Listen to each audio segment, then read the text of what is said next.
Book 3. The House in the Rue Plumet. Chapters 1 and 2. Chapter 1. The House with the Secret. About the middle of the last century, a Chief Justice in the Parliament of Paris, having a mistress and concealing the fact, for at that period the grand seigneurs displayed their mistresses and the bourgeois concealed them, had a little house built in the Faubourg Saint-Germain, in the deserted Rue Blomet, which is now called Rue Plumet, not far from the spot which was then designated as Combat des Animaux.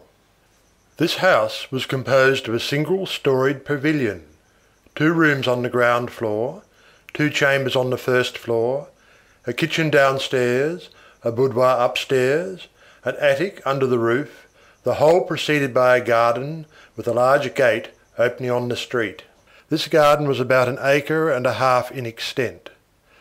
This was all that could be seen by passers-by, but behind the pavilion there was a narrow courtyard, and at the end of the courtyard a low building consisting of 2 rooms and a cellar, a sort of preparation destined to conceal a child and nurse in case of need.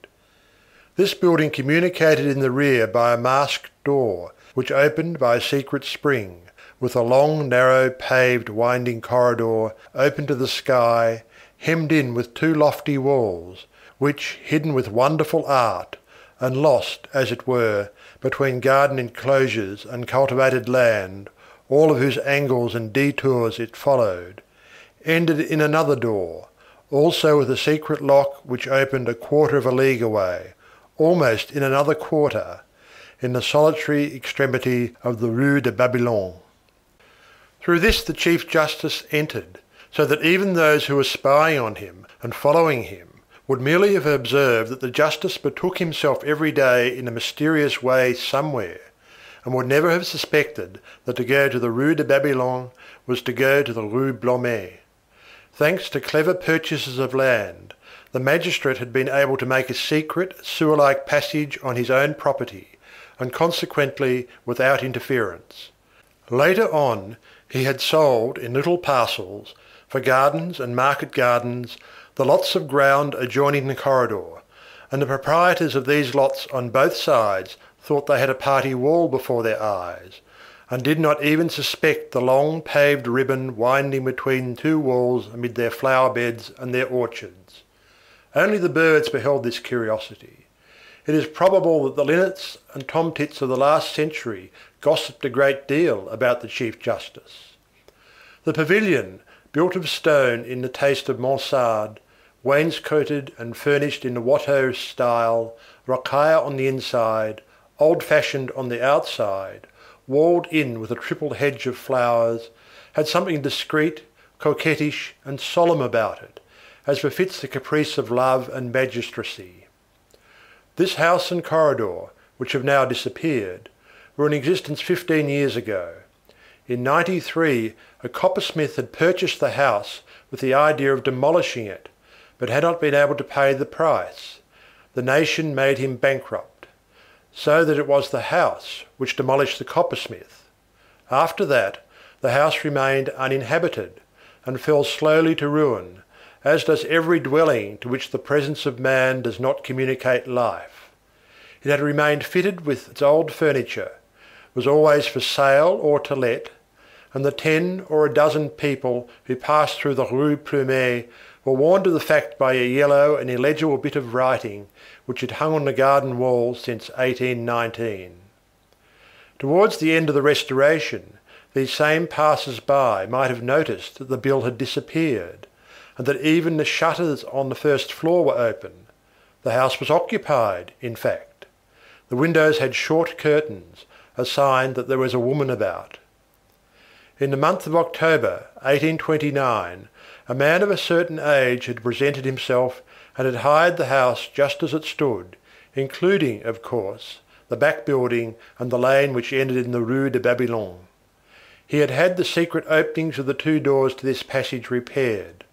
The house, as we have just mentioned, was still very nearly furnished with the Justice's old fitting. The new tenant had ordered some repairs, had added what was lacking here and there, had replaced the paving stones in the yard, bricks in the floors, steps in the stairs, missing bits in the inlaid floors and the glass in the lattice windows, and had finally installed himself there with a young girl and an elderly maidservant, without commotion, rather like a person who was slipping in than like a man who was entering his own house.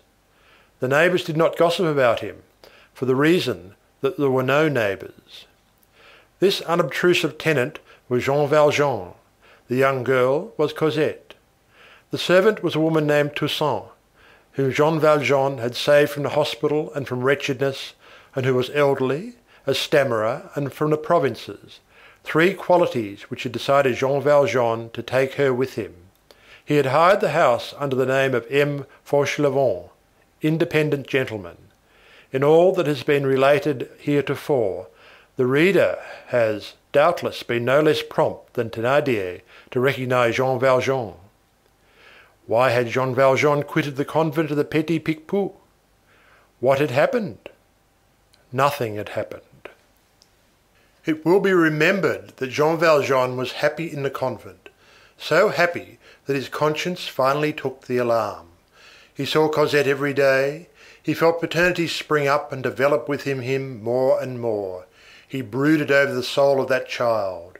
He said to himself that she was his, that nothing could take her from him, that this would last indefinitely, that she would certainly become a nun, being thereto gently incited every day, that thus the convent was henceforth the universe for her as it was for him, that he should grow old there, and that she should grow up there, that she would grow old there, and that he should die there. That, in short, delightful hope, no separation was possible. On reflecting upon this, he fell into perplexity. He interrogated himself. He asked himself if all that happiness were really his, if it were not composed of the happiness of another, of the happiness of that child which he, an old man, was confiscating and stealing, if that were not theft. He said to himself that this child had a right to know life before renouncing it, that to deprive her in advance, and in some sort without consulting her, of all joys, under the pretext of saving her from all trials, to take advantage of her ignorance of her isolation, in order to make an artificial vocation germinate in her, was to rob a human being of its nature and to lie to God. And who knows if when she came to be aware of all this some day, and found herself a nun to her sorrow, Cosette would not come to hate him? A last, almost selfish thought, and less heroic than the rest, but which was intolerable to him. He resolved to quit the convent. He resolved on this. He recognized with anguish the fact that it was necessary. As for objections, there were none. 5 years' sojourn between these four walls of disappearance had necessarily destroyed or dispersed the elements of fear. He could return tranquilly among men. He had grown old, and all had undergone a change. Who would recognize him now? And then, to face the worst, there was danger only for himself, and he had no right to condemn Cosette to the cloister for the reason that he had been condemned to the galleys. Besides, what is danger in comparison with the right? Finally, nothing prevented his being prudent and taking his precautions. As for Cosette's education, it was almost finished and complete. His determination once taken, he waited an opportunity. It was not long in presenting itself. Old Fauchelevent died. Jean Valjean demanded an audience with the revered prioress, and told her that having come into a little inheritance at the death of his brother, which permitted him henceforth to live without working, he should leave the service of the convent and take his daughter with him, but that, as it was not just that Cosette, since she had not taken the vows, should have received her education gratuitously, he humbly begged the reverend prioress to see fit that he should offer to the community, as indemnity for the 5 years which Cosette had spent there, the sum of 5,000 francs. It was thus that Jean Valjean quitted the convent of the Perpetual Adoration. On leaving the convent, he took into his own arms the little valise, the key to which he still wore on his person, and would permit no porter to touch it. This puzzled Cosette, because of the odour of embalming which proceeded from it. Let us state at once that this trunk never quitted him more. He always had it in his chamber. It was the first and only thing sometimes that he carried off in his moving when he moved about. Cosette laughed at it and called this valise his inseparable, saying, "I am jealous of it." Nevertheless, Jean Valjean did not reappear in the open air without profound anxiety. He discovered the house in the Rue Plumet and hid himself from sight there. Henceforth he was in the possession of the name Ultime Fauchelevent. At the same time he hired 2 other apartments in Paris, in order that he might attract less attention than if he were to remain always in the same quarter, and so that he could, at need, take himself off at the slightest disquietude which should assail him, and, in short, so that he might not again be caught unprovided, as on the night when he had so miraculously escaped from Javert. These 2 apartments were very pitiable, poor in appearance, and in 2 quarters which were far remote from each other, the one in the Rue de l'Ouest, the other in the Rue de l'Homme Armé. He went from time to time, now to the Rue de l'Homme Armé, now to the Rue de l'Ouest, to pass a month or 6 weeks without taking Toussaint. He had himself served by the porters, and gave himself out as a gentleman from the suburbs, living on his funds and having a little temporary resting place in town. This lofty virtue had 3 domiciles in Paris for the sake of escaping from the police. Chapter 2. Jean Valjean as a National Guard. However, properly speaking, he lived in the Rue Plumet, and he had arranged his existence there in the following fashion. Cosette and the servant occupied the pavilion. She had the big sleeping room with the painted pier glasses, the boudoir with the gilded fillets, the justice's drawing room furnished with tapestries and vast armchairs. She had the garden. Jean Valjean had a canopy bed of antique damask in 3 colours and a beautiful Persian rug purchased in the Rue de Figuier-Saint-Paul at Mother Gaucher's, put into Cosette's chamber, and in order to redeem the severity of these magnificent old things, he had amalgamated with this bric-a-brac all the gay and graceful little pieces of furniture suitable to young girls, an étagère, a bookcase filled with gilt-edged books, an inkstand, a blotting book, paper, a work table encrusted with mother of pearl, a silver gilt dressing case, a toilet service in Japanese porcelain. Long damask curtains with a red foundation and 3 colours, like those on the bed, hung at the windows of the first floor. On the ground floor the curtains were of tapestry. All winter long Cosette's little house was heated from top to bottom.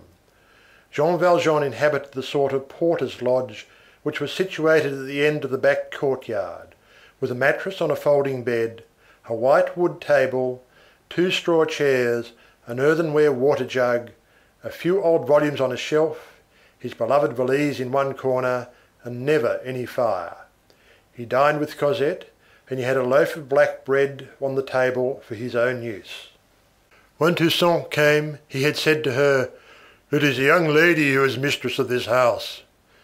"And you, monsieur?" Toussaint replied in amazement. "I am a much better thing than a master. I am the father."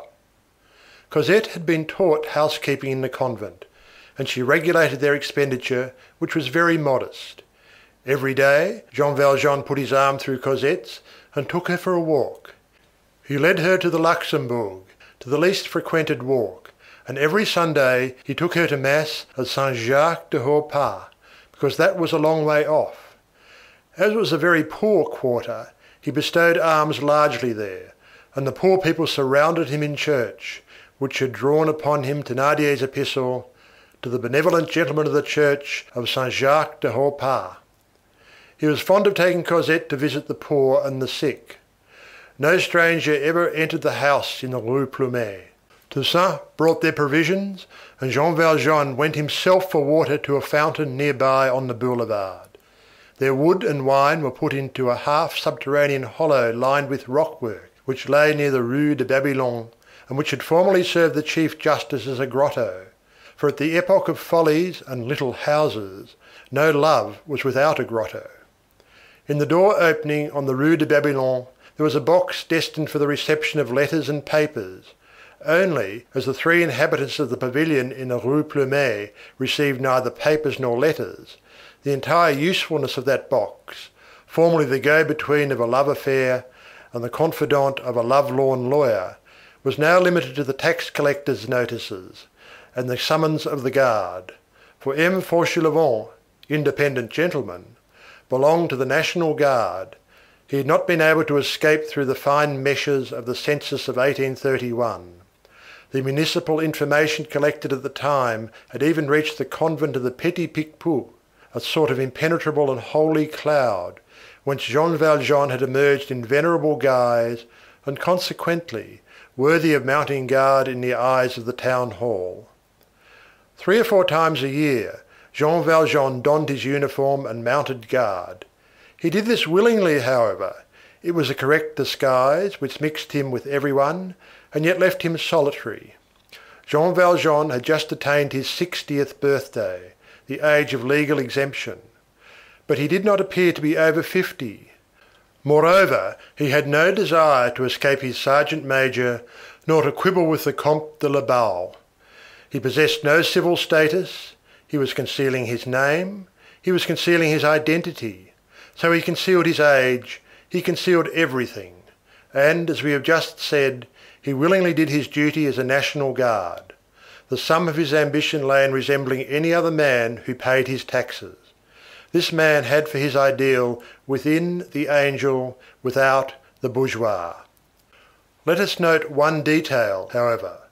When Jean Valjean went out with Cosette, he dressed as the reader has already seen, and had the air of a retired officer. When he went out alone, which was generally at night, he was always dressed in a working man's trousers and blouse, and wore a cap which concealed his face. Was this precaution or humility? Both. Cosette was accustomed to the enigmatical side of her destiny, and hardly noticed her father's peculiarities.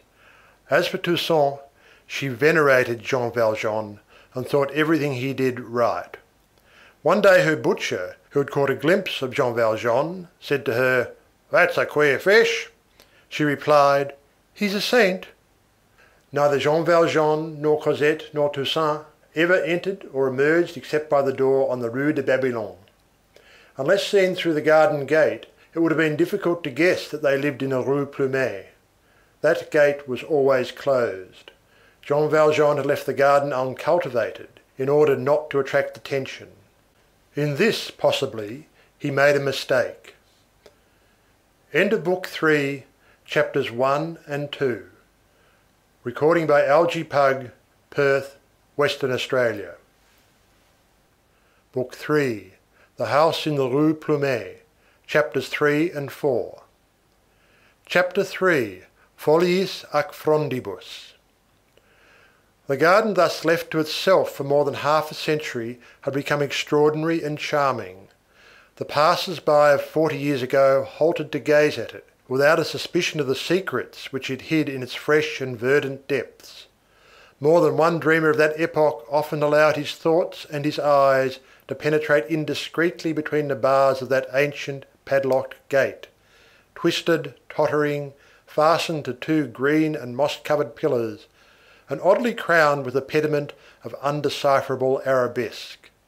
There was a stone bench in one corner, 1 or 2 mouldy statues, several lattices which had lost their nails with time were rotting on the wall, and there were no walks nor turf, but there was enough grass everywhere.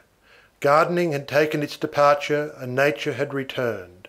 Weeds abounded, which was a great piece of luck for a poor corner of land. The festival of gillyflowers was something splendid. Nothing in this garden obstructed the sacred effort of things towards life. Venerable growth reigned there among them. The trees had bent over towards the nettles, the plant had sprung upward, the branch had inclined, that which crawls on the earth had gone in search of that which expands in the air, that which floats on the wind had bent over towards that which trails in the moss. Trunks, boughs, leaves, fibres, clusters, tendrils, shoots, spines, thorns, had mingled, crossed, married, confounded themselves in each other. Vegetation in a deep and close embrace had celebrated and accomplished there, under the well-pleased eye of the Creator, in that enclosure 300 feet square, the holy mystery of fraternity, symbol of the human fraternity. This garden was no longer a garden, it was a colossal thicket, that is to say, something as impenetrable as a forest, as peopled as a city, quivering like a nest, sombre like a cathedral, fragrant like a bouquet, solitary as a tomb, living as a throng.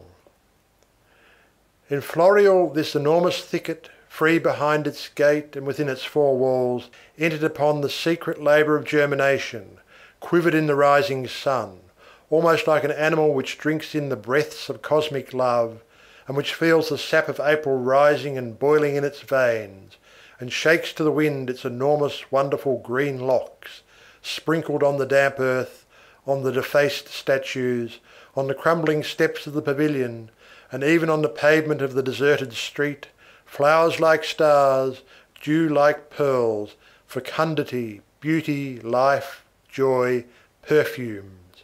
At midday 1,000 white butterflies took refuge there, and it was a divine spectacle to see that living summer snow whirling about there in flakes amid the shade. There, in those gay shadows of verdure, a throng of innocent voices spoke sweetly to the soul, and what the twittering forgot to say, the humming completed. In the evening a dreamy vapour exhaled from the garden and enveloped it. A shroud of mist, a calm and celestial sadness covered it. The intoxicating perfume of the honeysuckles and the convolvulus poured out from every part of it, like an exquisite and subtle poison. The last appeals of the woodpeckers and the wagtails were audible as they dozed among the branches. One felt the sacred intimacy of the birds and the trees. By day the wings rejoice the leaves, by night the leaves protect the wings. In winter the thicket was black, dripping, bristling, shivering, and allowed some glimpse of the house. Instead of flowers on the branches and dew in the flowers, the long silvery tracks of the snails were visible on the cold thick carpet of yellow leaves, but in any fashion, under any aspect at all seasons, spring, winter, summer, autumn, this tiny enclosure breathed forth melancholy, contemplation, solitude, liberty, the absence of man, the presence of God. And the rusty old gate had the air of saying, "This garden belongs to me." It was of no avail that the pavements of Paris were there on every side, the classic and splendid hotels of the Rue de Varenne a couple of paces away, the dome of the Invalides close at hand, the Chamber of Deputies not far off. The carriages of the Rue de Bourgogne and the Rue de Saint-Dominique rumbled luxuriously in vain in the vicinity. In vain did the yellow, brown, white and red omnibuses cross each other's course at the neighbouring crossroads.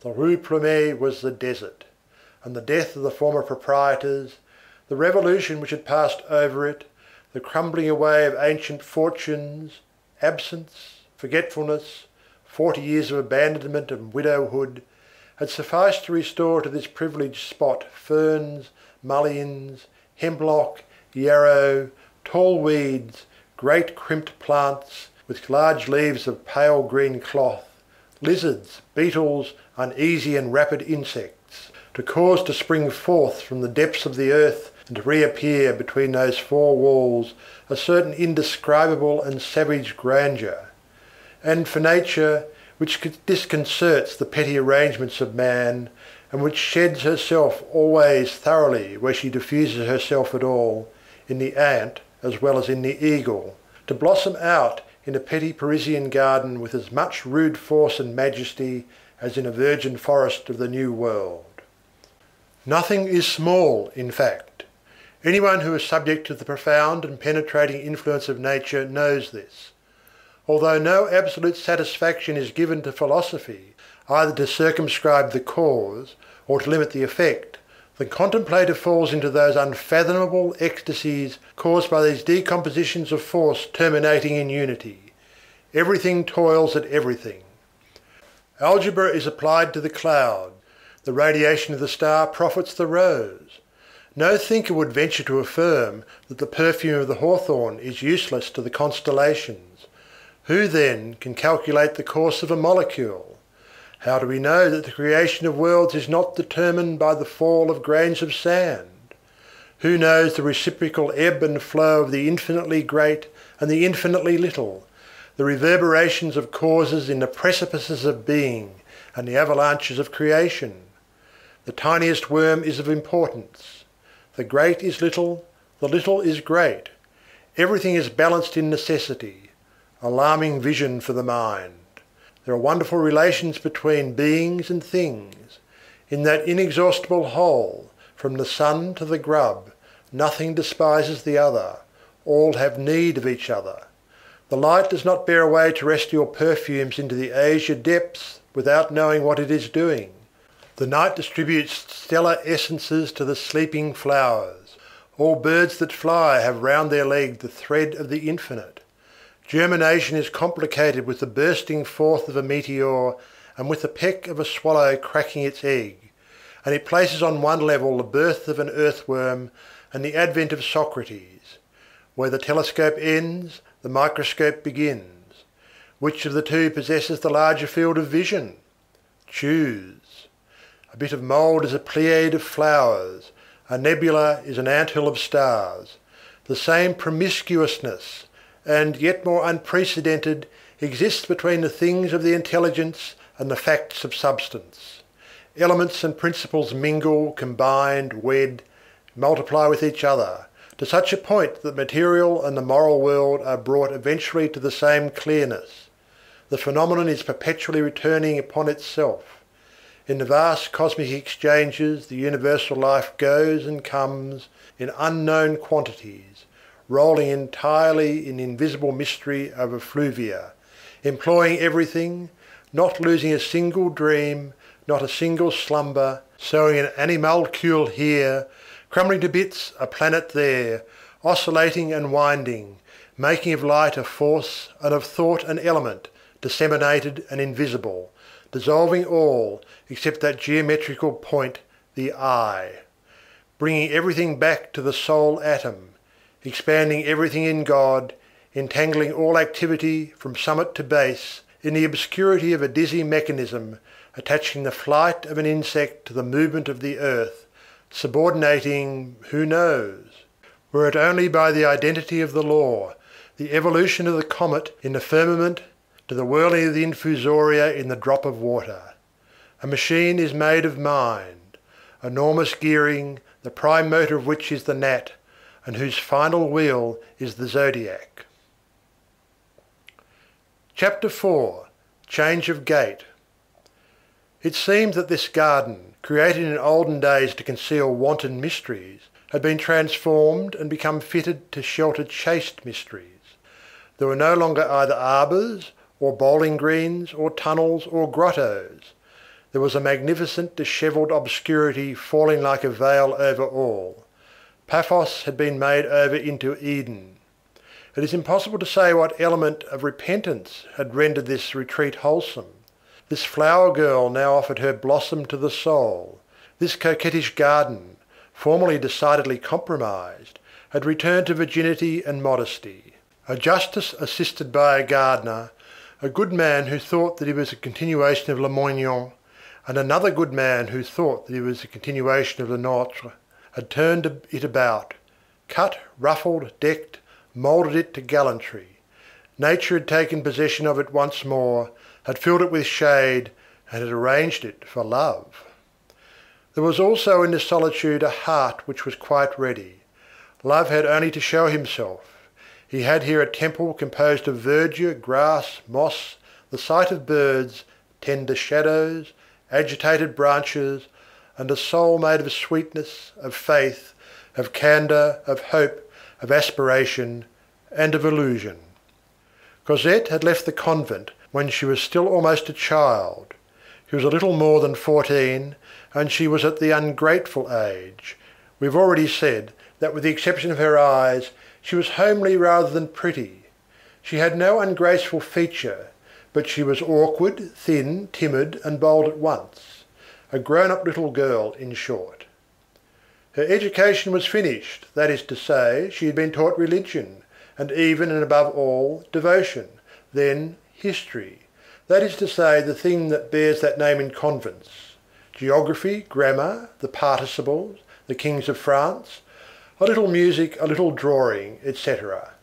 But in all other respects she was utterly ignorant, which is a great charm and a great peril.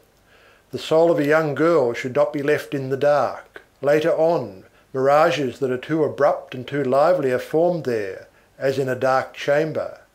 She should be gently and discreetly enlightened, rather with the reflection of realities than with their harsh and direct light. A useful and graciously austere half-light which dissipates puerile fears and obviates falls. There is nothing but the maternal instinct, that admirable intuition composed of the memories of the Virgin and the experience of the woman, which knows how this half-light is to be created and of what it should consist. Nothing supplies the place of this instinct. All the nuns in the world are not worth as much as one mother in the formation of a young girl's soul. Cosette had had no mother. She had only had many mothers, in the plural. As for Jean Valjean, he was indeed all tenderness, all solicitude, but he was only an old man, and he knew nothing at all.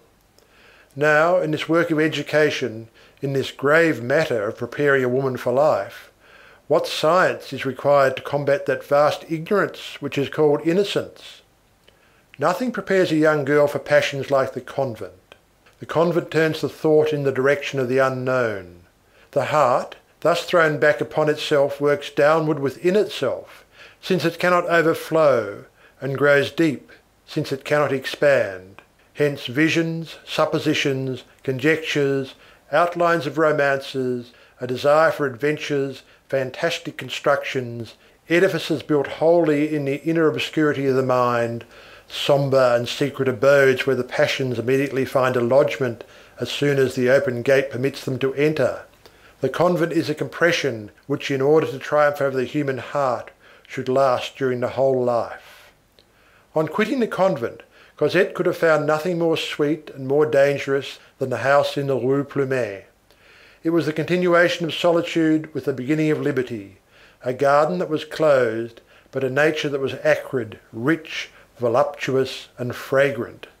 The same dreams as in the convent, but with glimpses of young men, a grating, but one that opened on the street. Still, when she arrived there, we repeat, she was only a child. Jean Valjean gave this neglected garden over to her. "Do what you like with it," he said. This amused Cosette. She turned over all the clumps and all the stones, she hunted for beasts, she played in it while awaiting the time when she would dream in it. She loved this garden for the insects that she found beneath her feet amid the grass, while awaiting the day when she would love it for the stars that she would see through the boughs above her head. And then she loved her father, that is to say, Jean Valjean, with all her soul, with an innocent filial passion which made the good man a beloved and charming companion to her. It will be remembered that M. Madeleine had been in the habit of reading a great deal. Jean Valjean had continued this practice. He had come to converse well. He possessed the secret riches and the eloquence of a true and humble mind which has spontaneously cultivated itself. He retained just enough sharpness to season his kindness. His mind was rough and his heart was soft. During their conversations in the Luxembourg, he gave her explanations of everything, drawing on what he had read, and also on what he had suffered. As she listened to him, Cosette's eyes wandered vaguely about. This simple man sufficed for Cosette's thoughts, the same as the wild garden sufficed for her eyes. When she had had a good chase after the butterflies, she came panting up to him and said, "Ah, how I have run!" He kissed her brow. Cosette adored the good man. She was always at his heels. Where Jean Valjean was, there happiness was. Jean Valjean lived neither in the pavilion nor the garden. She took greater pleasure in the paved back courtyard than in the enclosure filled with flowers, and in his little lodge furnished with straw-seated chairs, than in the great drawing-room hung with tapestry, against which stood tufted easy-chairs. Jean Valjean sometimes said to her, smiling at his happiness in being importuned, "Do go to your own quarters. Leave me alone a while." She gave him those charming and tender scoldings which are so graceful when they come from a daughter to her father. "Father, I am very cold in your rooms. Why don't you have a carpet here and a stove?" "Dear child, there are so many people who are better than I, and who have not even a roof over their heads." "Then why is there a fire in my rooms, and everything that is needed?" "Because you are a woman and a child." "Bah! Must men be cold and feel uncomfortable?" "Certain men." "That is good. I shall come here so often that you will be obliged to have a fire." And again she said to him, "Father, why do you eat horrible bread like that?" "Because, my daughter." "Well, if you eat it, I will eat it too." Then, in order to prevent Cosette eating black bread, Jean Valjean ate white bread. Cosette had but a confused recollection of her childhood. She prayed morning and evening for the mother whom she had never known. The Thénardiers had remained with her as two hideous figures in a dream. She remembered that she had gone, one day at night, to fetch water in a forest. She thought that it had been very far from Paris.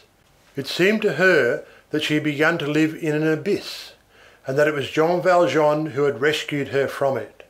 Her childhood produced upon her the effect of a time when there had been nothing around her but millipedes, spiders, and serpents. When she meditated in the evening before falling asleep, as she had not a very clear idea that she was Jean Valjean's daughter, and that he was her father, she fancied that the soul of her mother had passed into that good man and had come to dwell near her. When he was seated, she leaned her cheek against his white hair and dropped a silent tear, saying to herself, "Perhaps this man is my mother."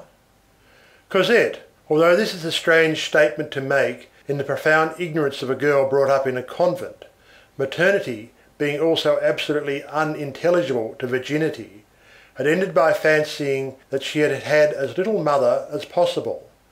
She did not even know her mother's name. Whenever she asked Jean Valjean remained silent. If she repeated her question, he responded with a smile. Once she insisted. The smile ended in a tear. This silence on the part of Jean Valjean covered Fantine with darkness. Was it prudence? Was it respect? Was it a fear that he should deliver this name to the hazards of another memory than his own? So long as Cosette had been small, Jean Valjean had been willing to talk to her of her mother. When she became a young girl, it was impossible for him to do so. It seemed to him that he no longer dared.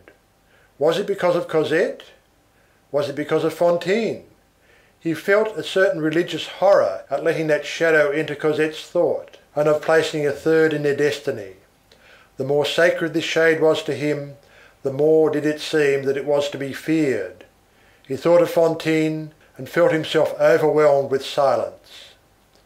Through the darkness he vaguely perceived something which appeared to have its finger on its lips.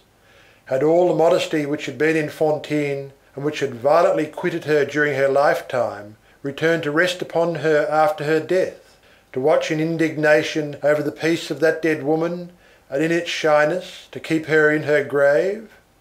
Was Jean Valjean unconsciously submitting to the pressure?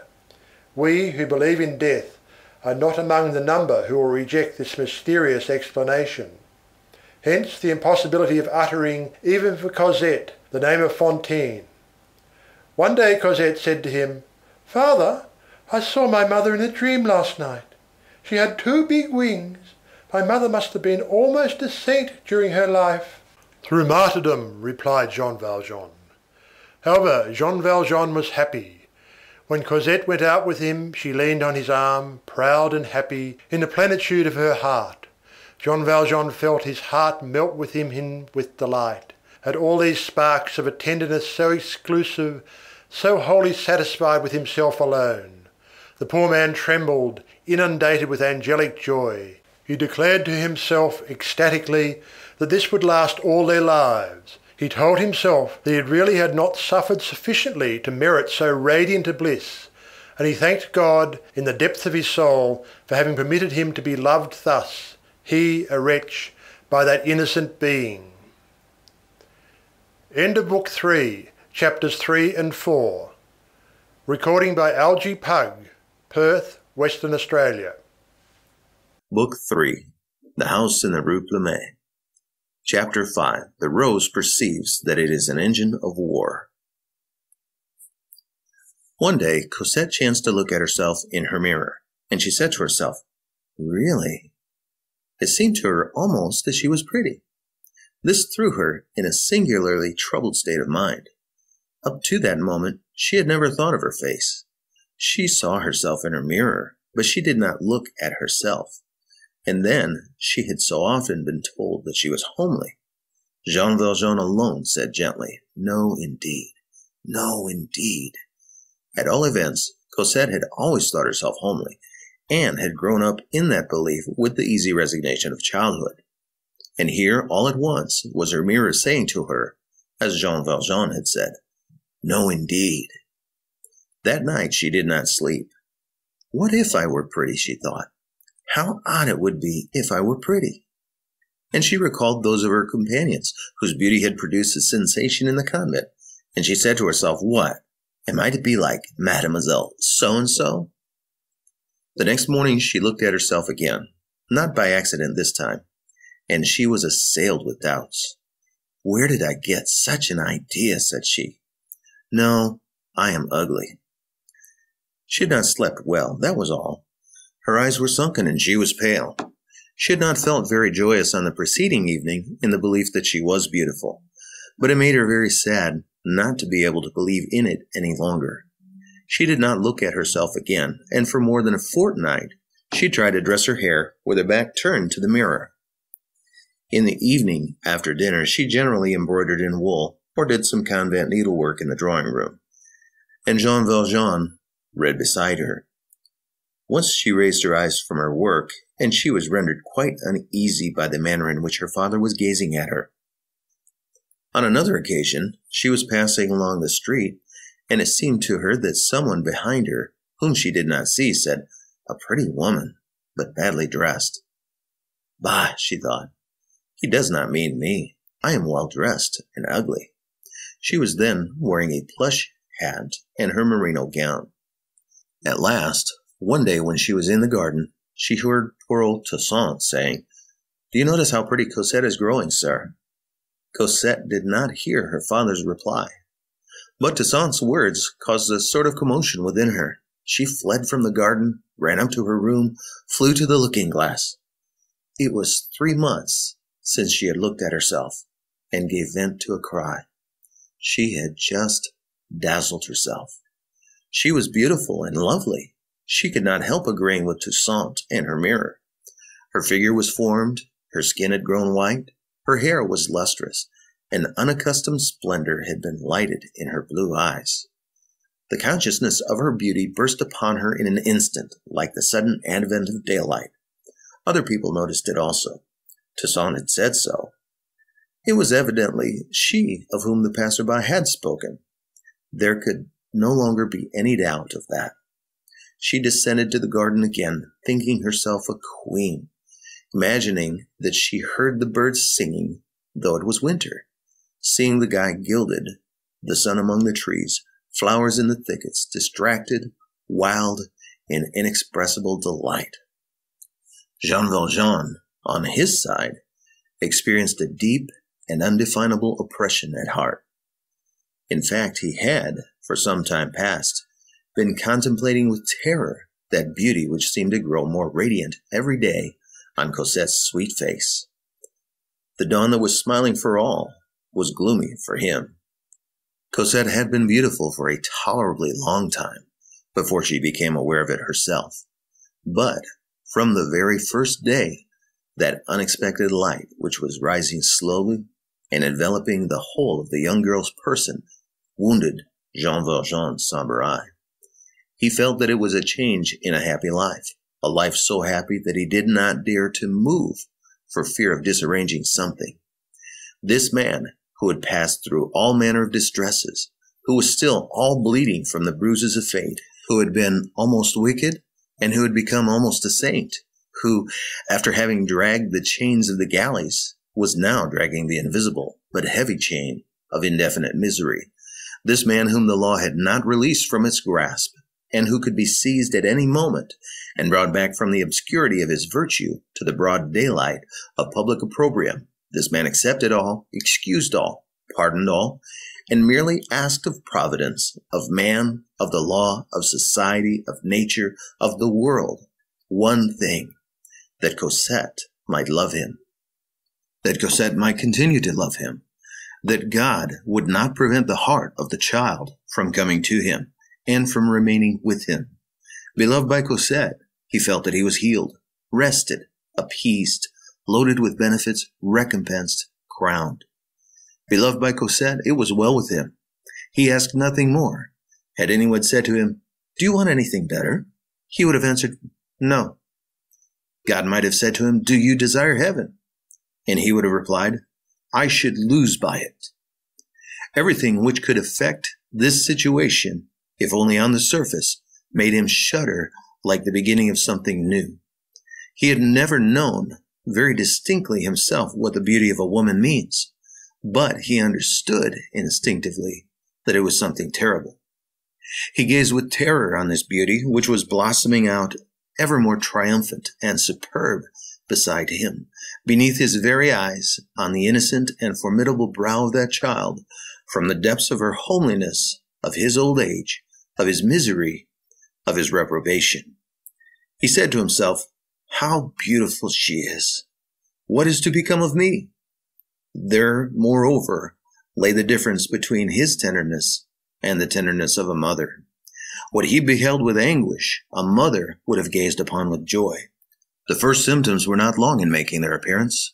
On the very morrow of the day on which she had said to herself, "Decidedly I am beautiful," Cosette began to pay attention to her toilet. She recalled the remark of that passer-by, pretty but badly dressed. The breath of an oracle, which had passed beside her and had vanished, after depositing in her heart one of the two gems which are destined, later on, to fill the whole life of woman, coquetry. Love is the other. With faith in her beauty, the whole feminine soul expanded within her. She conceived a horror for her merinos, and shame for her plush hat.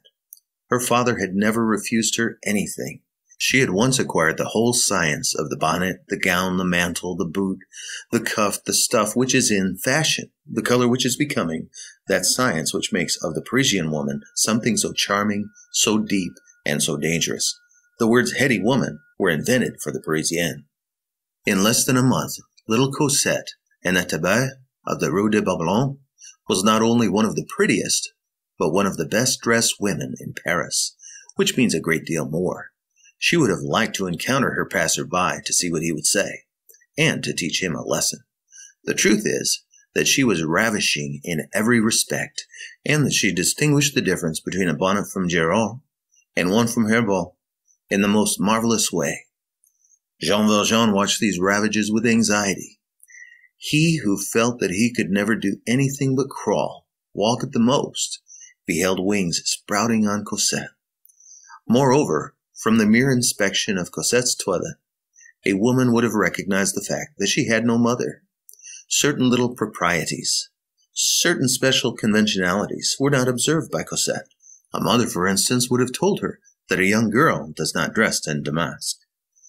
The first day that Cosette went out in her black damask gown and mantle and her white crepe bonnet, she took Jean Valjean's arm, gay, radiant, rosy, proud, dazzling. "Father," she said, "how do you like me in this guise?" Jean Valjean replied in a voice which resembled the bitter voice of an envious man, "Charming." He was the same as usual during their walk. On their return home, he asked Cosette, "Won't you put on the other gown and bonnet again? You know the ones I mean." This took place in Cosette's chamber. Cosette turned towards the wardrobe where her cast-off schoolgirl's clothes were hanging. "That disguise," said she. "Father, what do you want me to do with it? Oh, no, the idea! I shall never put on those horrors again. With that machine on my head, I have the air of Madame Mad Dog. Jean Valjean heaved a deep sigh. From that moment forth, he noticed that Cosette, who had always heretofore asked to remain at home, saying, "Father, I enjoy myself more here with you," now was always asking to go out. In fact, what is the use of having a handsome face and a delicious costume if one does not display them? He also noticed that Cosette had no longer the same taste for the back garden. Now she preferred the garden and did not dislike to promenade back and forth in front of the railed fence. Jean Valjean, who was shy, never set foot in the garden. He kept to his backyard, like a dog. Cosette, in gaining the knowledge that she was beautiful, lost the grace of ignoring it. An exquisite grace, for beauty enhanced by ingenuousness, is ineffable, and nothing is so adorable as a dazzling and innocent creature who walks along, holding in her hand the key to paradise without being conscious of it. But what she had lost in an ingenuous grace, she gained in pensive and serious charm. Her whole person, permeated with the joy of youth, of innocence, and of beauty, breathed forth a splendid melancholy. It was at this epoch that Marius, after the lapse of 6 months, saw her once more at the Luxembourg. Chapter 6. The battle begun. Cosette in her shadow, like Marius in his, was all ready to take fire. Destiny, with its mysterious and fatal patience, slowly drew together these two beings, all charged and all languishing with the stormy electricity of passion, these two souls which were laden with love, as two clouds are laden with lightning, and which were bound to overflow and mingle in a look like the clouds in a flash of fire. The glance had been so much abused in love romances that it has finally fallen into disrepute. One hardly dares to say nowadays that two beings fell in love because they looked at each other. That is the way people do fall in love, nevertheless, and the only way. The rest is nothing, but the rest comes afterwards. Nothing is more real than these great shocks which two souls convey to each other by the exchange of that spark. At that particular hour, when Cosette unconsciously darted that glance which troubled Marius, Marius had no suspicion that he had also launched a look which disturbed Cosette. He caused her the same good and the same evil. She had been in the habit of seeing him for a long time, and she had scrutinized him as girls scrutinize and see, while looking elsewhere. Marius still considered Cosette ugly, when she had already begun to think Marius handsome. But as he paid no attention to her, the young man was nothing to her. Still, she could not refrain from saying to herself that he had beautiful hair, beautiful eyes, handsome teeth, a charming tone of voice when she heard him conversing with his comrades, that he held himself badly when he walked, if you like, but with a grace that was all his own, that he did not appear to be at all stupid, that his whole person was noble, gentle, simple, proud, and that, in short, though he seemed to be poor, yet his air was fine. On the day when their eyes met at last, and said to each other those first obscure and ineffable things which the glance lisps, Cosette did not immediately understand. She returned thoughtfully to the house in the Rue de l'Ouest, where Jean Valjean, according to his custom, had come to spend 6 weeks. The next morning, on waking, she thought of that strange young man, so long indifferent and icy, who now seemed to pay attention to her, and it did not appear to her that his attention was the least in the world agreeable to her. She was, on the contrary, somewhat incensed at this handsome and disdainful individual. A substratum of war stirred within her. It struck her, and the idea caused her a wholly childish joy that she was going to take her revenge at last. Knowing that she was beautiful, she was thoroughly conscious, though in an indistinct fashion, that she possessed a weapon. Women play with their beauty as children do with a knife. They wound themselves. The reader will recall Marius's hesitations, his palpitations, his terrors. He remained on his bench and did not approach. This vexed Cosette. One day she said to Jean Valjean, "Father, let us stroll about a little in that direction. Seeing that Marius did not come to her, she went to him. In such cases, all women resemble Mahomet. And then, strange to say, the first symptom of true love in a young man is timidity. In a young girl, it is boldness. This is surprising, and yet nothing is more simple. It is the two sexes tending to approach each other and assuming each the other's qualities. That day, Cosette's glance drove Marius beside himself, and Marius's glance set Cosette to trembling. Marius went away confident, and Cosette uneasy. From that day forth, they adored each other. The first thing that Cosette felt was a confused and profound melancholy. It seemed to her that her soul had become black since the day before. She no longer recognized it. The whiteness of soul in young girls, which is composed of coldness and gaiety, resembles snow. It melts in love, which is its sun. Cosette did not know what love was. She had never heard the word uttered in its terrestrial sense.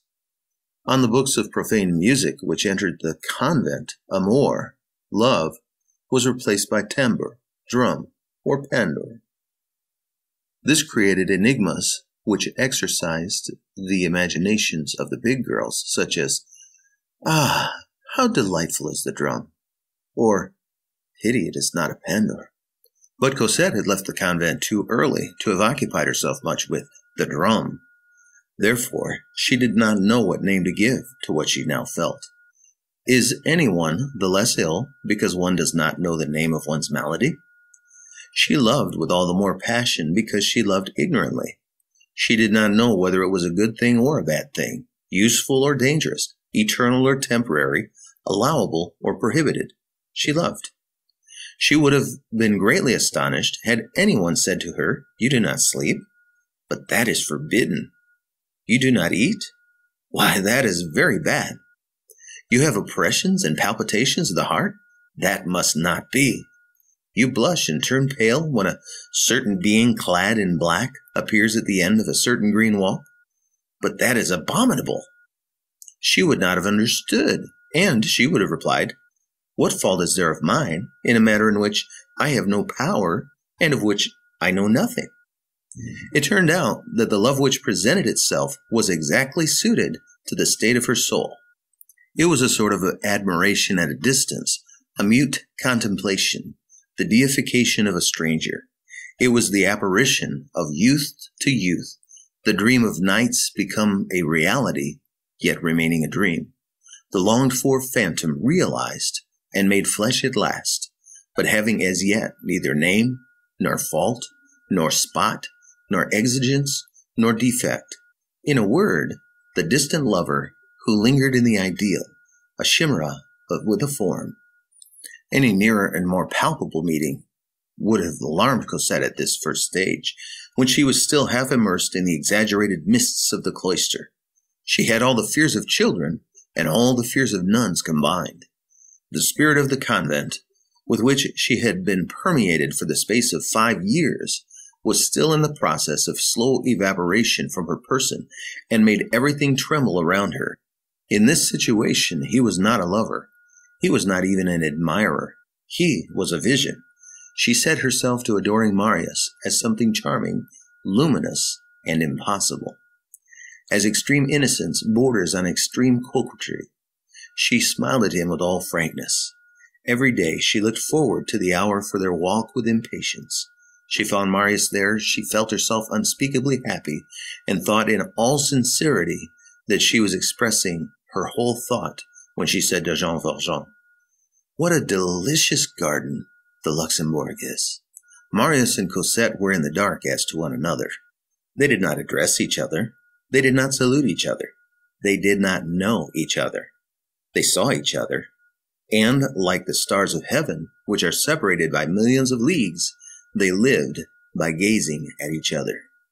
It was thus that Cosette gradually became a woman and developed, beautiful and loving, with a consciousness of her beauty and in ignorance of her love. She was a coquette to boot through her ignorance. End of Book 3, Chapters 5 and 6. Recording by Dave Dwight. Southern Illinois. Book 3, The House in the Rue Plumet. Chapter 7, To One Sadness, Oppose a Sadness and a Half. All situations have their instincts. Old and eternal Mother Nature warned Jean Valjean in a dim way of the presence of Marius. Jean Valjean shuddered to the very bottom of his soul. Jean Valjean saw nothing, knew nothing, and yet he scanned with obstinate attention the darkness in which he walked, as though he felt on one side of him something in the process of construction, and on the other something which was crumbling away.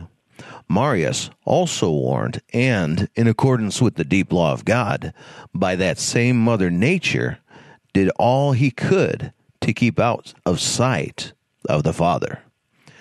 Nevertheless, it came to pass that Jean Valjean sometimes espied him. Marius's manners were no longer in the least natural. He exhibited ambiguous prudence and awkward daring. He no longer came quite close to them as formerly.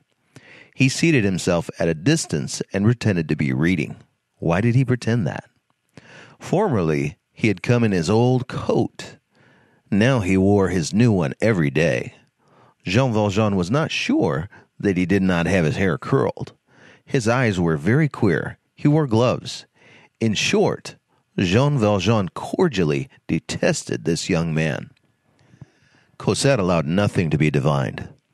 Without knowing just what was the matter with her, she was convinced that there was something in it, and that it must be concealed. There was a coincidence between the taste for toilette, which had recently come to Cosette, and the habit of new clothes developed by that stranger, which was very repugnant to Jean Valjean. It might be accidental, no doubt, certainly, but it was a menacing accident. He never opened his mouth to Cosette about this stranger. One day, however, he could not refrain from so doing, and with that vague despair which suddenly cast the lead into the depths of its despair, he said to her, "What a very pedantic air that young man has." Cosette, but a year before, only an indifferent little girl, would have replied, "Why, no, he is charming." 10 years later, with the love of Marius in her heart, she would have answered, "A pedant and insufferable to the sight." You are right. At the moment in life, and the heart which she had then attained, she contented herself with replying, with supreme calmness, "That young man," as though she now beheld him for the first time in her life. How stupid I am, thought Jean Valjean. She had not noticed him.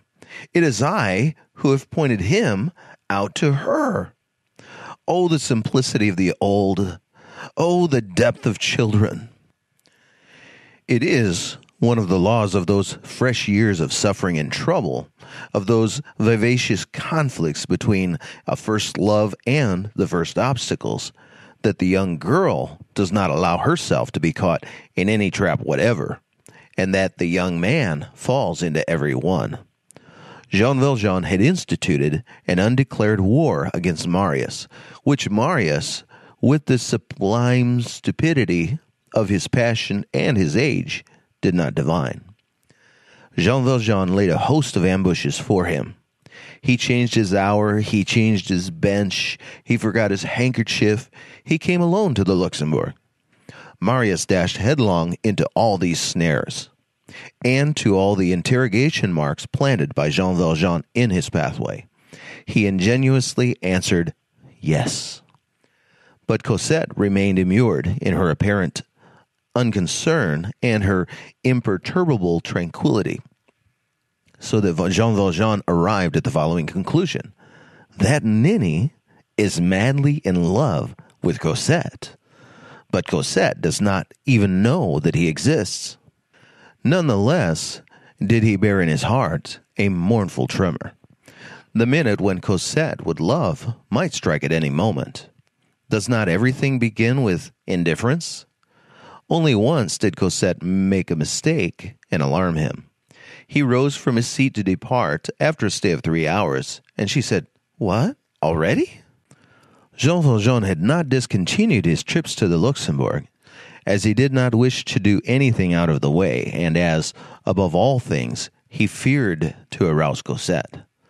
But during the hours which were so sweet to the lovers, while Cosette was sending her smile to the intoxicated Marius, who perceived nothing else now, and who saw nothing in all the world but an adored and radiant face, Jean Valjean was fixing on Marius flashing and terrible eyes. He who had finally come to believe himself incapable of a malevolent feeling experienced moments when Marius was present in which he thought he was becoming savage and ferocious once more, and he felt the old depths of his soul, which had formerly contained so much wrath, opening once more and rising up against that young man. It almost seemed to him that unknown craters were forming in his bosom. What? He was there, that creature. What was he there for? He came creeping about, smelling out, examining, trying. He came saying, "Hey, why not?" He came to prowl about his, Jean Valjean's life, to prowl about his happiness, with the purpose of seizing it and bearing it away. Jean Valjean added, "Yes, that's it. What is he in search of? An adventure. What does he want? A love affair. A love affair. And I? What? I have been first the most wretched of men, and then the most unhappy. And I have traversed 60 years of life on my knees. I have suffered everything that a man can suffer. I have grown old without having been young. I have lived without a family, without relatives, without friends, without life, without children. I have left my blood on every stone, on every bramble, on every milepost, along every wall. I have been gentle, though others have been hard to me, and kind, although others have been malicious.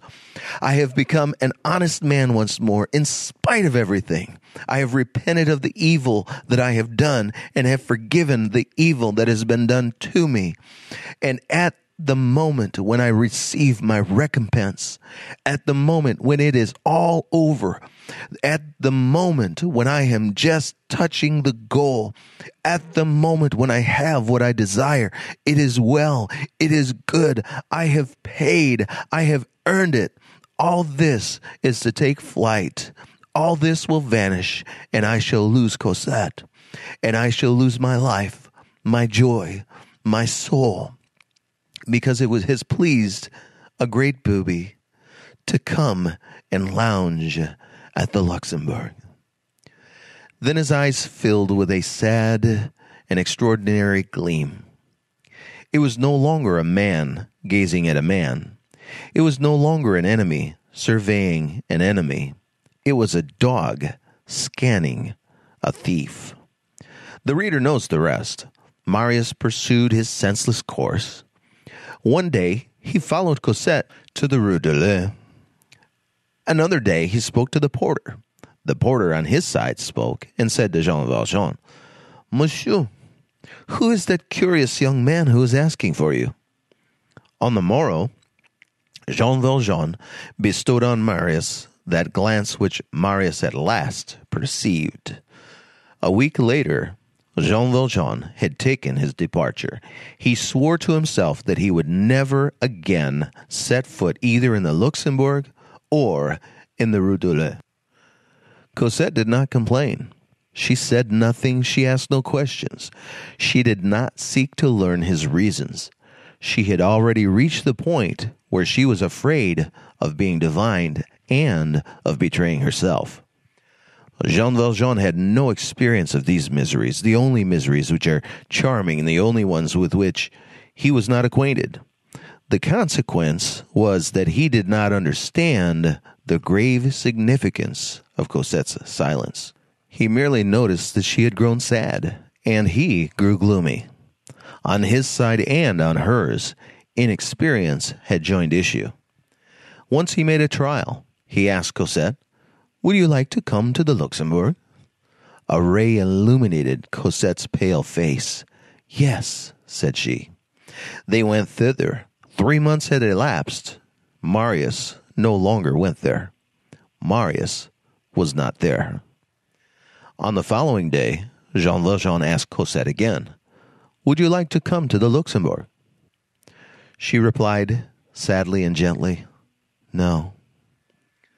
Jean Valjean was hurt by this sadness and heartbroken at this gentleness. What was going on in that mind which was so young and yet already so impenetrable? What was on its way there within? What was taking place in Cosette's soul? Sometimes, instead of going to bed, Jean Valjean remained seated on his pallet, with his head in his hands, and he passed whole nights asking himself, "What has Cosette in her mind?" and in thinking of the things that she might be thinking about. Oh, at such moments, what mournful glances did he cast towards that cloister, that chaste peak, that abode of angels, that inaccessible glacier of virtue. How he contemplated with despairing ecstasy that convent garden full of ignored flowers and cloistered virgins, where all perfumes and souls mount straight to heaven. How he adored that Eden forever closed against him, whence he had voluntarily and madly emerged. How he regretted his abnegation and his folly in having brought Cosette back into the world, poor hero of sacrifice, seized and hurled to the earth by his very self-devotion. How he said to himself, "What have I done?" However, nothing of all this was perceptible to Cosette. No ill temper, no harshness.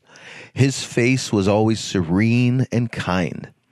Jean Valjean's manners were more tender and more paternal than ever. If anything could have betrayed his lack of joy, it was his increased suavity. On her side, Cosette languished. She suffered from the absence of Marius, as she had rejoiced in his presence, peculiarly without exactly being conscious of it. When Jean Valjean ceased to take her on their customary strolls, a feminine instinct murmured confusedly at the bottom of her heart that she must not seem to set store on the Luxembourg garden, and that if this proved to be a matter of indifference to her, her father would take her thither once more. But days, weeks, months elapsed.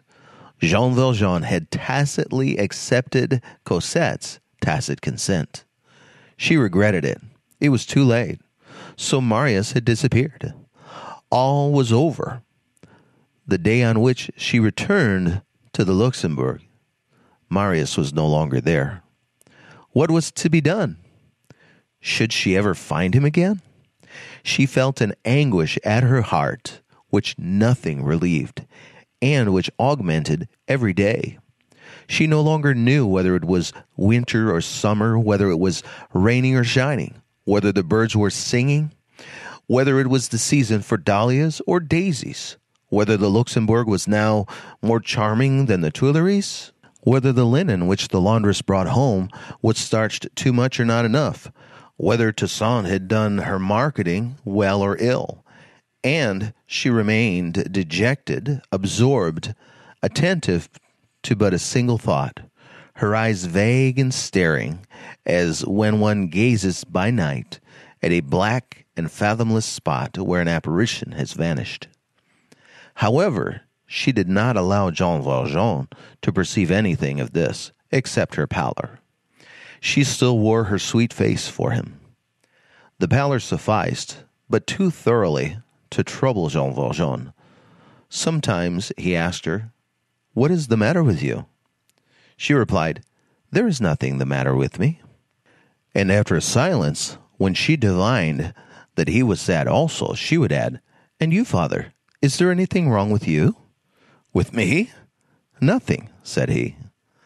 These two beings, who had loved each other so exclusively and with so touching an affection, and who had lived so long for each other, now suffered side by side, each on the other's account, without acknowledging it to each other, without anger toward each other, and with a smile.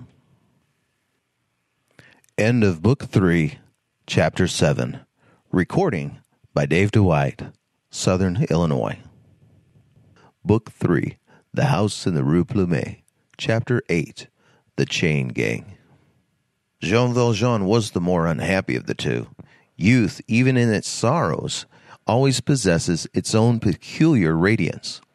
At times, Jean Valjean suffered so greatly that he became puerile. It is the property of grief to cause the childish side of man to reappear.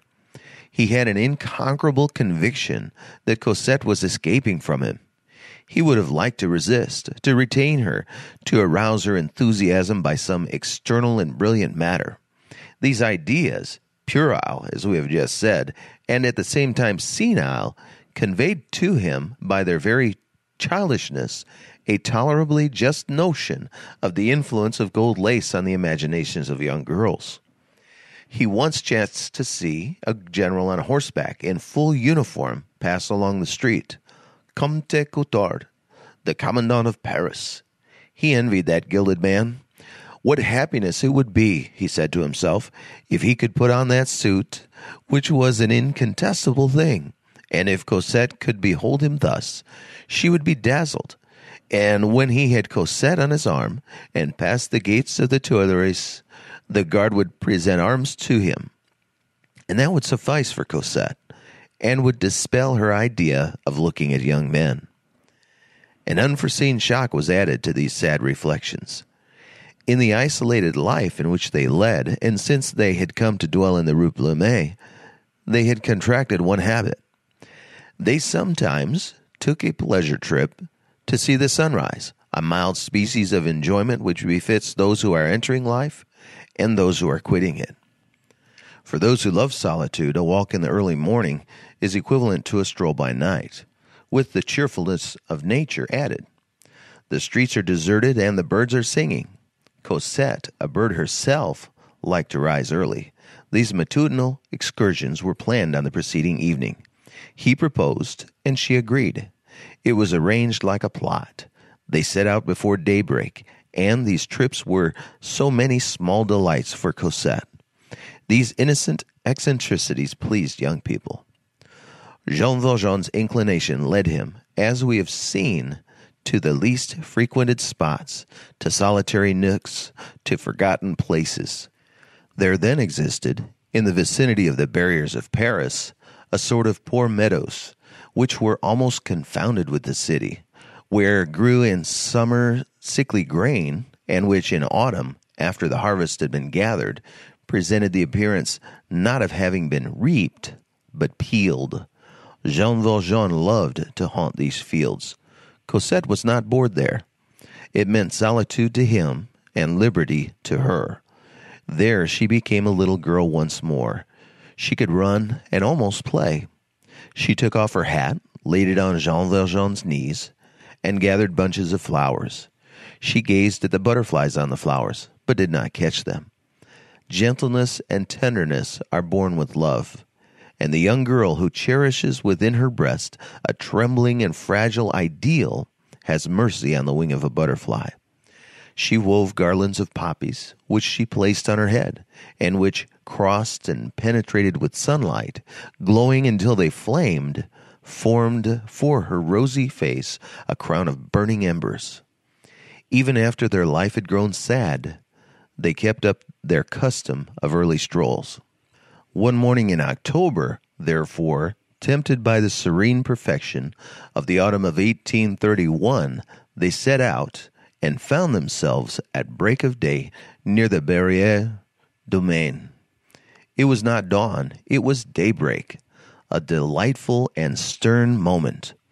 A few constellations here and there in the deep, pale azure, the earth all black, the heavens all white, a quiver amid the blades of grass, everywhere the mysterious chill of twilight. A lark, which seemed mingled with the stars, was caroling at a prodigious height, and one would have declared that the hymn of pettiness calmed immensity. In the east, the Val de Grace projected its dark mass on the clear horizon with the sharpness of steel. Venus, dazzlingly brilliant, was rising behind that dome, and had the air of a soul making its escape from a gloomy edifice. All was peace and silence. There was no one on the road. A few stray laborers, of whom they barely caught a glimpse, were on their way to work along the side paths. Jean Valjean was sitting in a crosswalk on some planks deposited at the gate of a timber yard. His face was turned towards the highway, his back towards the light. He had forgotten the sun, which was on the point of rising. He had sunk into one of those profound absorptions in which the mind becomes concentrated, which imprison even the eye, and which are equivalent to four walls. There are meditations, which may be called vertical. When one is at the bottom of them, time is required to return to earth. Jean Valjean had plunged into one of these reveries. He was thinking of Cosette, of the happiness that was possible if nothing came between him and her, of the light with which she filled his life, a light which was but the emanation of her soul. He was almost happy in his reverie. Cosette, who was standing beside him, was gazing at the clouds as they turned rosy. All at once Cosette exclaimed, "Father, I think someone was coming yonder." Jean Valjean raised his eyes. Cosette was right. The causeway, which leads to the ancient Barrière de Maine, is a prolongation, as the reader knows, of the Rue de Sèvres, and is cut at right angles by the inner boulevard. At the elbow of the causeway and the boulevard, at the spot where it branches, they heard a noise which it was difficult to account for at that hour, and a sort of confused pile made its appearance. Some shapeless thing which was coming from the boulevard was turning into the road. It grew larger. It seemed to move in an orderly manner, though it was bristling and quivering. It seemed to be a vehicle, but its load could not be distinctly made out. There were horses, wheels, shouts. Whips were cracking. By degrees the outlines became fixed, although bathed in shadows. It was a vehicle, in fact, which had just turned from the boulevard into the highway, and which was directing its course towards the barrier near which sat Jean Valjean. A second of the same aspect followed, then a third, then a fourth. 7 chariots made their appearance in succession, the heads of the horses touching the rear of the wagon in front. Figures were moving on these vehicles. Flashes were visible through the dusk, as though there were naked swords there. A clanking became audible, which resembled the rattling of chains, and as this something advanced, the sound of voices waxed louder, and it turned into a terrible thing, such as emerges from the cave of dreams. As it drew nearer, it assumed a form, and was outlined behind the trees with the pallid hue of an apparition. The mass grew white. The day, which was slowly dawning, cast a wan light on this swarming heap, which was at once both sepulchral and living. The heads of the figures turned into the faces of corpses, and this is what it proved to be. 7 wagons were driving in a file along the road. The first 6 were singularly constructed. They resembled cooper's drays.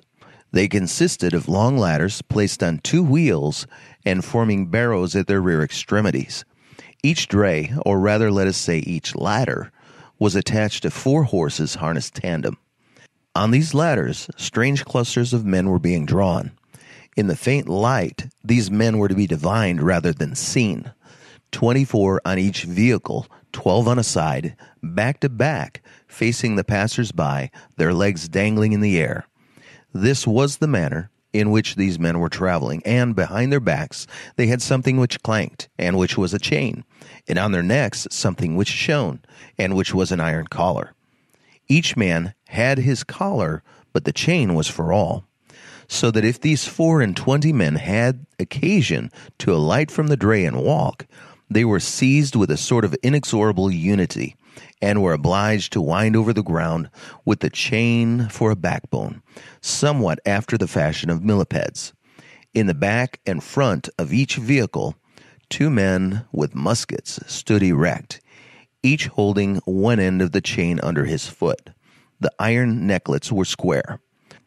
The seventh vehicle, a huge rack-sided baggage wagon without a hood, had 4 wheels and 6 horses and carried a sonorous pile of iron boilers, cast-iron pots, braziers, and chains, among which were mingled several men who were pinioned and stretched at full length and who seemed to be ill. This wagon, all lattice work, was garnished with dilapidated hurdles which appeared to have served for former punishments. These vehicles kept to the middle of the road. On each side marched a double hedge of guards of infamous aspect, wearing 3-cornered hats like the soldiers under the Directory, shabby, covered with spots and holes, muffled in uniforms of veterans and the trousers of undertakers' men, half gray, half blue, which were almost hanging in rags, with red epaulets, yellow shoulder belts, short sabers, muskets, and cudgels. They were a species of soldier blackguards. These myrmidons seemed composed of the abjectness of the beggar and the authority of the executioner. The one who appeared to be their chief held a postillion's whip in his hand. All these details, blurred by the dimness of dawn, became more and more clearly outlined as the light increased. At the head and in the rear of the convoy rode mounted gendarmes, serious and with sword in fist. The procession was so long that when the first vehicle reached the barrier, the last was barely debouching from the boulevard. A throng sprung, it is impossible to say whence, and formed in a twinkling, as is frequently the case in Paris, pressed forward from both sides of the road and looked on. In the neighboring lanes, the shouts of people calling to each other and the wooden shoes of market gardenings hastening up to gaze were audible. The men massed upon these drays allowed themselves to be jolted along in silence. They were livid with the chill of morning. They all wore linen trousers, and their bare feet were thrust into wooden shoes. The rest of their costume was a fantasy of wretchedness. Their accoutrements were horribly incongruous. Nothing is more funereal than the harlequin in rags. Battered felt hats, tarpaulin caps, hideous woolen nightcaps, and side by side with a short blouse, a black coat broken at the elbow. Many wore women's headgear, others had baskets on their heads, hairy breasts were visible, and through the rent in their garments, tattooed designs could be descried. Temples of love, flaming hearts, cupids, eruptions, and unhealthy red blotches could also be seen. 2 or 3 had a straw rope attached to the crossbar of the dray and suspended under them like a stirrup, which supported their feet. One of them held in his hand and raised to his mouth something which had the appearance of a black stone and which he seemed to be gnawing. It was bread which he was eating. There were no eyes there that were not either dry, dulled, or flaming with an evil light. The escort troop cursed. The men in chains did not utter a syllable. From time to time, the sound of a blow became audible as the cudgels descended on shoulder blades or skulls. Some of these men were yawning. Their rags were terrible. Their feet hung down, their shoulders oscillated, their heads clashed together, their fetters clanked, their eyes glared ferociously, their fists clenched or fell open inertly like the hands of corpses. In the rear of the convoy ran a band of children screaming with laughter. This file of vehicles, whatever its nature was mournful. It was evident that tomorrow, that an hour hence, a pouring rain might descend, that it might be followed by another and another, and that their dilapidated garments would be drenched, that once soaked, these men would not get dry again, that once chilled, they would not again get warm, that their linen trousers would be glued to their bones by the downpour, that the water would fill their shoes, that no lashes from the whips would be able to prevent their jaws from chattering, that the chain would continue to bind them by the neck, that their legs would continue to dangle, and it was impossible not to shudder at the sight of these human beings, thus bound and passive beneath the cold clouds of autumn, and delivered over to the rain, to the blast, to all the furies of the air like trees and stones. Blows from the cudgel were not omitted even in the case of the sick men, who lay there knotted with ropes and motionless on the 7th wagon, and who appeared to have been tossed like sacks filled with misery. Suddenly the sun made its appearance. The immense light of the Orient burst forth, and one would have said that it had set fire to all those ferocious heads. Their tongues were unloosed, a conflagration of grins, oaths, and songs exploded. The broad horizontal sheet of light severed the file in two parts, illuminating heads and bodies, leaving feet and wheels in the obscurity. Thoughts made their appearance on these faces. It was a terrible moment. Visible demons with their masks removed, fierce souls laid bare. Though lighted up, this wild throng remained in gloom. Some who were gay had in their mouths quills through which they blew vermin over the crowd, picking out the women.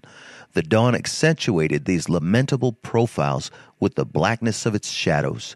There was not one of these creatures who was not deformed by reason of wretchedness, and the whole was so monstrous that one would have said that the sun's brilliancy had changed into the glare of the lightning. The wagon load which headed the line had struck up a song, and were shouting at the top of their voices with a haggard joviality, a potpourri of Desaugiers, then famous, called the Vestal. The trees shivered mournfully in the cross lanes. Countenances of bourgeois listened in an idiotic delight to these coarse strains droned by spectres. All sorts of distress met in this procession as in chaos. Here were to be found the facial angles of every sort of beast: old men, youths, bald heads, gray beards, cynical monstrosities, sour resignation, savage grins, senseless attitudes, snouts surmounted by caps, heads like those of young girls with corkscrew curls on the temples, infantile visages, and by reason of that, horrible thin skeleton faces to which death alone was lacking.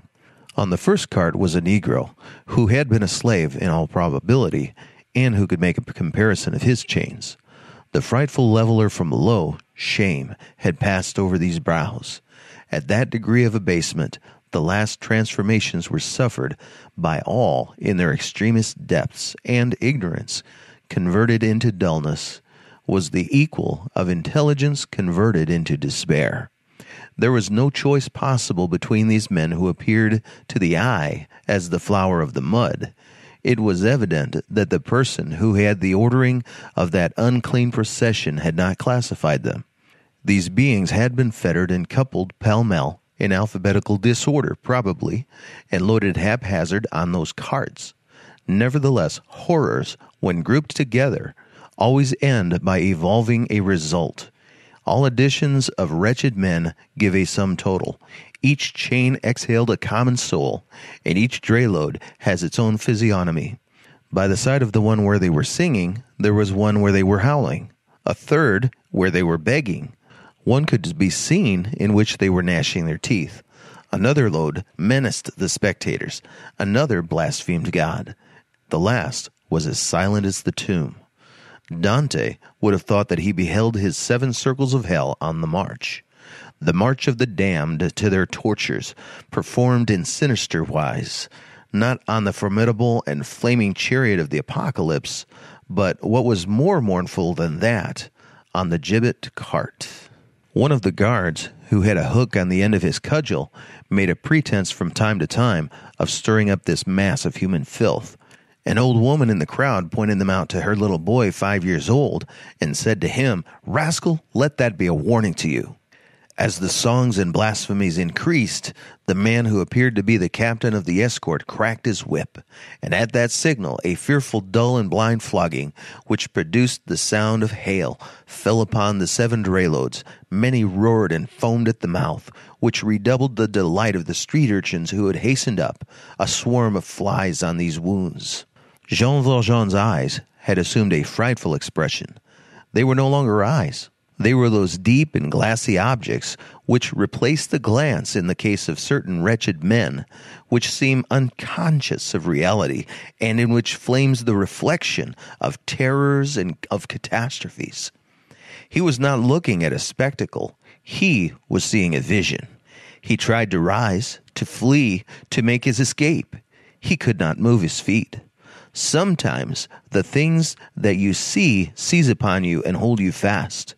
He remained nailed to the spot, petrified, stupid, asking himself, athwart confused and inexpressible anguish, what this sepulchral persecution signified, and whence had come that pandemonium which was pursuing him.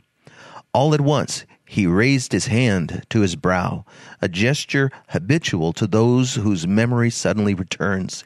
He remembered that this was, in fact, the usual itinerary, that it was customary to make this detour in order to avoid all possibility of encountering royalty on the road to Fontainebleau, and that 35 years before he had himself passed through that barrier. Cosette was no less terrified, but in a different way. She did not understand. What she beheld did not seem to her to be possible. At length she cried, "Father, what are those men in those carts?"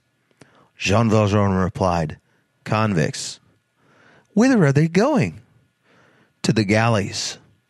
At that moment, the cudgeling, multiplied by 100 hands, became zealous. Blows with the flat of the sword were mingled with it. It was a perfect storm of whips and clubs. The convicts bent before it. A hideous obedience was evoked by the torture, and all held their peace, darting glances like chained wolves. Cosette trembled in every limb. She resumed, "Father, are they still men?" "Sometimes," answered the unhappy man. It was the chain gang, in fact, which had set out before daybreak from Bicêtre, and had taken the road to Mans, in order to avoid Fontainebleau, where the king then was.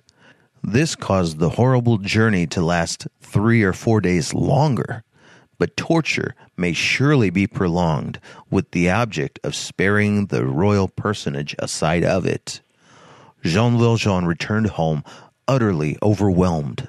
Such encounters are shocks, and the memory that they leave behind them resembles a thorough shaking up. Nevertheless, Jean Valjean did not observe that, on his way back to the Rue de Babylone with Cosette, the latter was plying him with other questions on the subject of what they had just seen. Perhaps he was too much absorbed in his own dejection to notice her words and reply to them. But when Cosette was leaving him in the evening to betake herself to bed, he heard her say in a low voice, as though talking to herself, "It seems to me that if I were to find one of those men in my pathway, oh my God, I should die merely from the sight of him close at hand." Fortunately, chance ordained that on the morrow of that tragic day there was some official solemnity apropos of I know not what. Fetes in Paris, a review in the Champ de Mars, jousts in the Seine, theatrical performance in the Champs-Élysées, fireworks at the Arc de l'Étoile, illuminations everywhere. Jean Valjean did violence to his habits and took Cosette to see these rejoicings, for the purpose of diverting her from the memory of the day before, and of effacing, beneath the smiling tumult of all Paris, the abominable thing which had passed before her. The review with which the festival was spiced made the presence of uniforms perfectly natural. Jean Valjean donned his uniform of a National Guard with the vague inward feeling of a man who is betaking himself to shelter. However, this trip seemed to attain its object. Cosette, who made it her law to please her father, and to whom, moreover, all spectacles were a novelty, accepted this diversion with the light and easy good grace of youth, and did not pout too disdainfully at that flutter of enjoyment called a public fete, so that Jean Valjean was able to believe that he had succeeded, and that no trace of that hideous vision remained. Some days later, one morning when the sun was shining brightly, and they were both on the steps leading to the garden, another infraction of the rules which Jean Valjean seemed to have imposed upon himself, and the custom of remaining in her chamber which melancholy had caused Cosette to adopt, Cosette, in a wrapper was standing erect in that negligent attire of early morning which envelops young girls in an adorable way, and which produces the effect of a cloud drawn over a star, and, with her head bathed in light, rosy after a good sleep, submitting to the gentle glances of the tender old man, she was picking a daisy to pieces. Cosette did not know the delightful legend, "I love a little, passionately," etc. Who was there who could have taught her? She was handling the flower instinctively, innocently, without a suspicion that to pluck a daisy apart is to do the same by heart. If there were a fourth and smiling grace called melancholy, she would have worn the air of that grace. Jean Valjean was fascinated by the contemplation of those tiny fingers on that flower, and forgetful of everything in the radiance emitted by that child. A red breast was warbling in the thicket on one side. White cloudlets floated across the sky so gaily that one would have said that they had just been set at liberty. Cosette went on, attentively tearing the leaves from her flower. She seemed to be thinking about something, but whatever it was, it must be something charming. All at once, she turned her head over her shoulder with the delicate languor of a swan, and she said to Jean Valjean, "Father, what are the galleys like?" End of Book 3, Chapter 8. Recording by Dave Dwight, Southern Illinois. Book 4. Succor from below may turn out to be succor from on high. Chapter 1. A wound without, healing within. Thus their life clouded over by degrees. But one diversion, which had formerly been a happiness, remained to them, which was to carry bread to those who were hungry, and clothing to those who were cold. Cosette often accompanied Jean Valjean on these visits to the poor, on which they recovered some remnants of their former free intercourse.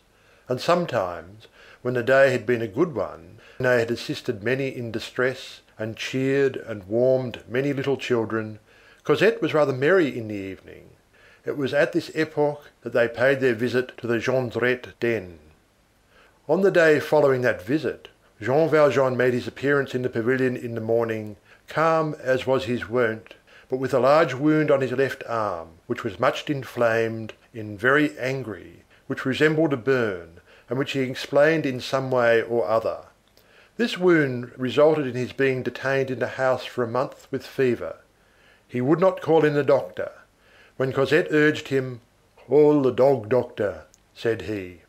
Cosette dressed the wound morning and evening with so divine an air and such angelic happiness at being of use to him that Jean Valjean felt all his former joy returning, his fears and anxieties dissipating, and he gazed at Cosette, saying, "Oh, what a kindly wound! Oh, what a great misfortune!" Cosette, on perceiving that her father was ill, had deserted the pavilion and again taken a fancy to the little lodging and the back courtyard. She passed nearly all her days beside Jean Valjean, and read to him the books which he desired. Generally they were books of travel. Jean Valjean was undergoing a new birth. His happiness was reviving in these ineffable rays, the Luxembourg, the prowling young stranger, Cosette's coldness. All these clouds upon his soul were growing dim. He had reached the point where he said to himself, "I imagined all that. I am an old fool." His happiness was so great that the horrible discovery of the Thénardiers made in the Jondrette hovel, unexpected as it was, had, after a fashion, glided over him unnoticed. He had succeeded in making his escape. All trace of him was lost. What more did he care for? He only thought of those wretched beings to pity them. Here they are in prison, and henceforth they will be incapacitated for doing any harm, he thought. But what a lamentable family in distress! As for the hideous vision of the Barrière du Maine, Cosette had not referred to it again. Sister Sainte Mechtilde had taught Cosette music in the convent.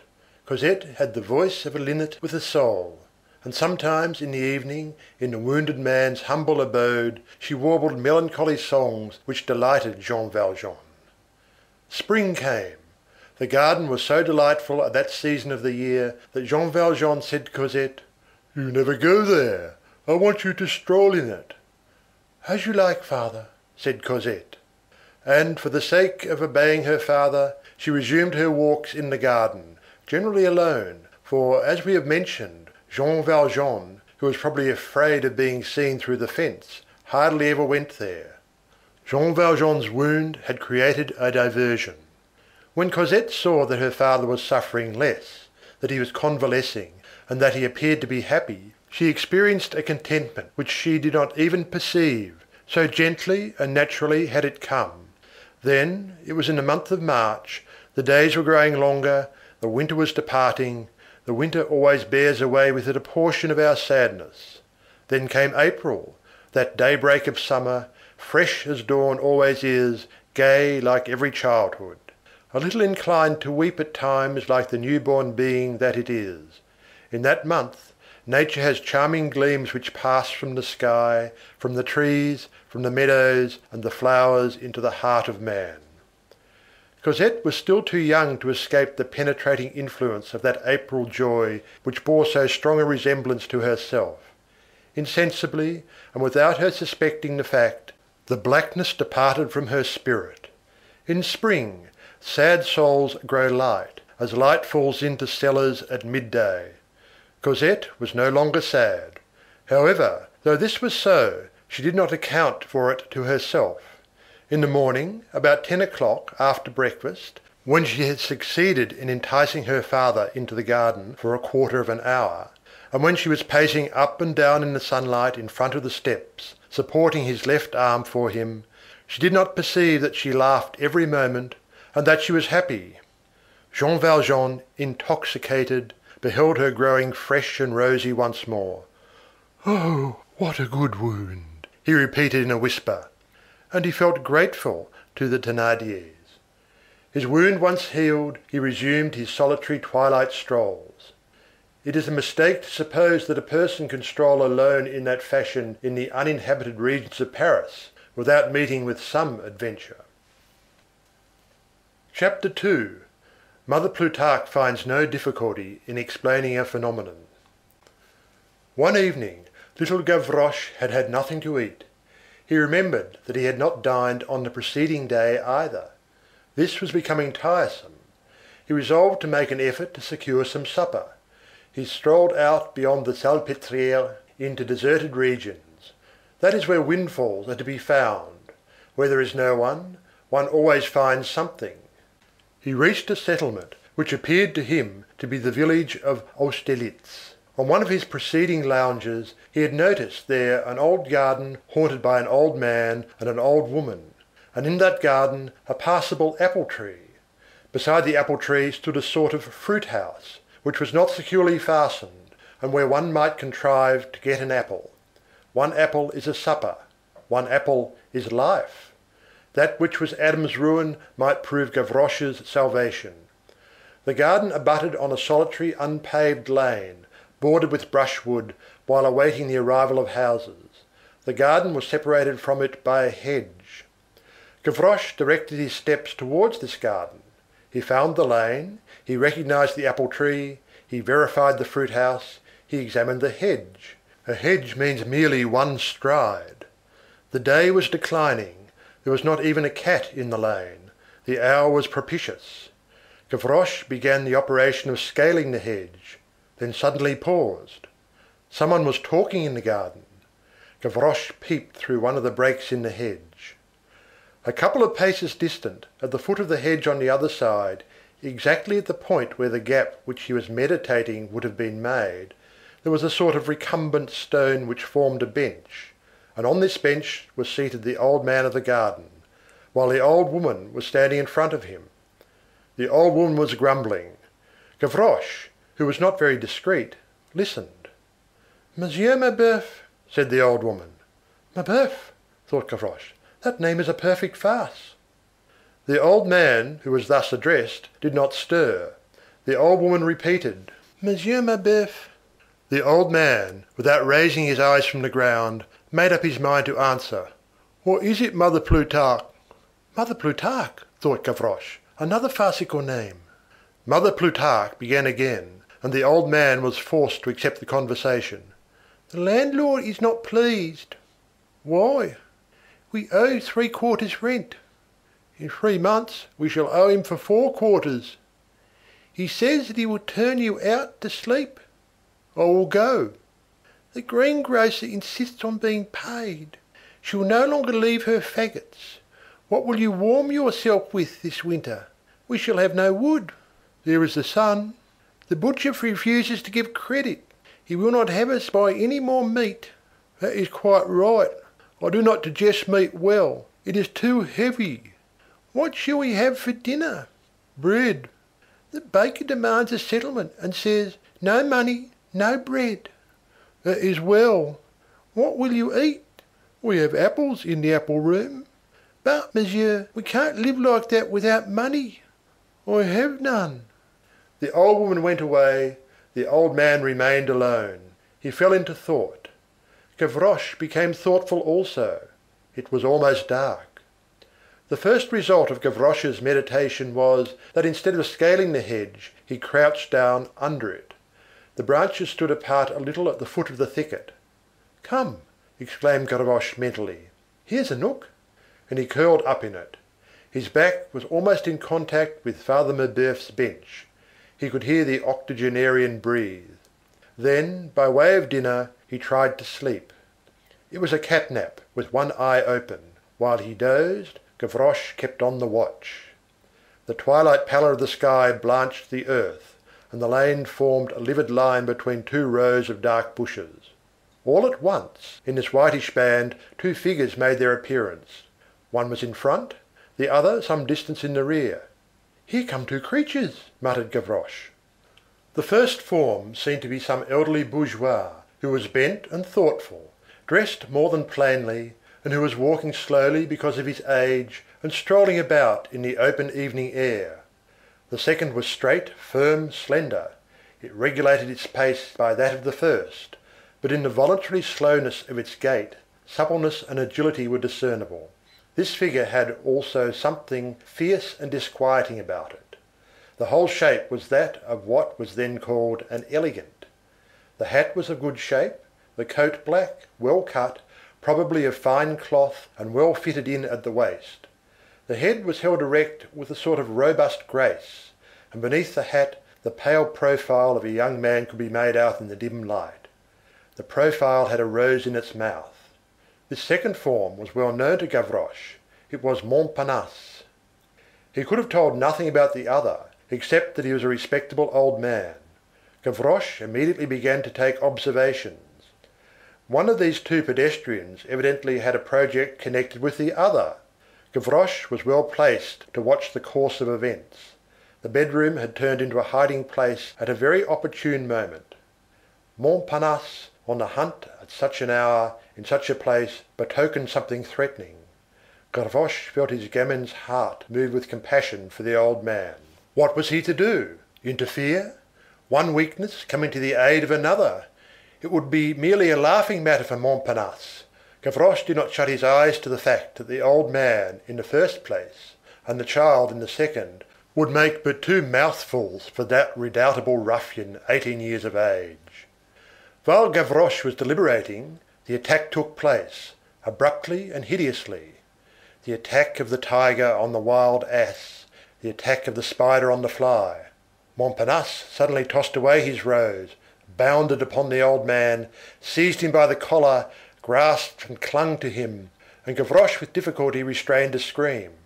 A moment later, one of these men was underneath the other, groaning, struggling, with a knee of marble upon his breast. Only, it was not just what Gavroche had expected. The one who lay on the earth was Montparnasse. The one who was on top was the old man. All this took place a few paces distant from Gavroche. The old man had received the shock, had returned it, and that in such a terrible fashion that in a twinkling the assailant and the assailed had exchanged roles. "Here's a hearty veteran," thought Gavroche. He could not refrain from clapping his hands, but it was applause wasted. It did not reach the combatants, absorbed and deafened as they were, each by the other, as their breath mingled in the struggle. Silence ensued. Montparnasse ceased his struggles. Gavroche indulged in this aside. Can he be dead? The good man had not uttered a word, nor given vent to a cry. He rose to his feet, and Gavroche heard him say to Montparnasse, "Get up." Montparnasse rose, but the good man held him fast. Montparnasse's attitude was the humiliated and furious attitude of the wolf who has been caught by a sheep. Gavroche looked on and listened, making an effort to reinforce his eyes with his ears. He was enjoying himself immensely. He was repaid for his conscientious anxiety in the character of a spectator. He was able to catch on the wing a dialogue which borrowed from the darkness an indescribably tragic accent. The good man questioned. Montparnasse replied. "How old are you?" "19." "You are strong and healthy. Why do you not work?" "It bores me." "What is your trade?" "An idler." "Speak seriously. Can nothing be done for you? What would you like to be?" "A thief." A pause ensued. The old man seemed absorbed in profound thought. He stood motionless, and did not relax his hold on Montparnasse. Every moment the vigorous and agile young ruffian indulged in the twitchings of a wild beast caught in a snare. He gave a jerk, tried a crook of the knee, twisted his limbs desperately, and made efforts to escape. The old man did not appear to notice it, and held both his arms with one hand, with the sovereign indifference of absolute force. The old man's reverie lasted for some time, then, looking steadily at Montparnasse, he addressed him in a gentle voice, in the midst of the darkness where they stood, a solemn harangue, of which Gavroche did not lose a single syllable. "My child, you are entering, through indolence, on one of the most laborious of lives. Ah! You declare yourself to be an idler. Prepare to toil. There is a certain formidable machine. Have you seen it? It is the rolling mill. You must be on your guard against it. It is crafty and ferocious. If it catches hold of the skirt of your coat, you'll be drawn in bodily. That machine is laziness. Stop while there is yet time, and save yourself. Otherwise it is all over with you. In a short time you will be among the gearing. Once entangled, hope for nothing more. Toil, lazy bones. There is no more repose for you. The iron hand of implacable toil has seized you. You do not wish to earn your living, to have a task, to fulfill a duty. It bores you to be like other men? Well, you will be different. Labour is the law. He who rejects it will find ennui his torment. You do not wish to be a working man? You will be a slave. Toil lets go of you on one side only to grasp you again on the other. You do not desire to be its friend, you shall be its negro slave. Ah! You would have none of the honest weariness of men, you shall have the sweat of the damned. Where others sing, you will rattle in your throat. You will see afar off, from below, other men at work. It will seem to you that they are resting. The labourer, the harvester, the sailor, the blacksmith, will appear to you in glory like the blessed spirits in paradise. What radiance surrounds the forge! To guide the plough, to bind the sheaves is joy. The bark at liberty in the wind, what delight! Do you, lazy idler, delve, drag on, roll, march, drag your halter. You are a beast of burden in the team of hell. Ah! To do nothing is your object. Well, not a week, not a day, not an hour shall you have free from oppression. You will be able to lift nothing without anguish. Every minute that passes will make your muscles crack. What is a feather to others will be a rock to you. The simplest things will become steep acclivities. Life will become monstrous all about you. To go, to come, to breathe will be just so many terrible labours.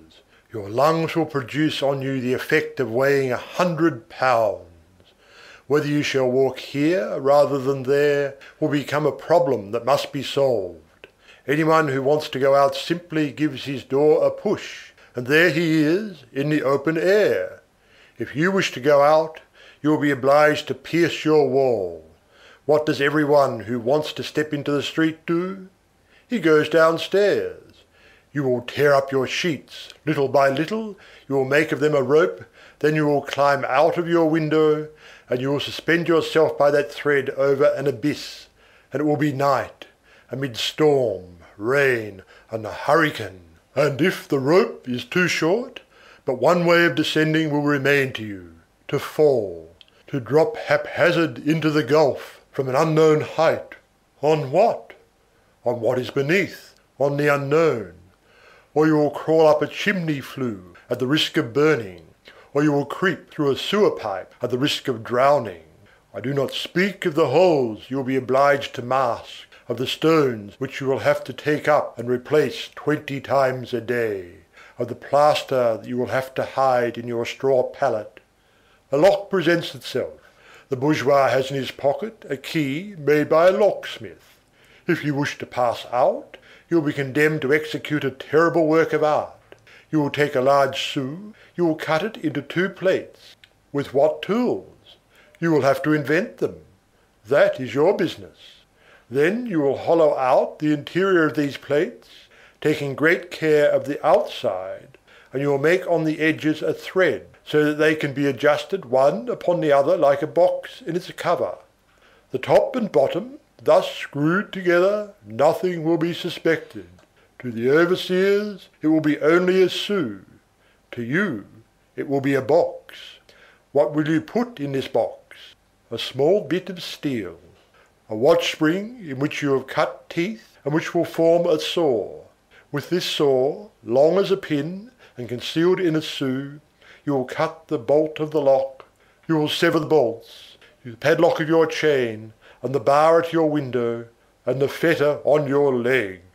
This masterpiece finished, this prodigy accomplished, all these miracles of art, address, skill, and patience executed, what will be your recompense if it becomes known that you are the author? The dungeon. There is your future. What precipices are idleness and pleasure? Do you know that to do nothing is a melancholy resolution? To live in idleness on the property of society? To be useless, that is to say, pernicious? This leads straight to the depth of wretchedness. Woe to the man who desires to be a parasite. He will become vermin. Ah, so it does not please you to work. Ah, you have but one thought, to drink well, to eat well, to sleep well. You will drink water. You will eat black bread.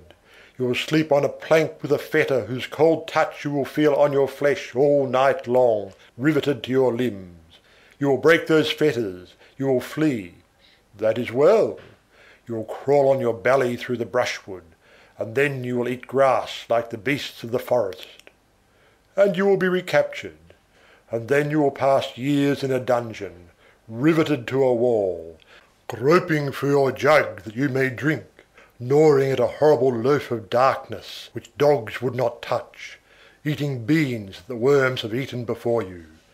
You will be a woodlouse in a cellar.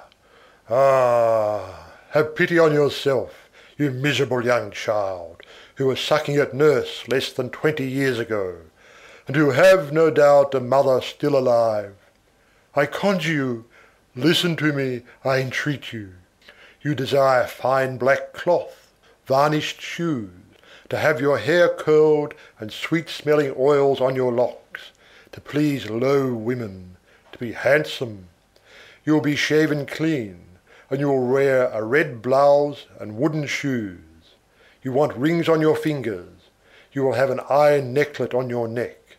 If you glance at a woman, you'll receive a blow, and you will enter there at the age of 20, and you will come out at 50. You will enter young, rosy, fresh, with brilliant eyes, and all your white teeth, and your handsome youthful hair. You will come out broken, bent, wrinkled, toothless, horrible, with white locks. Ah, my poor child, you are on the wrong road. Idleness is counselling you badly. The hardest of all work is thieving. Believe me, do not undertake that painful profession of an idle man. It is not comfortable to become a rascal. It is less disagreeable to be an honest man. Now go, and ponder on what I have said to you. By the way, what did you want of me? My purse? Here it is." And the old man, releasing Montparnasse, put his purse into the latter's hand. Montparnasse weighed it for a moment, after which he allowed it to slide gently into the back pocket of his coat, with the same mechanical precaution as though he had stolen it. All this having been said and done, the good man turned his back and tranquilly resumed his stroll. "The blockhead," muttered Montparnasse. Who was this good man? The reader has, no doubt, already divined. Montparnasse watched him with amazement as he disappeared in the dusk. This contemplation was fatal to him. While the old man was walking away, Gavroche drew near. Gavroche had assured himself, with a sidelong glance, that Father Mabeuf was still sitting on his bench, probably sound asleep. Then the gamin emerged from his thicket and began to crawl after Montparnasse in the dark, as the latter stood there motionless. In this manner he came up to Montparnasse without being seen or heard, gently insinuated his hand into the back pocket of that frock coat of fine black cloth, seized the purse, withdrew his hand, and having recourse once more to his crawling, he slipped away like an adder through the shadows. Montparnasse, who had no reason to be on guard, and who was engaged in thought for the first time in his life, perceived nothing. When Gavroche had once more attained the point where Father Mabeuf was, he flung the purse over the hedge, and fled as fast as his legs would carry him. The purse fell on Father Mabeuf's foot. This commotion roused him. He bent over and picked up the purse. He did not understand in the least, and opened it. The purse had two compartments. In one of them there was some small change. In the other lay 6 Napoleons. Monsieur Mabeuf, in great alarm, referred the matter to his housekeeper. "That has fallen from heaven," said Mother Plutarque. End of Book 4. Recording by Algie Pugg, Perth, Western Australia. Cosette's grief, which had been so poignant and lively 4 or 5 months previously, had, without her being conscious of the fact, entered upon its convalescence. Nature, spring, youth, love for her father, the gaiety of the birds and flowers, caused something almost resembling forgetfulness to filter gradually, drop by drop, into that soul which was so virgin and so young. Was the fire wholly extinct there? Or was it merely that layers of ashes had formed? The truth is that she hardly felt the painful and burning spot any longer.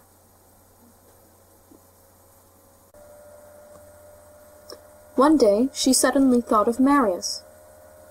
"Why," said she, "I no longer think of him." That same week she had noticed a very handsome officer of lancers, with a wasp-like waist, a delicious uniform, the cheeks of a young girl, a sword under his arm, waxed moustaches, and a glazed shapka, passing the gate. Moreover, he had light hair, prominent blue eyes, a round face, was vain, insolent, and good-looking, quite the reverse of Marius. He had a cigar in his mouth. Cosette thought that this officer, doubtless, to the regiment in barracks in the Rue du Babylon. On the following day she saw him pass again. She took note of the hour. From that time forth, was it chance? She saw him pass nearly every day. The officer's comrades perceived that there was, in that badly kept garden, behind that malicious rococo fence, a very pretty creature, who was almost always there, when the handsome lieutenant, who was not unknown to the reader, and whose name was Théodule Gillenormand, passed by. "See here," they said to him. "There's a little creature there who is making eyes at you. Look." "Have I the time," replied the lancer, "to look at all the girls who look at me?" This was at the precise moment when Marius was descending heavily towards agony, and was saying, "If I could but see her before I die." Had his wish been realized, had he beheld Cosette at the moment, gazing at the lancer, he would not have been able to utter a word, and he would have expired with grief. Whose fault was it? No one's. Marius possessed one of those temperaments which bury themselves in sorrow, and there abide. Cosette was one of those persons who plunge into sorrow and emerge from it again. Cosette was, moreover, passing through that dangerous period, that fatal phase of feminine reverie, abandoned to itself, in which the isolated heart of a young girl resembles the tendrils of the vine which cling, as chance directs, to the capital of a marble column, or to the post of a wine-shop. A rapid and decisive moment, critical for every orphan, be she rich or poor, for wealth does not prevent a bad choice. Misalliances are made in very high circles. Real misalliance is that of souls, and as many an unknown young man, without name, without birth, without fortune, is a marble column which bears up a temple of grand sentiments and grand ideas, so such and such, a man of the world, satisfied and opulent, who has polished boots and varnished words, if looked at not outside, but inside, a thing which is reserved for his wife, is nothing more than a block obscurely haunted by violent, unclean, and vinous passions, the post of a drinking shop. What did Cosette's soul contain? Passion, calmed or lulled to sleep? Something limpid, brilliant, troubled to a certain depth, and gloomy lower down. The image of the handsome officer was reflected in the surface. Did a souvenir linger in the depths, quite at the bottom? Possibly. Cosette did not know. A singular incident supervened. End of chapter. Chapter 2. Cosette's Apprehensions. During the first fortnight in April, Jean Valjean took a journey. This, as the reader knows, happened from time to time, at very long intervals. He remained absent a day or 2 days at the utmost. Where did he go? No one knew, not even Cosette. Once only, on the occasion of one of these departures, she had accompanied him in a hackney coach as far as a little blind alley, at the corner of which she read, Impasse de la Planchette. There he alighted, and the coach took Cosette back to the Rue de Babylone. It was usually when money was lacking in the house that Jean Valjean took these little trips. So Jean Valjean was absent. He had said, "I shall return in 3 days." That evening Cosette was alone in the drawing-room. In order to get rid of her ennui, she had opened her piano organ, and had begun to sing, accompanying herself the while, the chorus from Eurytheme, "Hunters, stray in the wood," which is probably the most beautiful thing in all the sphere of music. When she had finished, she remained wrapped in thought. All at once it seemed to her that she had heard the sound of footsteps in the garden. It could not be her father, he was absent. It could not be Toussaint. She was in bed, and it was 10 o'clock at night. She stepped to the shutter of the drawing-room, which was closed, and laid her ear against it. It seemed to her that it was the tread of a man, and that he was walking very softly. She mounted rapidly to the first floor, to her own chamber, opened a small wicket in her shutter, and peeped into the garden. The moon was at the full. Everything could be seen as plainly as by day. There was no one there. She opened the window. The garden was absolutely calm, and all that was visible was that the street was deserted, as usual. Cosette thought that she had been mistaken. She thought that she had heard a noise. It was a hallucination produced by the melancholy and magnificent chorus of Weber, which lays open before the mind terrified depths, which trembles before the gaze like a dizzy forest, and in which one hears the cackling of dead branches beneath the uneasy tread of the huntsman, of whom one catches a glimpse through the twilight. She thought no more about it. Moreover, Cosette was not very timid by nature. There flowed in her veins some of the blood of the bohemian and the adventuress who runs barefoot. It will be remembered that she was more of a lark than a dove. There was a foundation of wilderness and bravery in her. On the following day, at an earlier hour, towards nightfall, she was strolling in the garden. In the midst of the confused thoughts which occupied her, she fancied that she caught for an instant a sound similar to that of the preceding evening, as though someone were walking beneath the trees in the dusk, and not very far from her. But she told herself that nothing so closely resembled a step on the grass as the friction of 2 branches which have moved from side to side, and she paid no heed to it. Besides, she could see nothing. She emerged from the thicket, she had still to cross a small lawn to regain the steps. The moon, which had just risen behind her, cast Cosette's shadow in front of her upon this lawn, as she came out from the shrubbery. Cosette halted in alarm. Beside her shadow the moon outlined distinctly upon the turf another shadow, which was particularly startling and terrible, a shadow which had a round hat. It was the shadow of a man who must have been standing on the border of the clump of shrubbery, a few paces in the rear of Cosette. She stood for a moment without the power to speak, or cry, or call, or stir, or turn her head. Then she summoned up all her courage and turned round resolutely. There was no one there. She glanced on the ground. The figure had disappeared. She re-entered the thicket, searched the corners boldly, went as far as the gate, and found nothing. She felt herself absolutely chilled with terror. Was this another hallucination? What, 2 days in succession? One hallucination might pass, but 2 hallucinations? The disquieting point about it was that the shadow had assuredly not been a phantom. Phantoms do not wear round hats. On the following day, Jean Valjean returned. Cosette told him what she thought she had heard and seen. She wanted to be reassured and to see her father shrug his shoulders and say to her, "You are a little goose." Jean Valjean grew anxious. "It cannot be anything," said he. He left her under some pretext and went into the garden, and she saw him examining the gate with great attention. During the night she woke up. This time she was sure, and she distinctly heard someone walking close to the flight of steps beneath her window. She ran to her little wicket and opened it. In point of fact, there was a man in the garden, with a large club in his hand. Just as she was about to scream, the moon lighted up the man's profile. It was her father. She returned to her bed, saying to herself, "He is very uneasy." Jean Valjean passed that night, and the 2 succeeding nights in the garden. Cosette saw him through the hole in her shutter. On the 3rd night, the moon was on the wane, and had begun to rise later. At 1 o'clock in the morning, possibly, she had heard a loud burst of laughter, and her father's voice calling her, "Cosette!" She jumped out of bed, threw on her dressing-gown, and opened her window.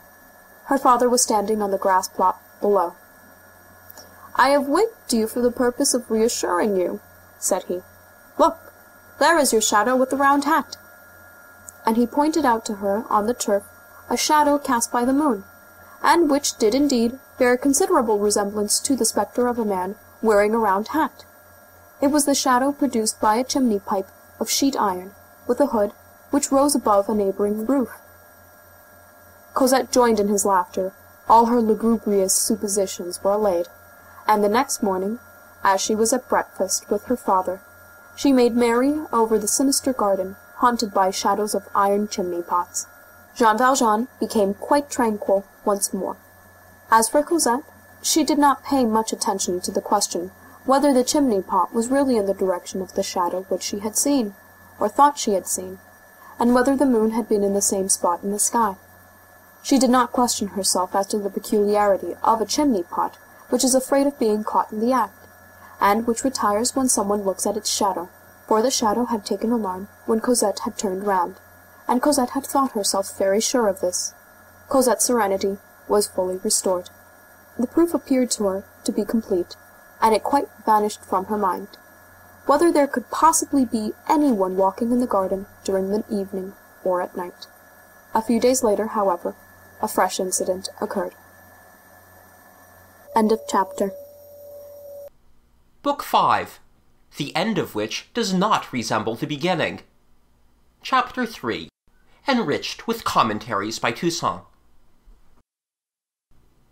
In the garden, near the railing on the street, there was a stone bench, screened from the eyes of the curious by a plantation of yoke elms, but which could, in case of necessity, be reached by an arm from the outside, past the trees and the gate. One evening, during that same month of April, Jean Valjean had gone out. Cosette had seated herself on this bench after sundown. The breeze was blowing briskly in the trees. Cosette was meditating. An objectless sadness was taking possession of her little by little, that invincible sadness evoked by the evening, and which arises, perhaps, who knows, from the mystery of the tomb which is ajar at that hour. Perhaps Fantine was within that shadow. Cosette rose, slowly made the tour of the garden, walking on the grass drenched in dew, and saying to herself, through the species of melancholy somnambulism in which she was plunged, "Really, one needs wooden shoes for the garden at this hour. One takes cold." She returned to the bench. As she was about to resume her seat there, she observed on the spot which she had quitted a tolerably large stone, which had, evidently, not been there a moment before. Cosette gazed at the stone, asking herself what it meant. All at once, the idea occurred to her that the stone had not reached the bench all by itself, that someone had placed it there, that an arm had been thrust through the railing, and this idea appeared to alarm her. This time the fear was genuine. The stone was there. No doubt was possible. She did not touch it, fled without glancing behind her, took refuge in the house, and immediately closed with shutter, bolt, and bar the door-like window opening on the flight of steps. She inquired of Toussaint, "Has my father returned yet?" "Not yet, mademoiselle." We have already noted once for all the fact that Toussaint stuttered. May we be permitted to dispense with it for the future? The musical notation of an infirmity is repugnant to us. Jean Valjean, a thoughtful man and given to nocturnal strolls, often returned quite late at night. "Toussaint," went on Cosette, "are you careful to thoroughly barricade the shutters opening on the garden, at least with bars in the evening, and to put the little iron things in the little rings that close them?" "Oh, be easy on that score, miss." Toussaint did not fail in her duty, and Cosette was well aware of the fact, but she could not refrain from adding, "It is so solitary here." "So far as that is concerned," said Toussaint, "it is true. We might be assassinated before we had time to say, 'Oh!' And monsieur does not sleep in the house to boot. But fear nothing, miss. I fasten the shutters up like prisons. Lone women, that is enough to make one shudder, I believe you. Just imagine, what if you were to see men enter your chamber at night, and say, 'Hold your tongue,' and begin to cut your throat? It's not the dying so much. You die, for one must die, that's all right. It's the abomination of feeling those people touch you. And then their knives, they can't be able to cut well with them. Ah, good gracious!" "Be quiet," said Cosette. "Fasten everything thoroughly." Cosette, terrified by the melodrama improvised by Toussaint, and possibly also by the recollection of the apparitions of the past week which recurred to her memory, dared not even say to her, "Go and look at the stone which has been placed on the bench," for fear of opening the garden gate and allowing the men to enter. She saw that all the doors and windows were carefully fastened, made Toussaint go all over the house from garret to cellar, locked herself up in her own chamber, bolted her door, looked under her couch, went to bed, and slept badly. All night long she saw that big stone, as large as a mountain and full of caverns. At sunrise, the property of the rising sun is to make us laugh at all our terrors of the past night, and our laughter is in direct proportion to our terror which they have caused. At sunrise, Cosette, when she woke, viewed her fright as a nightmare, and said to herself, "What have I been thinking of? It is like the footsteps that I thought I heard a week or two ago in the garden at night. It is like the shadow of the chimney-pot. Am I becoming a coward?" The sun, which was glowing through the crevices in her shutters, and turning the damask curtains crimson, reassured her to such an extent that everything vanished from her thoughts, even the stone.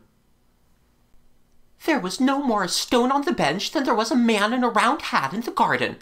I dreamed about the stone, as I did all the rest." She dressed herself, descended to the garden, ran to the bench, and broke out in a cold perspiration. The stone was there. But this lasted only for a moment. That which is terror by night is curiosity by day. "Bah!" said she. "Come, let us see what it is." She lifted the stone, which was tolerably large. Beneath it was something which resembled a letter. It was a white envelope. Cosette seized it. There was no address on one side, no seal on the other. Yet the envelope, though unsealed, was not empty. Papers could be seen inside. Cosette examined it. It was no longer alarm, it was no longer curiosity. It was a beginning of anxiety. Cosette drew from the envelope its contents, a little notebook of paper, each page of which was numbered, and bore a few lines in a very fine and rather pretty handwriting, as Cosette thought. Cosette looked for a name. There was none. To whom was this addressed? To her, probably, since a hand had deposited the packet on her bench. From whom did it come? An irresistible fascination took possession of her. She tried to turn away her eyes from the leaflets which were trembling in her hand. She gazed at the sky, the street, the acacias all bathed in light, the pigeons fluttering over a neighboring roof, and then her glance suddenly fell upon the manuscript, and she said to herself that she must know what it contained. This is what she read. Chapter 4. A Heart Beneath a Stone. The reduction of the universe to a single being, the expansion of a single being even to God, that is love. Love is the salutation of the angels to the stars. How sad is the soul when it is sad through love! What a void in the absence of the being who by herself fills the world! Oh, how true it is that the beloved being becomes God!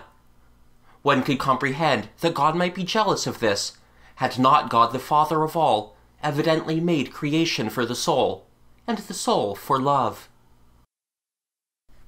The glimpse of a smile beneath a white crepe bonnet with a lilac curtain is sufficient to cause the soul to enter into the palace of dreams. God is behind everything, but everything hides God. Things are black, creatures are opaque. To love a being is to render that being transparent. Certain thoughts are prayers. There are moments when, whatever the attitude of the body may be, the soul is on its knees. Parted lovers beguile absence by 1,000 chimerical devices, which possess, however, a reality of their own. They are prevented from seeing each other, they cannot write to each other. They discover a multitude of mysterious means to correspond. They send each other the song of the birds, the perfume of the flowers, the smiles of children, the light of the sun, the sighings of the breeze, the rays of stars, all creation. And why not? All the works of God are made to serve love. Love is sufficiently potent to charge all nature with its messages. O Spring, thou art a letter that I write to her. The future belongs to hearts even more than it does to minds. Love, that is the only thing that can occupy and fill eternity. In the infinite, the inexhaustible is requisite. Love participates of the soul itself. It is of the same nature. Like it, it is the divine spark. Like it, it is incorruptible, indivisible, imperishable.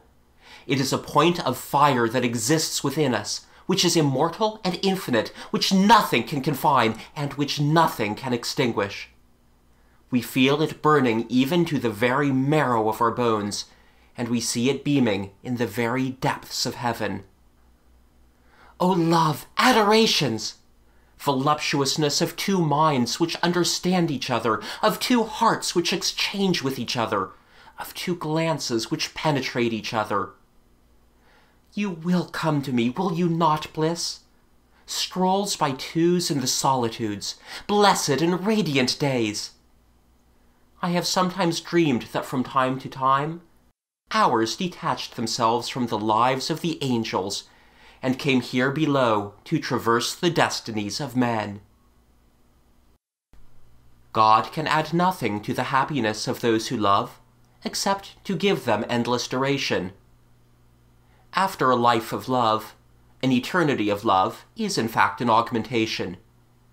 But to increase in intensity even the ineffable felicity which love bestows on the soul even in this world is impossible, even to God.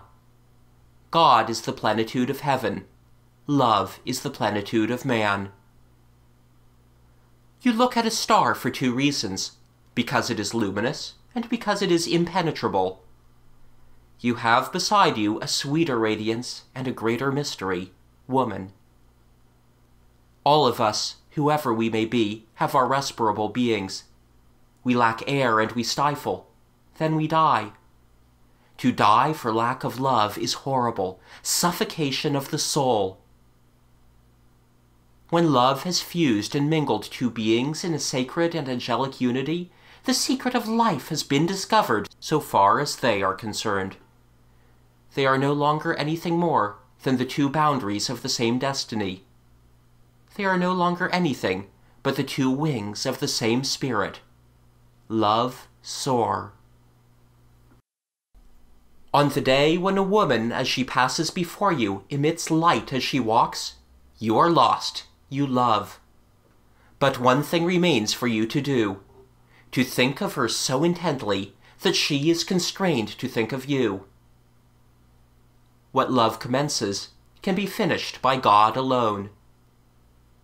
True love is in despair and is enchanted over a glove lost or a handkerchief found, and eternity is required for its devotion and its hopes.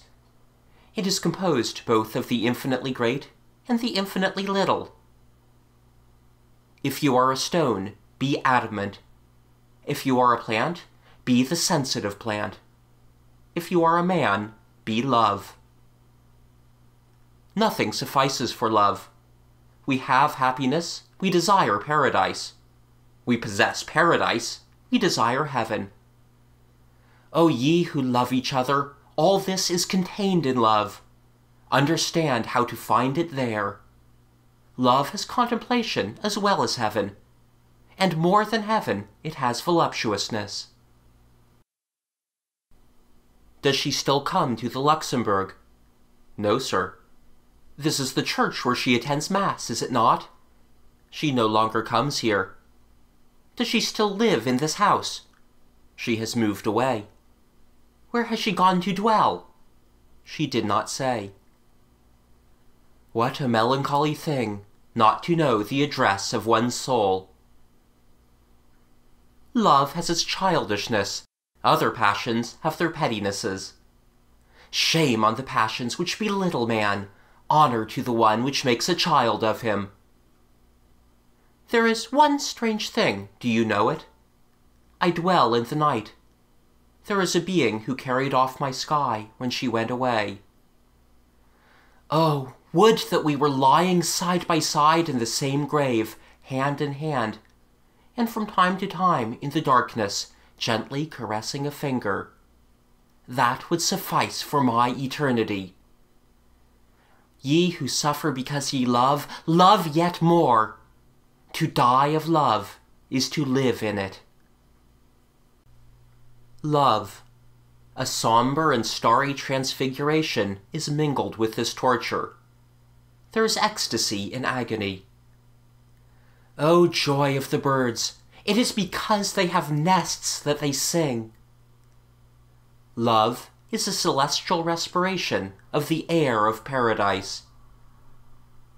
Deep hearts, sage minds, take life as God has made it.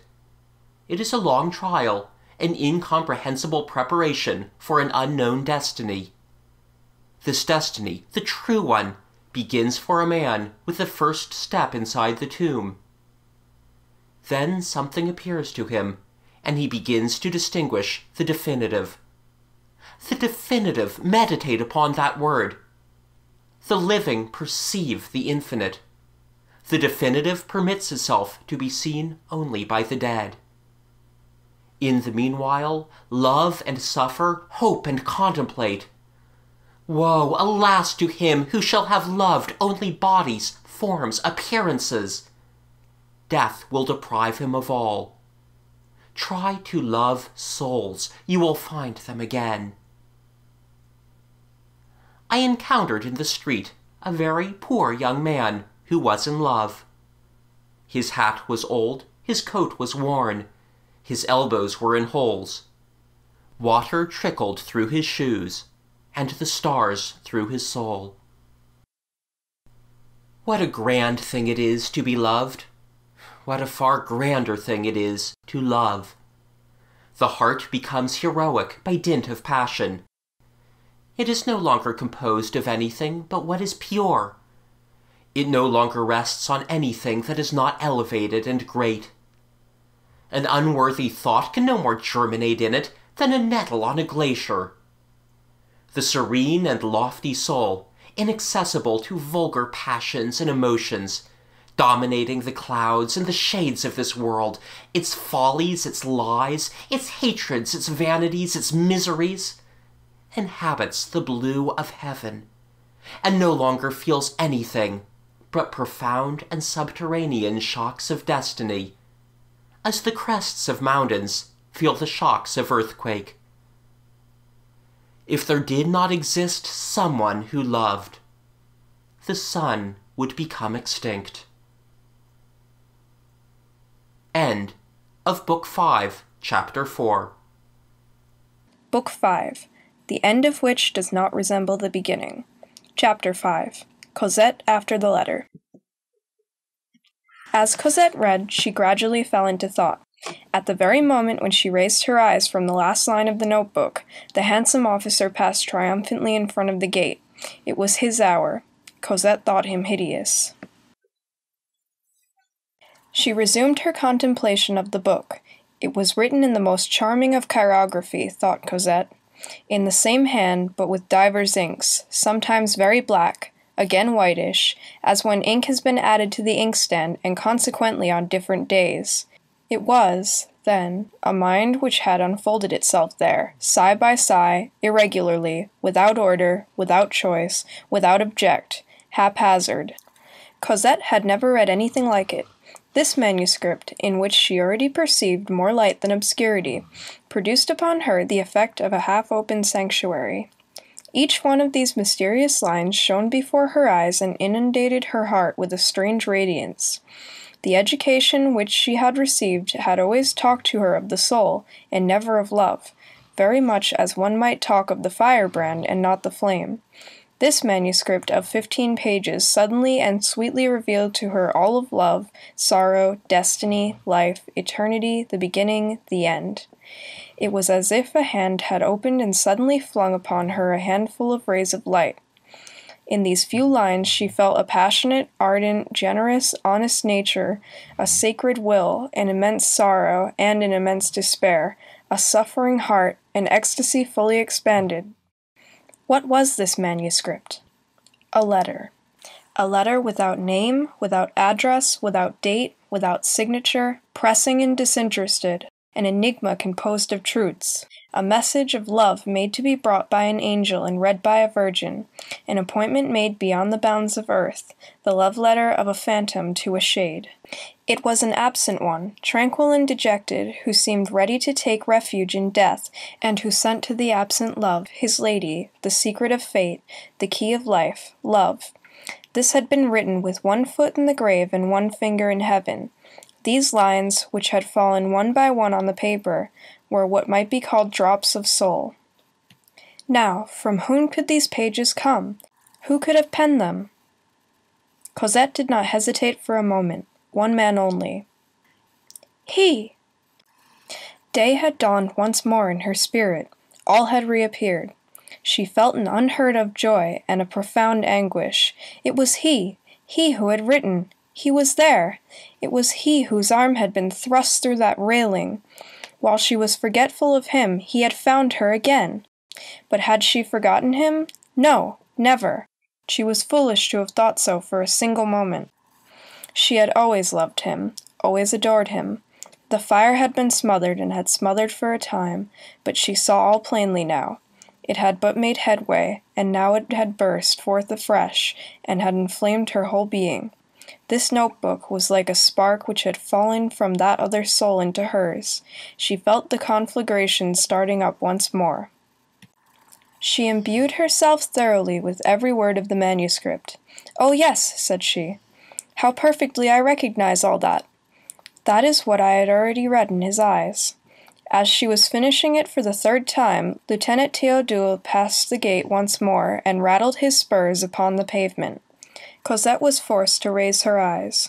She thought him insipid, silly, stupid, useless, foppish, displeasing, impertinent, and extremely ugly. The officer thought it his duty to smile at her. She turned away as in shame and indignation. She would gladly have thrown something at his head. She fled, re-entered the house, and shut herself up in her chamber to peruse the manuscript once more, to learn it by heart and to dream. When she had thoroughly mastered it, she kissed it and put it in her bosom. All was over. Cosette had fallen back into deep, seraphic love. The abyss of Eden had yawned once more. All day long Cosette remained in a sort of bewilderment. She scarcely thought. Her ideas were in the state of a tangled skein in her brain. She could not manage to conjecture anything. She hoped through a tremor. What? Vague things. She dared make herself no promises, and she did not wish to refuse herself anything. Flashes of pallor passed over her countenance, and shivers ran through her frame.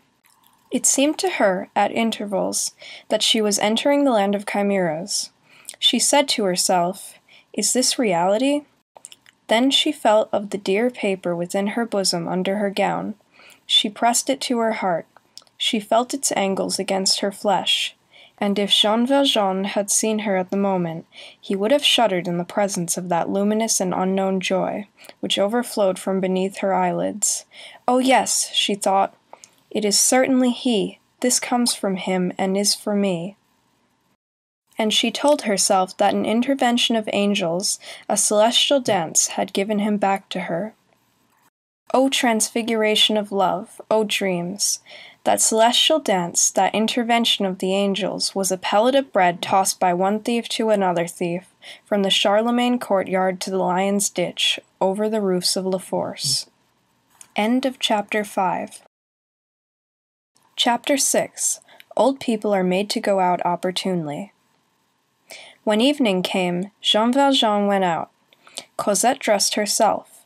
She arranged her hair in the most becoming manner, and she put on a dress whose bodice had received one snip of the scissors too much, and which, through this slope, permitted a view of the beginning of her throat, and was, as young girls say, a trifle indecent. It was not in the least indecent, but it was prettier than usual. She made her toilet thus without knowing why she did so. Did she mean to go out? No. Was she expecting a visitor? No. At dusk she went down to the garden. Toussaint was busy in her kitchen, which opened to the backyard. She began to stroll under the trees, thrusting aside the branches from time to time with her hand, because there were some which hung very low. In this manner she reached the bench. The stone was still there. She sat down and gently laid her white hand on this stone as though she wished to caress and thank it. All at once she experienced that indefinable impression which one undergoes when there is someone standing behind one, even when she does not see the person. She turned her head and rose to her feet. It was he. His head was bare. He appeared to have grown thin and pale. His black clothes were hardly discernible. The twilight threw a wan light on his fine brow and covered his eyes in shadows. Beneath a veil of incomparable sweetness, he had something about him that suggested death and night. His face was illuminated by the light of the dying day, and by the thought of a soul that is taking flight. He seemed to be not yet a ghost, and he was no longer a man. He had flung away his hat in the thicket, a few paces distant. Cosette, though ready to swoon, uttered no cry. She retreated slowly, for she felt herself attracted. He did not stir. By virtue of something ineffable and melancholy which enveloped him, she felt the look in his eyes which she could not see. Cosette, in her retreat, encountered a tree and leaned against it. Had it not been for this tree, she would have fallen. Then she heard his voice, that voice which she had really never heard, barely rising above the rustle of the leaves, and murmuring, "Pardon me, here I am. My heart is full. I could not live on as I was living, and I have come. Have you read what I placed there on the bench? Do you recognize me at all? Have no fear of me. It is a long time, you remember the day, since you looked at me at the Luxembourg, near the Gladiator.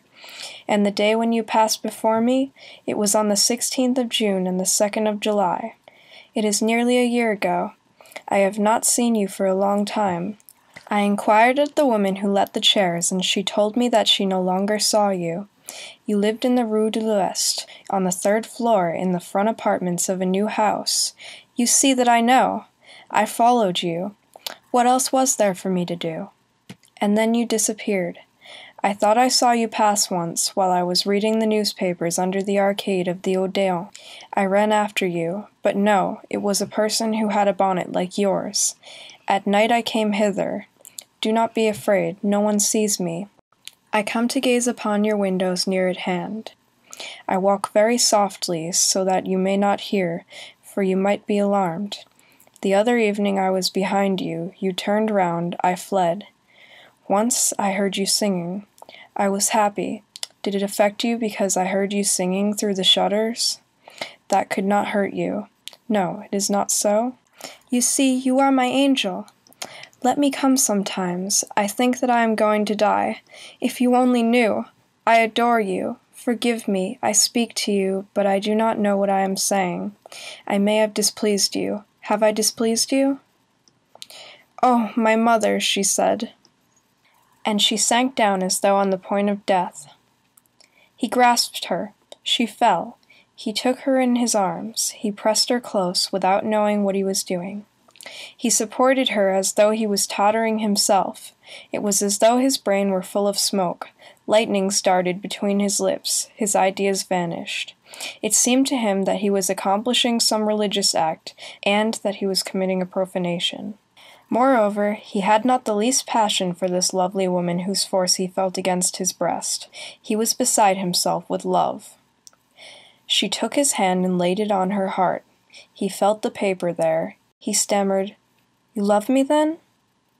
She replied in a voice so low that it was no longer anything more than a barely audible breath. "Hush! Thou knowest it." And she hid her blushing face on the breast of the superb and intoxicated young man. He fell upon the bench, and she beside him. They had no words more. The stars were beginning to gleam. How did it come to pass that their lips met? How comes it to pass that the birds sing, that snow melts, that the rose unfolds, that May expands, that the dawn grows white beyond the black trees of the shivering crest of the hills? A kiss, and that was all. Both started and gazed into the darkness with sparkling eyes. They felt neither the cool night, nor the cold stone, nor the damp earth, nor the wet grass. They had looked at each other, and their hearts were full of thoughts. They had clasped hands unconsciously. She did not ask him, she did not even wonder, how he had entered there, and how he had made his way into the garden. It seemed so simple to her that he should be there. From time to time, Marius' knee touched Cosette's knee, and both shivered. At intervals, Cosette stammered a word.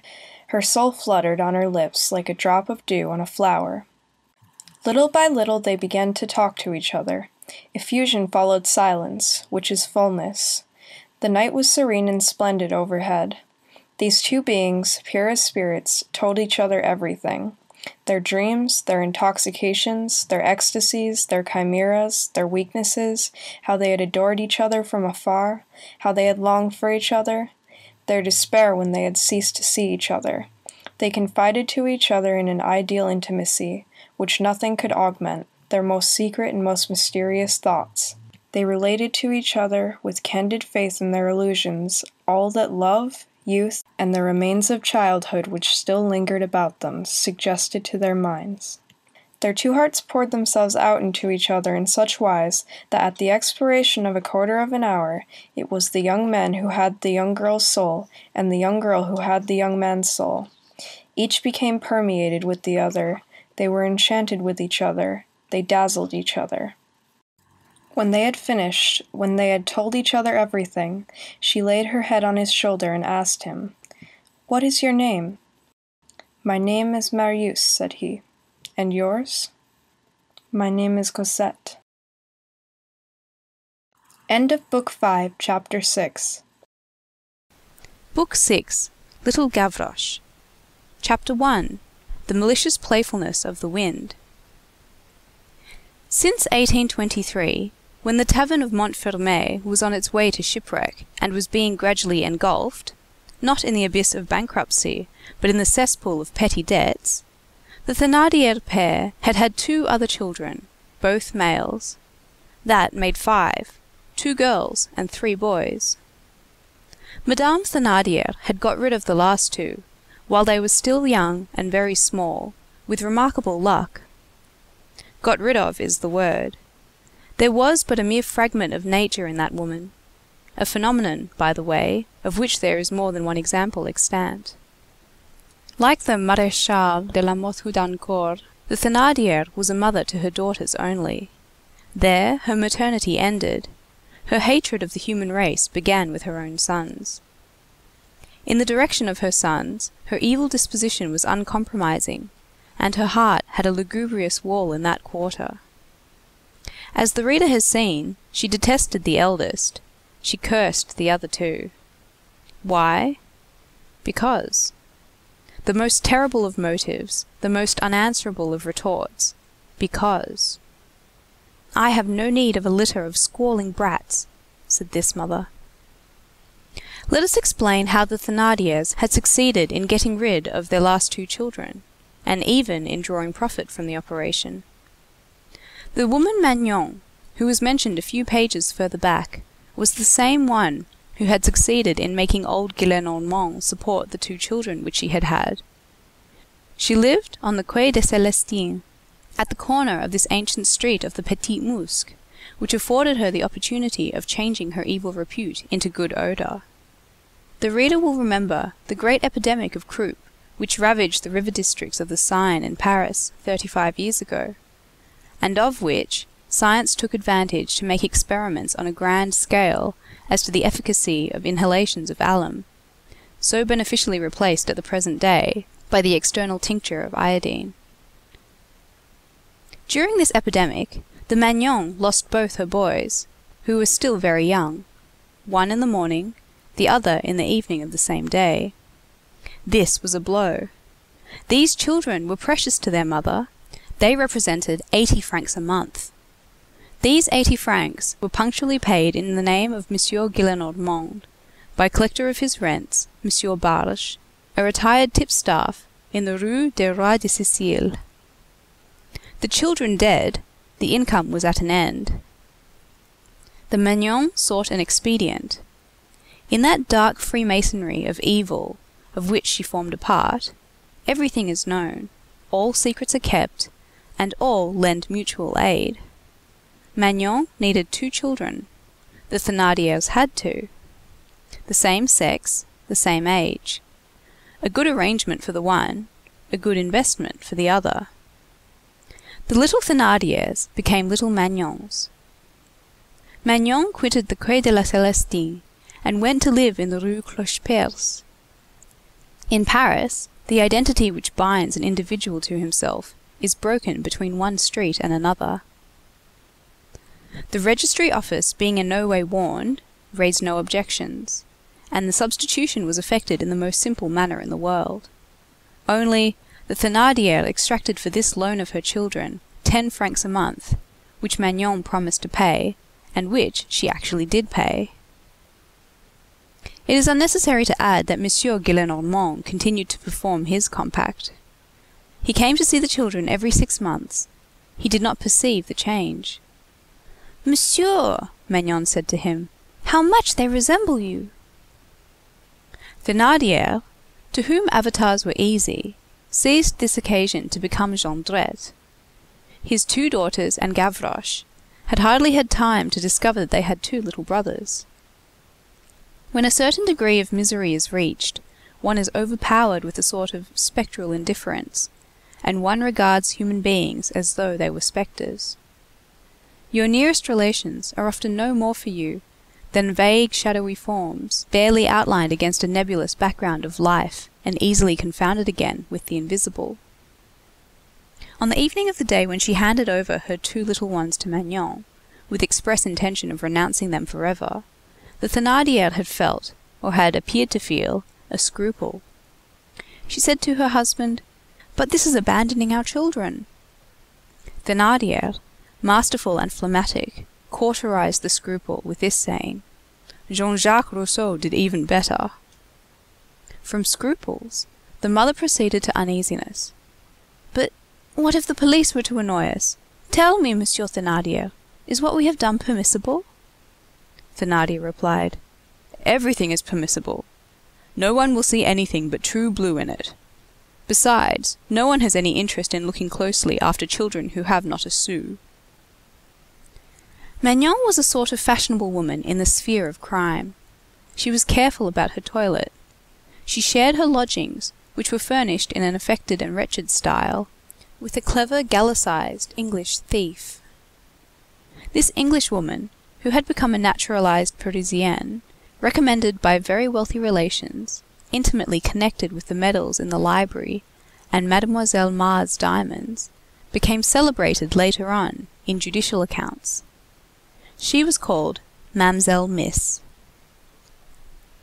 The 2 little creatures who had fallen to Magnon had no reason to complain of their lot. Recommended by the 80 francs, they were well cared for, as is everything from which profit is derived. They were neither badly clothed nor badly fed. They were treated almost like little gentlemen, better by their false mother than by their real one. Magnon played the lady and talked no thieves' slang in their presence. Thus passed several years. Thénardier augured well from the fact. One day he chanced to say to Magnon as she handed him his monthly stipend of 10 francs, "The father must give them some education." All at once, these 2 poor children, who had, up to that time, been protected tolerably well, even by their evil fate, were abruptly hurled into life and forced to begin it for themselves. A wholesale arrest of malefactors, like that in the Jondrette garret, necessarily complicated by investigations and subsequent incarcerations, is a veritable disaster for that hideous and occult counter-society which pursues its existence beneath public society. An adventure of this description entails all sorts of catastrophes in that sombre world. The Thénardier catastrophe involved the catastrophe of Magnon. One day, a short time after Magnon had handed to Éponine the note relating to the Rue Plumet, a sudden raid was made by the police in the Rue Clocheperce. Magnon was seized, as was also Mamselle Miss, and all the inhabitants of the house, which was of a suspicious character, were gathered into the net. While this was going on, the 2 little boys were playing in the backyard and saw nothing of the raid. When they tried to enter the house again, they found the door fastened and the house empty. A cobbler opposite called them to him, and delivered to them a paper which their mother had left for them. On this paper there was an address, Monsieur Barge, collector of rents, Rue de la Roi de Sicile, number 8. The proprietor of the stall said to them, "You cannot live here any longer. Go there. It is nearby, the first street on the left. Ask your way from this paper." The children set out, the elder leading the younger and holding in his hand the paper which was to guide them. It was cold, and his benumbed little fingers could not close very firmly, and they did not keep a very good hold on the paper. At the corner of the Rue Clocheperce, a gust of wind tore it from him, and as night was falling, the child was not able to find it again. They began to wander aimlessly through the streets. End of Book 6, Chapter 1. Book 6, Little Gavroche. Chapter 2. in which little Gavroche extracts profit from Napoleon the Great. Spring in Paris is often traversed by harsh and piercing breezes, which do not precisely chill, but freeze one. These north winds, which sadden the most beautiful days, produce exactly the effect of those puffs of cold air which enter a warm room through the cracks of a badly fitting door or window. It seems as though the gloomy door of winter had remained ajar, and as though the wind were pouring through it. In the spring of 1832, the epoch when the first great epidemic of this century broke out in Europe, these north gales were more harsh and piercing than ever. It was a door even more glacial than that of winter which was ajar. It was the door of the sepulchre. In these winds one felt the breath of the cholera. From a meteorological point of view, these cold winds possessed this peculiarity, that they did not preclude a strong electric tension. Frequent storms, accompanied by thunder and lightning, burst forth at this epoch. One evening, when these gales were blowing rudely, to such a degree that January seemed to have returned, and that the bourgeois had resumed their cloaks, little Gavroche, who was always shivering gaily under his rags, was standing as though in ecstasy before a wig-maker's shop in the vicinity of the Orme Saint-Gervais.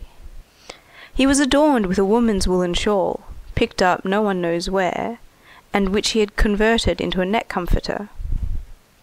Little Gavroche appeared to be engaged in intent admiration of a wax bride in a low-necked dress, and crowned with orange flowers, who was revolving in the window and displaying her smile to passers-by, between two argand lamps. But in reality he was taking an observation of the shop, in order to discover whether he could not prig from the shop front a cake of soap, which he would then proceed to sell for a sou to a hairdresser in the suburbs. He had often managed to breakfast off of such a roll. He called his species of work, for which he possessed special aptitude, shaving barbers. While contemplating the bride and eyeing the cake of soap, he muttered between his teeth, "Tuesday. It was not Tuesday. Was it Tuesday? Perhaps it was Tuesday. Yes, it was Tuesday." No one has ever discovered to what this monologue referred. Yes, perchance, this monologue had some connection with the last occasion on which he had dined, 3 days before, for it was now Friday. The barber in his shop, which was warmed by a good stove, was shaving a customer and casting a glance from time to time at the enemy, that freezing and impudent street urchin, both of whose hands were in his pockets, but whose mind was evidently unsheathed.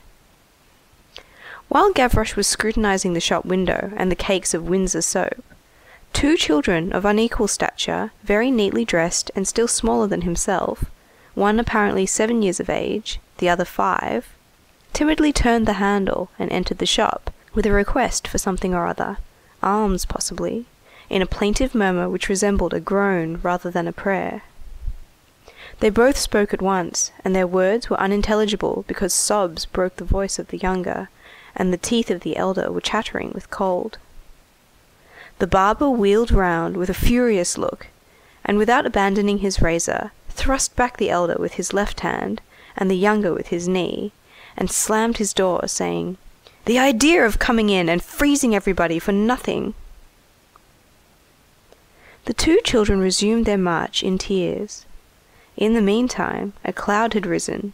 It had begun to rain. Little Gavroche ran after them and accosted them. "What's the matter with you, brats?" "We don't know where we are to sleep," replied the elder. "Is that all?" said Gavroche. "A great matter, truly. The idea of bawling about that. They must be greenies." And adopting, in addition to his superiority, which was rather bantering, an accent of tender authority and gentle patronage, "Come along with me, young uns." "Yes, sir," said the elder.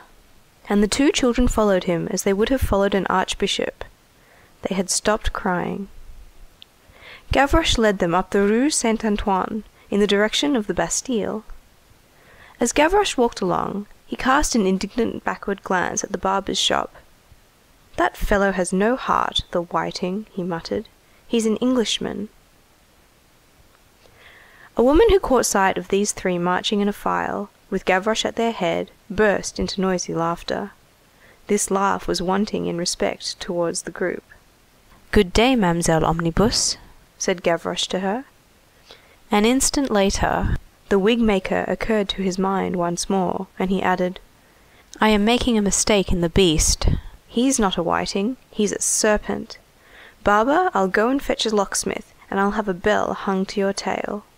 This wig-maker had rendered him aggressive. As he strode over a gutter, he apostrophized a bearded portress who was worthy to meet Faust on the Brocken, and who had a broom in her hand. "Madam," said he, "so you are going out with your horse?" And thereupon he spattered the polished boots of a pedestrian. "You scamp!" shouted the furious pedestrian. Gavroche elevated his nose above his shawl. "Is monsieur complaining?" "Of you!" ejaculated the man. "The office is closed," said Gavroche. "I do not receive any more complaints." In the meanwhile, as he went on up the street, he perceived a beggar girl, 13 or 14 years old, and clad in so short a gown that her knees were visible, lying thoroughly chilled under a porte cochere. The little girl was getting to be too old for such a thing. Growth does play these tricks. The petticoat becomes short at the moment when nudity becomes indecent. "Poor girl," said Gavroche, "she hasn't even trousers. Hold on, take this." And unwinding all the comfortable woolen which he had around his neck, he flung it on the thin and purple shoulders of the beggar girl, where the scarf became a shawl once more. The child stared at him in astonishment, and received the shawl in silence. When a certain stage of distress has been reached in his misery, the poor man no longer groans over evil, no longer returns thanks for good.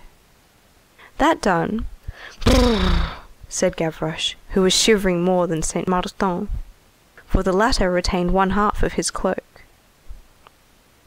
At this "brrr," the downpour of rain, redoubled in its spite, became furious. The wicked skies punish good deeds. "Ah, come now!" exclaimed Gavroche. "What's the meaning of this? It's re-raining. Good heavens! If it goes on like this, I shall stop my subscription." And he set out on the march once more. "It's all right," he resumed, casting a glance at the beggar girl, as she coiled up under the shawl. "She's got a famous peel." And looking up at the clouds, he exclaimed, "Caught!" The two children followed close on his heels. As they were passing one of these heavy grated lattices, which indicate a baker's shop, for bread is put behind bars like gold, Gavroche turned round. "Ah, by the way, brats, have we dined?" "Monsieur," replied the elder, "we have had nothing to eat since this morning." "So you have neither father nor mother?" resumed Gavroche majestically. "Excuse us, sir, we have a papa and a mamma, but we don't know where they are." "Sometimes that's better than knowing where they are," said Gavroche, who was a thinker. "We have been wandering about these 2 hours," continued the elder. "We have hunted for things at the corners of the street, but we have found nothing." "I know," ejaculated Gavroche. "It's the dogs who eat everything." He went on after a pause. "Ah, we have lost our authors. We don't know what we have done with them. This should not be, gamins. It's stupid to let old people stray off like that. Come now, we must have a snooze all the same." However, he asked them no questions. What was more simple than that they should have no dwelling place? The elder of the two children, who had almost entirely recovered the prompt heedlessness of childhood, uttered this exclamation: "It's queer all the same. Mamma told us that she would take us to get a blessed spray on Palm Sunday." "Bosh!" said Gavroche. "Mamma," resumed the elder, "is a lady who lives with Mademoiselle Miss." "Tan-flute!" retorted Gavroche. Meanwhile he had halted, and for the last 2 minutes he had been feeling and fumbling in all sorts of nooks which his rags contained. At last he tossed his head with an air intended to be merely satisfied, but which was triumphant in reality. "Let us be calm, young uns. Here's supper for 3." And from one of his pockets he drew forth a sou. Without allowing the 2 urchins time for amazement, he pushed both of them before him into the baker's shop, and flung his sou on the counter, crying, "Boy, 5 centimes worth of bread." The baker, who was the proprietor in person, took up a loaf and a knife. "In 3 pieces, my boy," went on Gavroche, and he added with dignity, "There are 3 of us." And seeing that the baker, after scrutinizing the 3 customers, had taken down a black loaf, he thrust his finger far up his nose with an inhalation as imperious as though he had had a pinch of the great Frederick's snuff on the tip of his thumb, and hurled this indignant apostrophe full in the baker's face. "Qu'est-ce que ça?" Those of our readers who might be tempted to espy in this interpolation of Gavroche's to the baker a Russian or Polish word, or one of those savage cries which the Yoways and the Botocudos hurl at each other from bank to bank of a river athwart the solitudes, are warned that it is a word which they, our readers, utter every day, and which takes the place of the phrase, "Qu'est-ce que c'est que cela?" The baker understood perfectly and replied, "Well, it's bread, and very good bread of the 2nd quality." "You mean larton brutal, black bread?" retorted Gavroche, calmly and coldly disdainful. "White bread, boy, white bread, larton savant. I'm standing treat."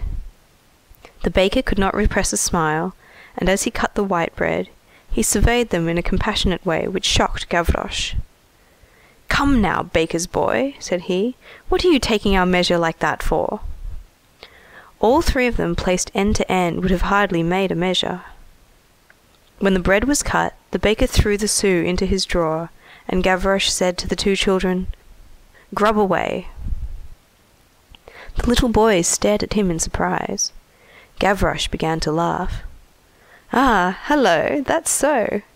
They don't understand yet, they're too small." And he repeated, "Eat away." At the same time, he held out a piece of bread to each of them. And thinking that the elder, who seemed to him more worthy of his conversation, deserved some special encouragement and ought to be relieved from all hesitation to satisfy his appetite, he added, as he handed him the largest share, "Ram that into your muzzle." One piece was smaller than the others. He kept this for himself. The poor children, including Gavroche, were famished. As they tore their bread apart in big mouthfuls, they blocked up the shop of the baker, who, now that they had paid their money, looked angrily at them. "Let's go into the street again," said Gavroche. They set off once more in the direction of the Bastille. From time to time, as they passed the lighted shop windows, the smallest halted to look at the time on a leaden watch, which was suspended from his neck by a cord. "Well, he is a very green 'un," said Gavroche.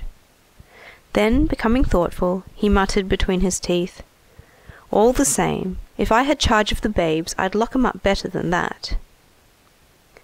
Just as they were finishing their morsel of bread, and had reached the angle of that gloomy Rue de Ballet, at the other end of which the low and threatening wicket of La Force was visible. "Hullo! Is that you, Gavroche?" said someone. "Hullo! Is that you, Montparnasse?" said Gavroche.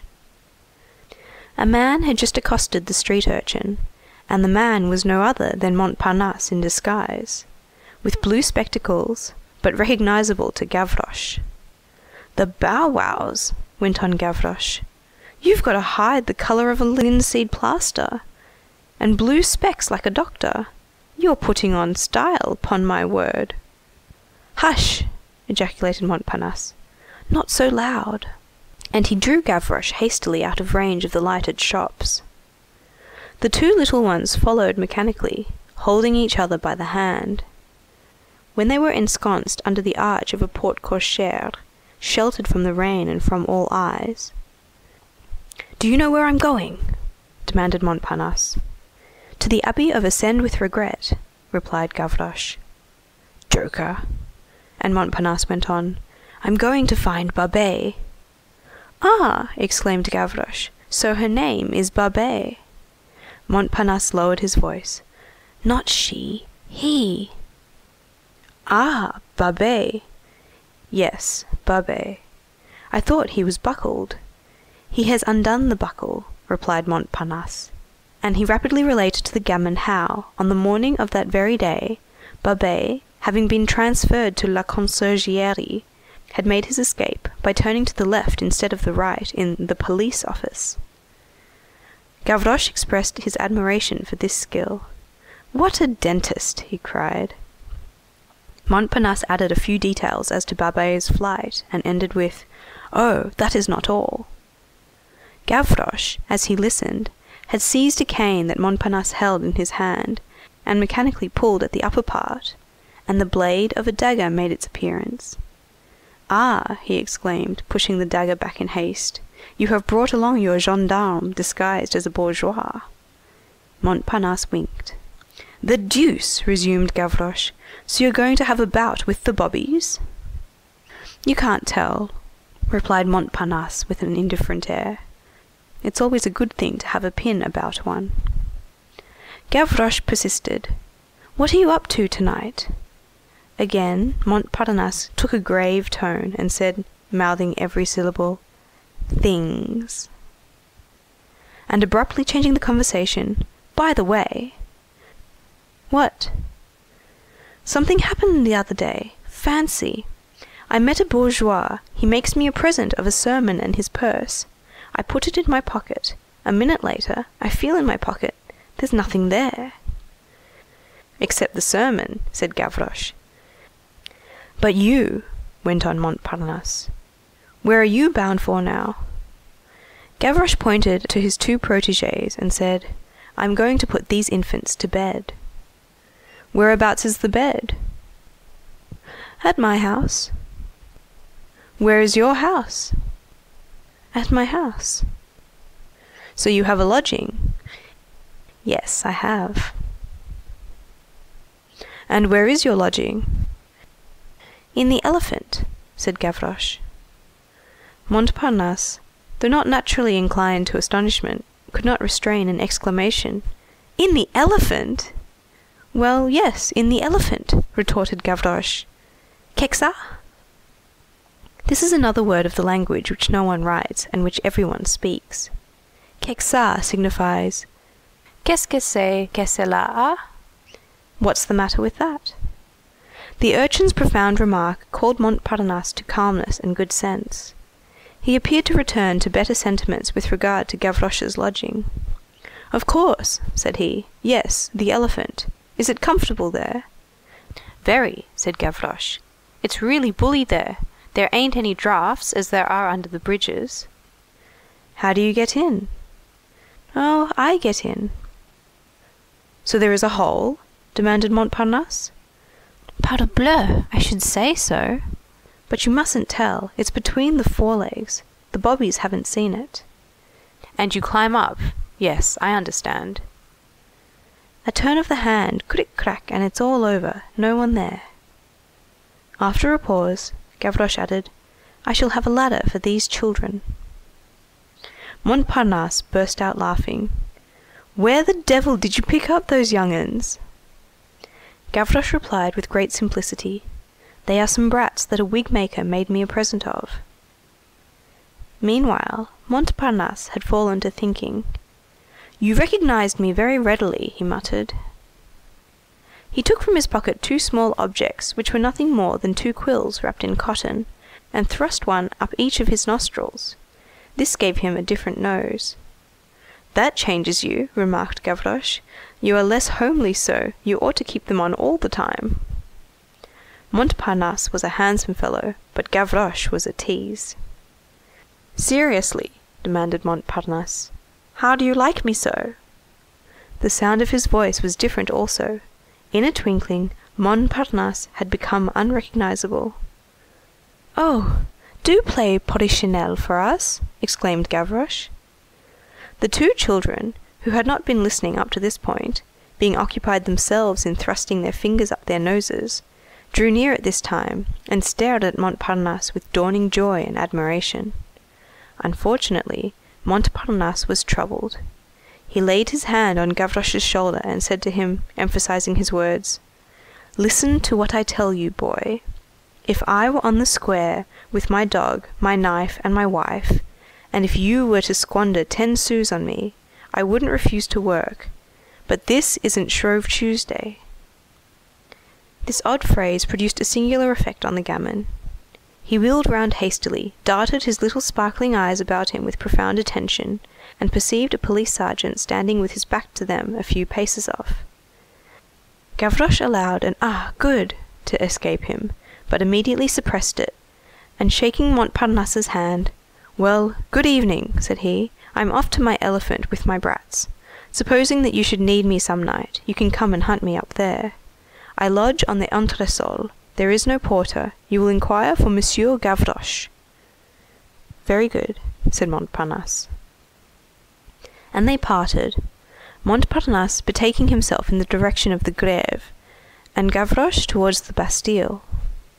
The little one of 5, dragged along by his brother, who was dragged by Gavroche, turned his head back several times to watch Porrichinelle as he went.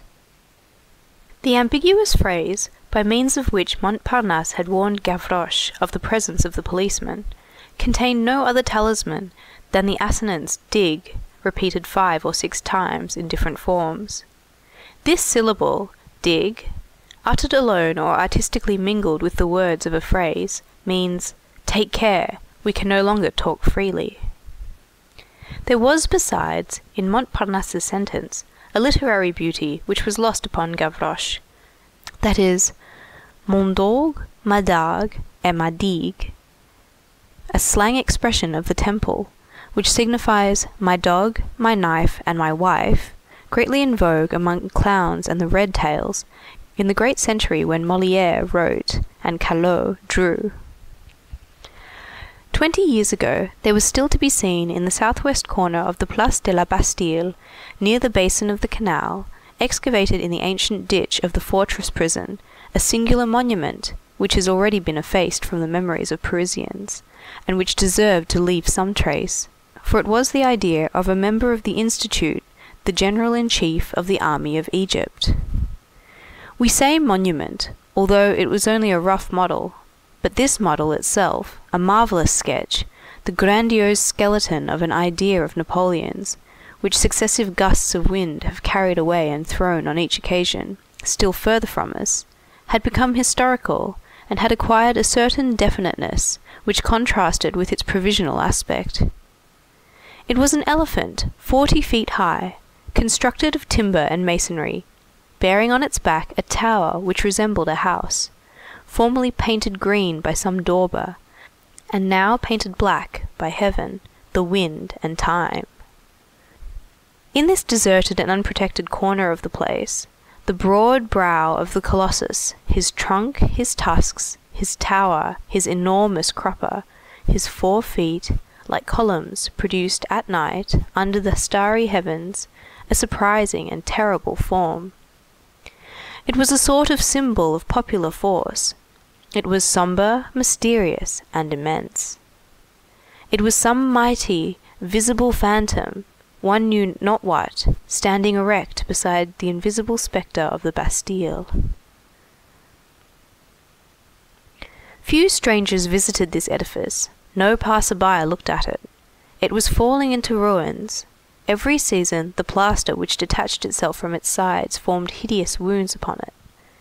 The Adiles, as the expression ran in elegant dialect, had forgotten it ever since 1814. There it stood in its corner, melancholy, sick, crumbling, surrounded by a rotten palisade, soiled continually by drunken coachmen. Cracks meandered athwart its belly, a lath projected from its tail.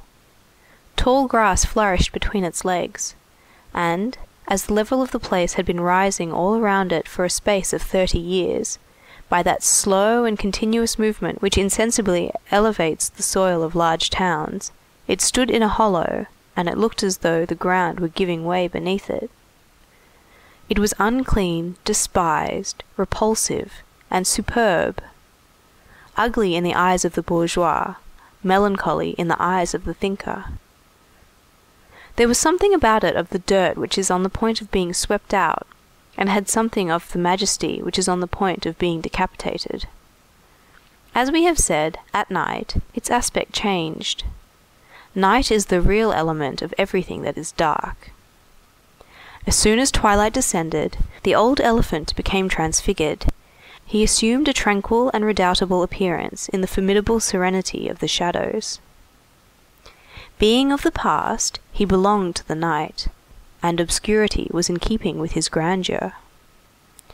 This rough, squat, heavy, hard, austere, almost misshapen, but assuredly majestic monument, stamped with a sort of magnificent and savage gravity, has disappeared, and left to reign in peace a sort of gigantic stove, ornamented with its pipe, which has replaced the sombre fortress with its 9 towers, very much as the bourgeoisie replaces the feudal classes. It is quite natural that a stove should be the symbol of an epoch in which a pot contains power. This epoch will pass away. People have already begun to understand that, if there can be a force in a boiler, there can be no force except in the brain. In other words, that which leads and drags on the world is not locomotives, but ideas. Harness locomotives to ideas. That is well done, but do not mistake the horse for the rider. At all events, to return to the Place de la Bastille, the architect of this elephant succeeded in making a grand thing out of plaster. The architect of the stove has succeeded in making a pretty thing out of bronze. This stovepipe, which has been baptized by a sonorous name, and called the Column of July, this monument of a revolution that miscarried, was still enveloped in 1832 in an immense shirt of woodwork, which we regret for our part, and by a vast plank enclosure which completed the task of isolating the elephant. It was towards this corner of the place, dimly lighted by the reflection of a distant street lamp, that the gamin guided his 2 brats. The reader must permit us to interrupt ourselves here, and to remind him that we are dealing with simple reality, and that 20 years ago the tribunals were called upon to judge, under the charge of vagabondage and mutilation of a public monument, a child who had been caught asleep in this very elephant of the Bastille. This fact noted, we proceed. On arriving in the vicinity of the Colossus, Gavroche comprehended the effect which the infinitely great might produce on the infinitely small, and said, "Don't be scared, infants." Then he entered through a gap in the fence into the elephant's enclosure, and helped the young ones to clamber through the breach. The 2 children, somewhat frightened, followed Gavroche without uttering a word, and confided themselves to this little providence in rags, which had given them bread and promised them a shelter. There, extended along the fence, lay a ladder, which by day served the labourers in the neighbouring timber yard. Gavroche raised it with remarkable vigour, and placed it against one of the elephant's forelegs. Near the point where the ladder ended, a sort of black hole in the belly of the Colossus could be distinguished. Gavroche pointed out the ladder and the hole to his guests, and said to them, "Climb up and go in." The 2 little boys exchanged terrified glances. "You're afraid, brats!" exclaimed Gavroche. And he added, "You shall see." He clasped the rough leg of the elephant, and in a twinkling, without deigning to make use of the ladder, he had reached the aperture. He entered it as an adder slips through a crevice and disappeared within, and an instant later the 2 children saw his head, which looked pale, appear vaguely on the edge of the shadowy hole, like a wan and whitish spectre. "Well," he exclaimed, "climb up, young uns. You'll see how snug it is here. Come up, you," he said to the elder. "I'll lend you a hand." The little fellows nudged each other. The gamin frightened and inspired them with confidence at one and the same time. And then it was raining very hard. The elder one undertook the risk. The younger, on seeing his brother climbing up, and himself left alone between the paws of this huge beast, felt greatly inclined to cry, but he did not dare. The elder lad climbed, with uncertain steps, up the rungs of the ladder, Gavroche, in the meanwhile, encouraging him with exclamations like a fencing master to his pupils, or a muleteer to his mules. "Don't be afraid. That's it. Come on, put your feet there. Give us your hand here. Boldly." And when the child was within reach, he seized him suddenly and vigorously by the arm and pulled him towards him. "Nabbed," said he. The brat had passed through the crack. "Now," said Gavroche, "wait for me. Be so good as to take a seat, monsieur." And making his way out of the hole, as he had entered it, he slipped down the elephant's leg with the agility of a monkey, landed on his feet in the grass, grasped the child of 5 round the body, and planted him fairly in the middle of the ladder. Then he began to climb up behind him, shouting to the elder, "I'm going to boost him. Do you tug." And in another instant the small lad was pushed, dragged, pulled, thrust, stuffed into the hole, before he had time to recover himself, and Gavroche, entering behind him, and repulsing the ladder with a kick which sent it flat on the grass, began to clap his hands and to cry, "Here we are! Long live General Lafayette!" This explosion over, he added, "Now, young'uns, you are in my house." Gavroche was at home, in fact. Oh, unforeseen utility of the useless, charity of great things, goodness of giants! This huge monument, which had embodied an idea of the emperor's, had become the box of a street urchin. The brat had been accepted and sheltered by the colossus. The bourgeois, decked out in their Sunday finery, who passed the elephant of the Bastille, were fond of saying, as they scanned it disdainfully with their prominent eyes, "What's the good of that?" It served to save from the cold, the frost, the hail, the rain, to shelter from the winds of winter, to preserve from slumber in the mud which produces fever, and from slumber in the snow which produces death, a little being who had no father, no mother, no bread, no clothes, no refuge. It served to receive the innocent, whom society repulsed. It served to diminish public crime. It was a lair open to one against whom all doors were shut. It seemed as though the miserable old mastodon, invaded by vermin and oblivion, covered with warts, with mould and ulcers, tottering, worm-eaten, abandoned, condemned, a sort of mendicant colossus, asking alms in vain, with a benevolent look in the midst of the crossroads, had taken pity on that other mendicant, the poor pygmy, who roamed without shoes to his feet, without a roof over his head, blowing on his fingers, clad in rags, fed on rejected scraps. That was what the elephant of the Bastille was good for. This idea of Napoleon, disdained by men, had been taken back by God. That which had been merely illustrious had become august. In order to realize his thought, the emperor should have had porphyry, brass, iron, gold, marble. The old collection of planks, beams, and plaster sufficed for God.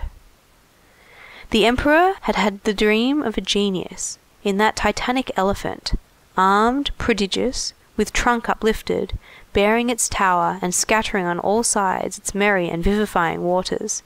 He wished to incarnate the people. God had done a grander thing with it. He had lodged a child there.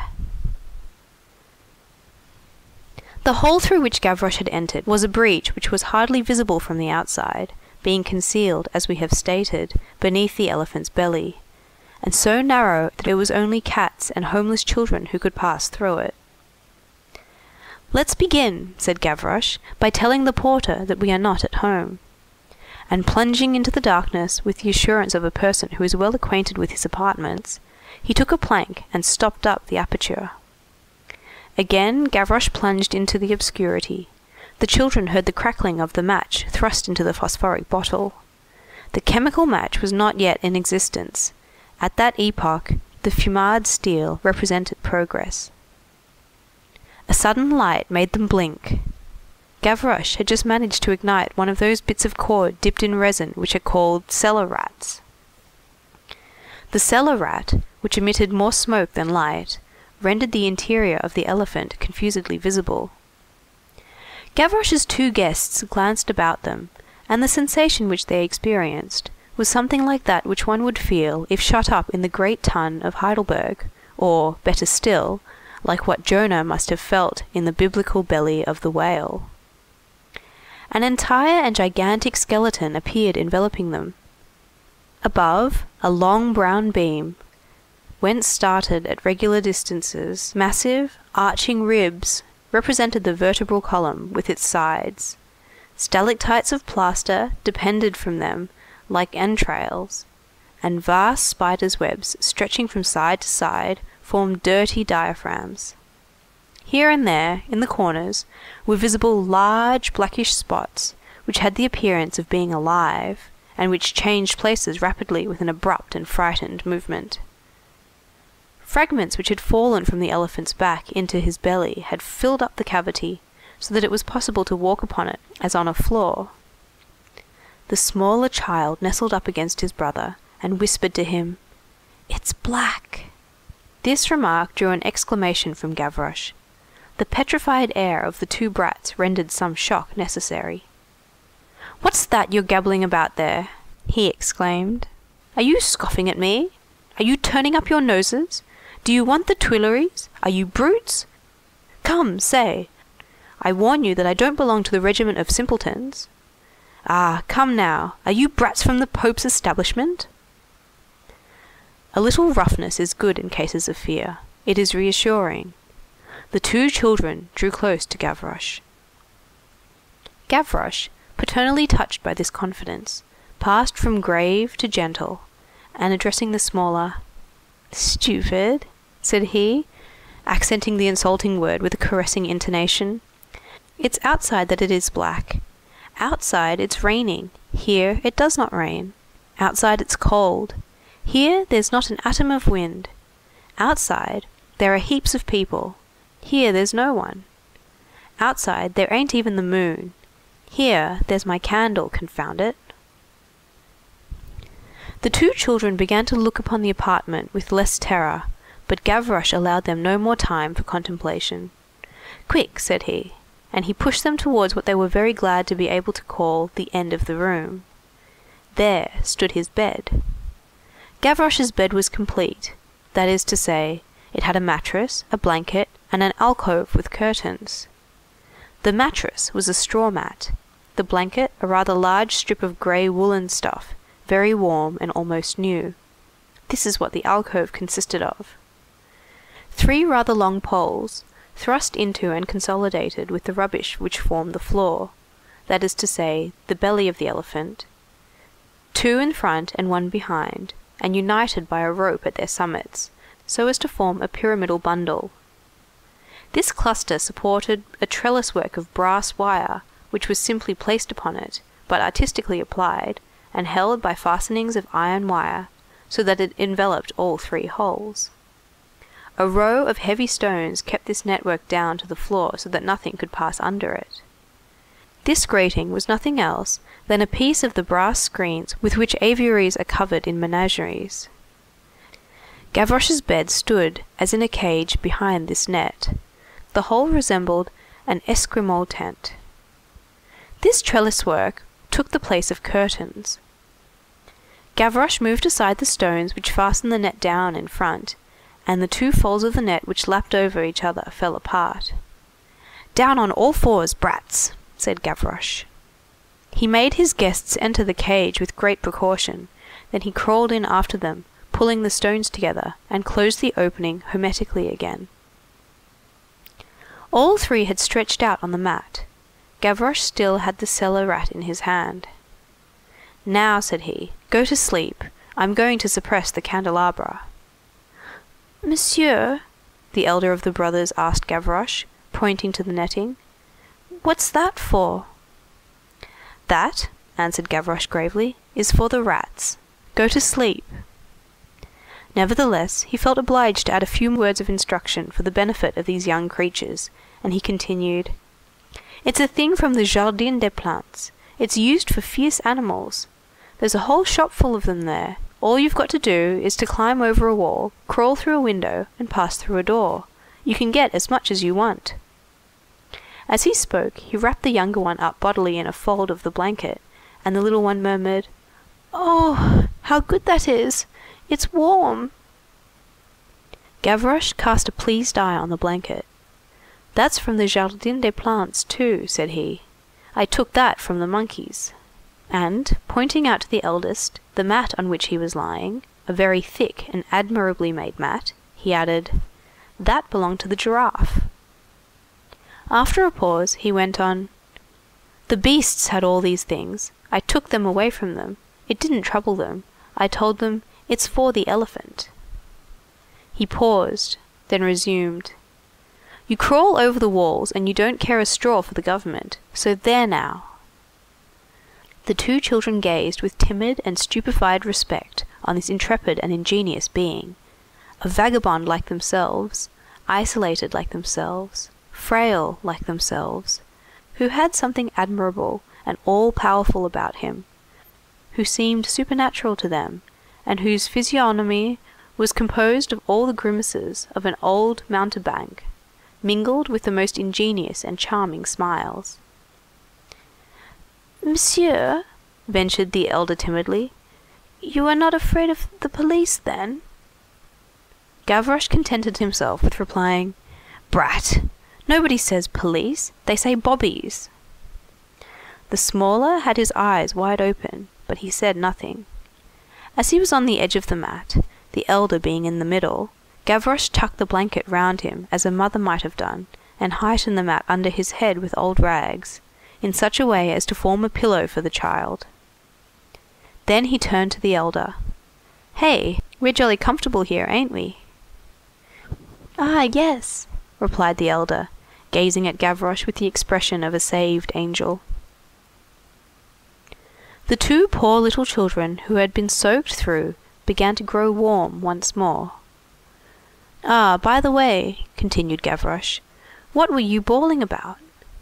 And pointing out the little one to his brother, "A mite like that, I've nothing to say about, but the idea of a big fellow like you crying, it's idiotic, you looked like a calf." "Gracious," replied the child, "we have no lodging." "Bother," retorted Gavroche, "you don't say lodgings, you say crib." "And then we were afraid of being alone like that at night."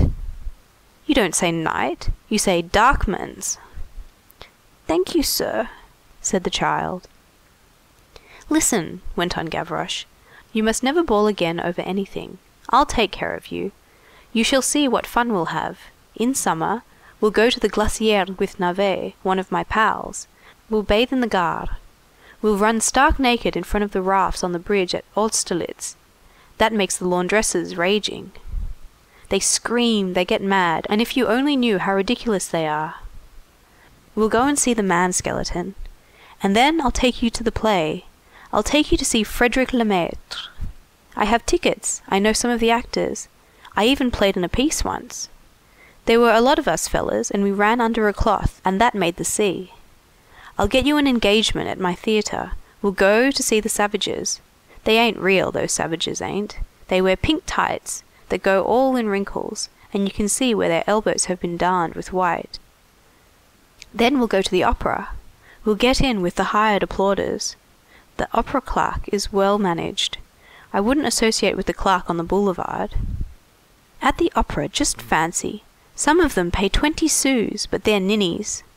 They're called dish-clouts. And then we'll go to see the guillotine work. I'll show you the executioner. He lives in the Rue des Marais, Monsieur Sanson. He has a letterbox at his door. Ah, we'll have famous fun. At that moment, a drop of wax fell on Gavroche's finger and recalled him to the realities of life. "The deuce," said he. "There's the wit giving out. Attention! I can't spend more than a sou a month on my lighting. When a body goes to bed, he must sleep. We haven't the time to read Monsieur Paul de Kock's romances. And besides, the light might pass through the cracks of the porte cochère, and all the bobbies need to do is to see it." "And then," remarked the elder timidly, he alone dared to talk to Gavroche and reply to him, "a spark might fall in the straw, and we must look out and not burn the house down." People don't say burn the house down, remarked Gavroche. They say blaze the crib. The storm increased in violence, and the heavy downpour beat upon the back of the Colossus amid claps of thunder. "You're taken in, rain," said Gavroche. "It amuses me to hear the decanter run down the legs of the house. Winter is a stupid. It wastes its merchandise. It loses its labour. It can't wet us, and that makes it kick up a row. Old water carrier that it is." This allusion to the thunder, all the consequences of which Gavroche, in his character of a philosopher of the 19th century, accepted, was followed by a broad flash of lightning, so dazzling that a hint of it entered the belly of the elephant through the crack.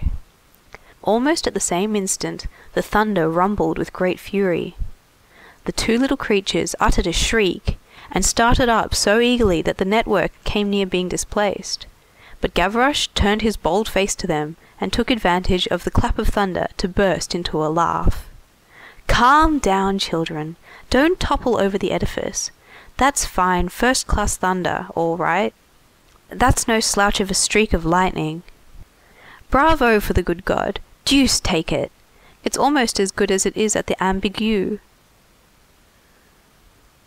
That said, he restored order in the netting, pushed the two children gently down on the bed, pressed their knees in order to stretch them out at full length, and exclaimed, "Since the good God is lighting his candle, I can blow out mine.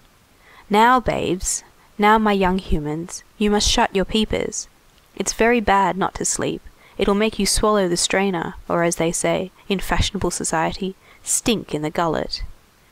Wrap yourself up well in the hide. I'm going to put out the light. Are you ready?" "Yes," murmured the elder. "I'm all right. I seem to have feathers under my head." "People don't say head," cried Gavroche. "They say nut." The two children nestled close to each other. Gavroche finished arranging them on the mat, drew the blanket up to their very ears, and repeated, for the third time, his injunction in the heretical tongue, "Shut your peepers!" and he snuffed out his tiny light. Hardly had the light been extinguished when a peculiar trembling began to affect the netting under which the three children lay. It consisted of a multitude of dull scratches which produced a metallic sound, as if claws and teeth were gnawing at the copper wire. This was accompanied by all sorts of little piercing cries. The little 5-year-old boy, on hearing this hubbub overhead, and chilled with terror, jogged his brother's elbow, but the elder brother had already shut his peepers, as Gavroche had ordered. Then the little one, who could no longer control his terror, questioned Gavroche, but in a very low tone and with bated breath. "Sir?" "Hey?" said Gavroche, who had just closed his eyes. "What is that?" "It's the rats," replied Gavroche, and he laid his head down on the mat again. The rats, in fact, who swarmed by thousands in the carcass of the elephant, and who were the living black spots which we have already mentioned, had been held in awe by the flame of the candle, so long as it had been lighted, but as soon as the cavern, which was the same as their city, had returned to darkness, scenting what the good storyteller Perrault calls fresh meat, they had hurled themselves in throngs on Gavroche's tent, and had climbed to the top of it and had begun to bite the meshes as though seeking to pierce this new-fangled trap. Still the little one could not sleep. "Sir," he began again. "Hey?" said Gavroche. "What are rats?" "They are mice." This explanation reassured the child a little. He had seen white mice in the course of his life, and he was not afraid of them. Nevertheless, he lifted up his voice once more. "Sir?" "Hey?" said Gavroche again. "Why don't you have a cat?" "I did have one," replied Gavroche. "I brought one here, but they ate her." This second explanation undid the work of the first, and the little fellow began to tremble again. The dialogue between him and Gavroche began again for the fourth time. "Monsieur?" "Hey?" "Who was it that was eaten?" "The cat." "And who ate the cat?" "The rats." "The mice?" "Yes, the rats." The child, in consternation, dismayed at the thought of mice which ate cats, pursued, "Sir, would those mice eat us?" "Wouldn't they just!" ejaculated Gavroche. The child's terror had reached its climax, but Gavroche added, "Don't be afraid, they can't get in, and besides, I am here. Here, catch hold of my hand. Hold your tongue and shut your peepers." At the same time, Gavroche grasped the little fellow's hand across his brother. The child pressed the hand close to him and felt reassured. Courage and strength have these mysterious ways of communicating themselves. Silence reigned round them once more. The sound of their voices had frightened off the rats. At the expiration of a few minutes, they came raging back, but in vain. The three little fellows were fast asleep and heard nothing more. The hours of the night fled away. Darkness covered the vast Place de la Bastille. A wintry gale, which mingled with the rain, blew in gusts. The patrol searched all the doorways, alleyways, enclosures, and obscure nooks, and in their search for nocturnal vagabonds, they passed in silence before the elephant. The monster, erect, motionless, staring open-eyed into the shadows, had the appearance of dreaming happily over his good deed, and sheltered from heaven and from men the three poor sleeping children.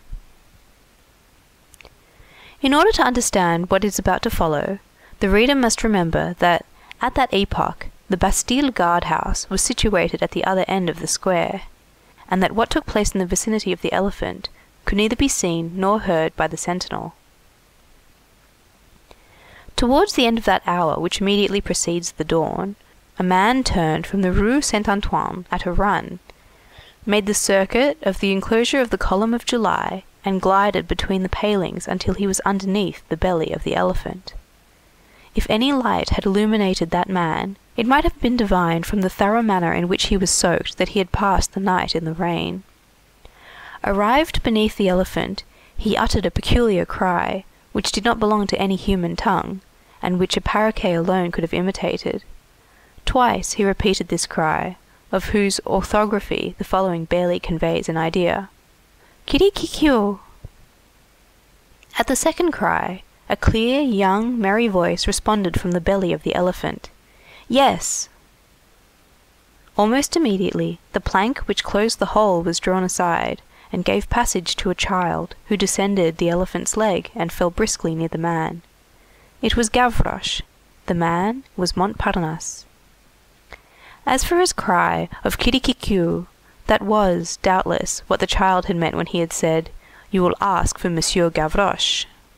On hearing it, he had waked with a start, had crawled out of his alcove, pushing apart the netting a little and carefully drawing it together again. Then he had opened the trap and descended. The man and the child recognized each other silently amid the gloom. Montparnasse confined himself to the remark, "We need you. Come, lend us a hand." The lad asked for no further enlightenment. "I'm with you," said he. And both took their way towards the Rue Saint-Antoine, whence Montparnasse had emerged, winding rapidly through the long file of market gardeners' carts which descend towards the markets at that hour. The market gardeners, crouching, half asleep, in their wagons, amid the salads and vegetables, enveloped to their very eyes in their mufflers on account of the beating rain, did not even glance at these strange pedestrians. End of Book 6, Chapter 2. Book 6, Little Gavroche. Chapter 3, The Vicissitudes of Flight. This is what had taken place that same night at La Force. An escape had been planned between Babet, Brujon, Guelemer, and Thénardier, although Thénardier was in close confinement. Babet had arranged the matter for his own benefit on the same day, as the reader has seen from Montparnasse's account to Gavroche. Montparnasse was to help them from the outside. Brujon, after having passed a month in the punishment cell, had had time, in the first place, to weave a rope, in the second, to mature a plan. In former times, those severe places where the discipline of the prison delivers the convict to his own hands, were composed of 4 stone walls, a stone ceiling, a flagged pavement, a camp bed, a grated window, and a door lined with iron, and were called dungeons. But the dungeon was judged to be too terrible. Nowadays they are composed of an iron door, a grated window, a camp bed, a flagged pavement, 4 stone walls, and a stone ceiling, and are called chambers of punishment. A little light penetrates towards midday. The inconvenient point about these chambers, which, as the reader sees, are not dungeons, is that they allow the persons who should be at work to think. So Brujon meditated, and he emerged from the chamber of punishment with a rope. As he had the name of being very dangerous in the Charlemagne courtyard, he was placed in the new building. The first thing he found in the new building was Guelemer. The second was a nail. Guelemer, that is to say, crime. A nail, that is to say, liberty. Brujon, of whom it is high time that the reader should have a complete idea, was, with an appearance of delicate health and a profoundly premeditated languor, a polished, intelligent sprig, and a thief, who had a caressing glance and an atrocious smile. His glance resulted from his will, and his smile from his nature. His first studies in his art had been directed to roofs. He had made great progress in the industry of men who tear off lead, who plunder the roofs, and despoil the gutters by the process called double pickings. The circumstance which put the finishing touch on the moment peculiarly favorable for an attempt at escape was when the roofers were relaying and rejointing, at that very moment, a portion of the slates on the prison. The St. Bernard courtyard was no longer absolutely isolated from the Charlemagne and the St. Louis courtyard. Up above there were scaffoldings and ladders, in other words, bridges and stairs in the direction of liberty. The new building, which was the most cracked and decrepit thing to be seen anywhere in the world, was the weak point in the prison. The walls were eaten by saltpeter to such an extent that the authorities had been obliged to line the vaults of the dormitories with a sheathing of wood, because stones were in the habit of becoming detached and falling on the prisoners in their beds. In spite of this antiquity, the authorities committed the error of confining in the new building the most troublesome prisoners, of placing there the hard cases, as they say in prison parlance. The new building contained 4 dormitories, one above the other, and a top story which was called the bel air, or fine air. A large chimney flue, probably from some ancient kitchen of the Duc de la Force, started from the ground floor, traversed all 4 stories, cut the dormitories, where it figured as a flattened pillar, into 2 portions, and finally pierced the roof. Guelemer and Brujon were in the same dormitory. They had been placed, by way of precaution, on the lower story. Chance ordained that the heads of their beds should rest against the chimney. Thénardier was directly over their heads, in the top story known as Bel Air. The pedestrian, who halts on the Rue Culture Sainte-Catherine, after passing the barracks of the firemen, in front of the porte cochere of the bathing establishment, beholds a yard full of flowers and shrubs in wooden boxes, at the extremity of which spreads out a little white rotunda with 2 wings, brightened up with green shutters, the bucolic dream of Jean-Jacques. Not more than 10 years ago, there rose above the rotunda an enormous, black, hideous, bare wall by which it was backed up. This was the outer wall of La Force. This wall, beside that rotunda, was Milton viewed through Berquin. Lofty as it was, this wall was overtopped by a still blacker roof, which could be seen beyond. This was the roof of the new building. There one could descry 4 dormer windows guarded with bars. They were the windows of the Bel Air. A chimney pierced the roof. This was the chimney which traversed the dormitories. The Bel Air, that top story of the new building, was a sort of a large hall, with a mansard roof, guarded with triple gratings and double doors of sheet iron, which were studded with enormous bolts. When one entered from the north end, one had on one's left the 4 dormer windows, on one's right, facing the windows at regular intervals, 4 square, tolerably vast cages, separated by narrow passages, built of masonry, to about the height of the elbow, and the rest, up to the roof, of iron bars. Thénardier had been in solitary confinement in one of these cages since the night of the 3rd of February. No one was ever able to discover how and by what connivance he succeeded in procuring and secreting a bottle of wine, invested, so it is said by Derues, with which a narcotic is mixed, and which the band of the endormeurs, or sleep-compellers, rendered famous. There are in many prisons treacherous employees, half jailers, half thieves, who assist in escapes, who sell to the police an unfaithful service, and who turn a penny whenever they can. On that same night, then, when little Gavroche picked up the 2 lost children, Brujon and Guelemer, who knew that Babet, who had escaped that morning, was waiting for them in the street as well as Montparnasse, rose softly, and with the nail which Brujon had found, began to pierce the chimney against which their bed stood. The rubbish fell on Brujon's bed so that they were not heard. Showers, mingled with thunder, shook the doors on their hinges, and created in the prison a terrible and opportune uproar. Those of the prisoners who woke pretended to fall asleep again, and left Guelemer and Brujon to their own devices. Brujon was adroit, Guelemer was vigorous. Before any sound had reached the watcher, who was sleeping in the grated cell which opened into the dormitory, the wall had been pierced, the chimney scaled, the iron grating, which bared the upper orifice and the flue, forced, and the 2 redoubtable ruffians were on the roof. The wind and rain redoubled. The roof was slippery. "What a good night to leg it," said Brujon. An abyss 6 feet broad and 8 feet deep separated them from the surrounding wall. At the bottom of this abyss they could see the musket of a sentinel gleaming through the gloom.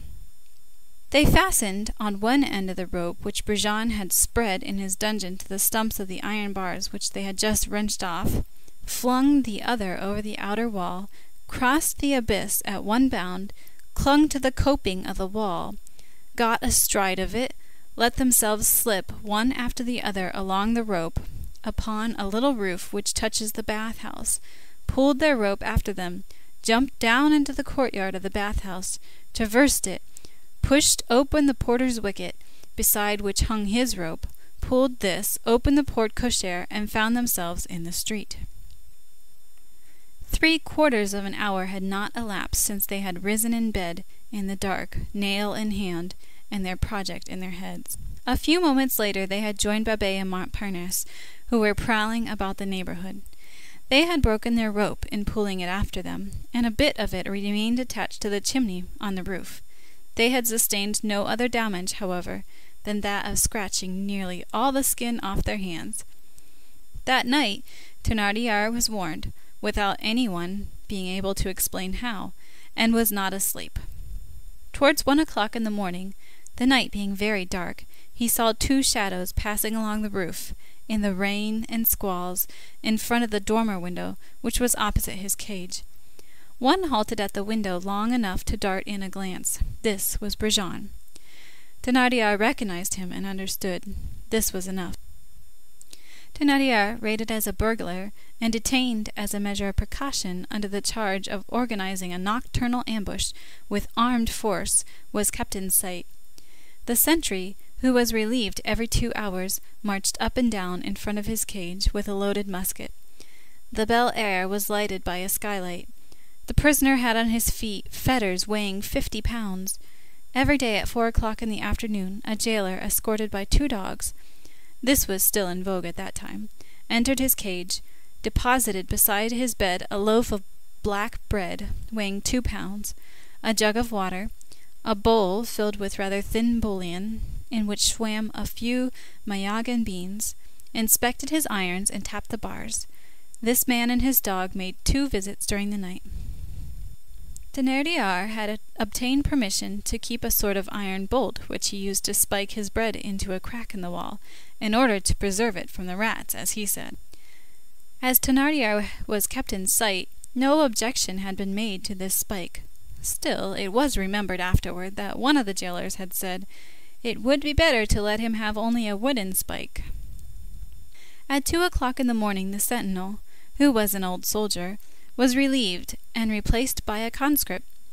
A few moments later, the man with the dogs paid his visit and went off without noticing anything except, possibly, the excessive youth and the rustic air of the raw recruit. 2 hours afterward, at 4 o'clock, when they came to relieve the conscript, he was found asleep on the floor, lying like a log near Thénardier's cage. As for Thénardier, he was no longer there. There was a hole in the ceiling of his cage, and, above it, another hole in the roof. One of the planks of his bed had been wrenched off, and probably carried away with him, as it was not found. They also seized in his cell a half-empty bottle which contained the remains of the stupefying wine with which the soldier had been drugged. The soldier's bayonet had disappeared. At the moment when this discovery was made, it was assumed that Thénardier was out of reach. The truth is that he was no longer in the new building, but that he was still in great danger. Thénardier, on reaching the roof of the new building, had found the remains of Brujon's rope hanging to the bars of the upper trap of the chimney.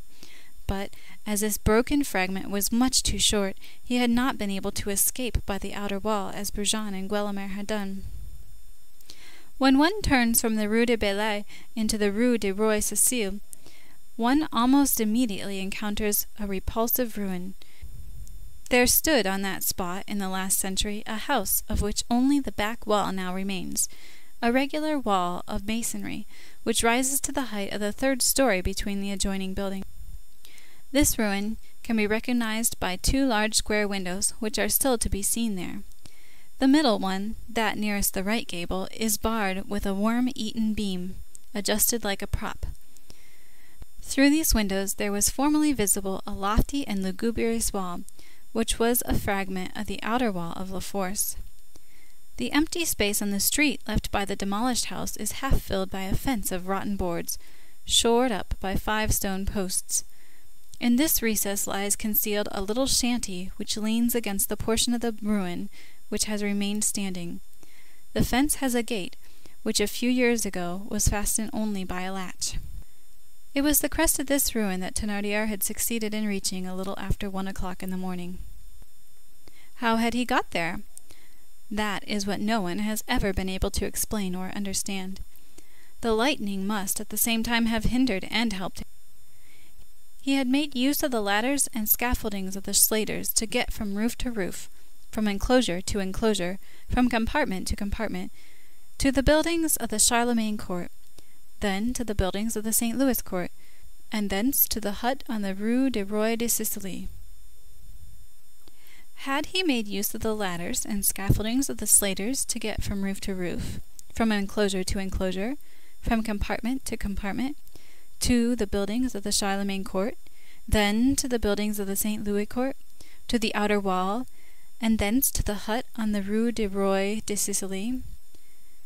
But in that itinerary there existed breaks which seemed to render it an impossibility.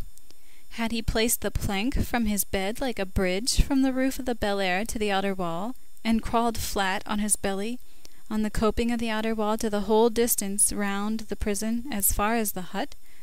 But the outer wall of La Force formed a crenellated and unequal line. It mounted and descended. It dropped at the firemen's barracks. It rose towards the bathhouse. It was cut in twain by building. It was not even of the same height on the Hôtel La Mignon as on the Rue Pavie. Everywhere occurred falls and right angles, and then the sentinel must have espied the dark form of the fugitive. Hence, the route taken by Thénardier still remains rather inexplicable. In 2 manners, flight was impossible. Had Thénardier, spurred on by the thirst for liberty which changes precipices into ditches, iron bars into wattles of osier, a legless man into an athlete, a gouty man into a bird, stupidity into instinct, instinct into intelligence, and intelligence into genius. Had Thénardier invented a third mode? No one has ever found out. The marvels of escape cannot always be accounted for. The man who makes his escape, we repeat, is inspired. There is something of the star and of the lightning in the mysterious gleam of flight. The efforts toward deliverance is no less surprising than the flight toward the sublime. And one says of the escaped thief, "How did he contrive to scale that wall?"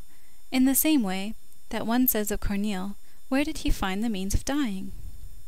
At all events, dripping with perspiration, drenched with rain, with his clothes hanging in ribbons, his hands flayed, his elbows bleeding, his knees torn, Thénardier had reached what children, in their figurative language, call the edge of the wall of the ruin.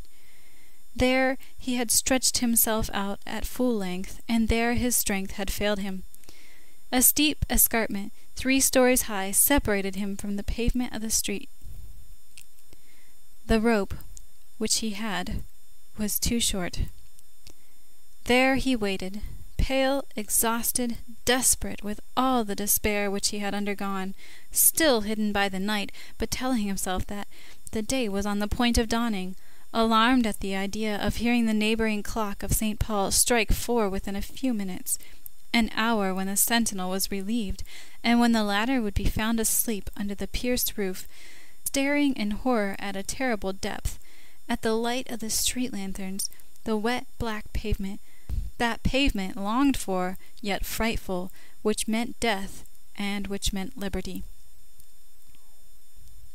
He asked himself whether his 3 accomplices in flight had succeeded, if they had heard him, and if they would come to his assistance. He listened. With the exception of the patrol, no one had passed through the street since he had been there.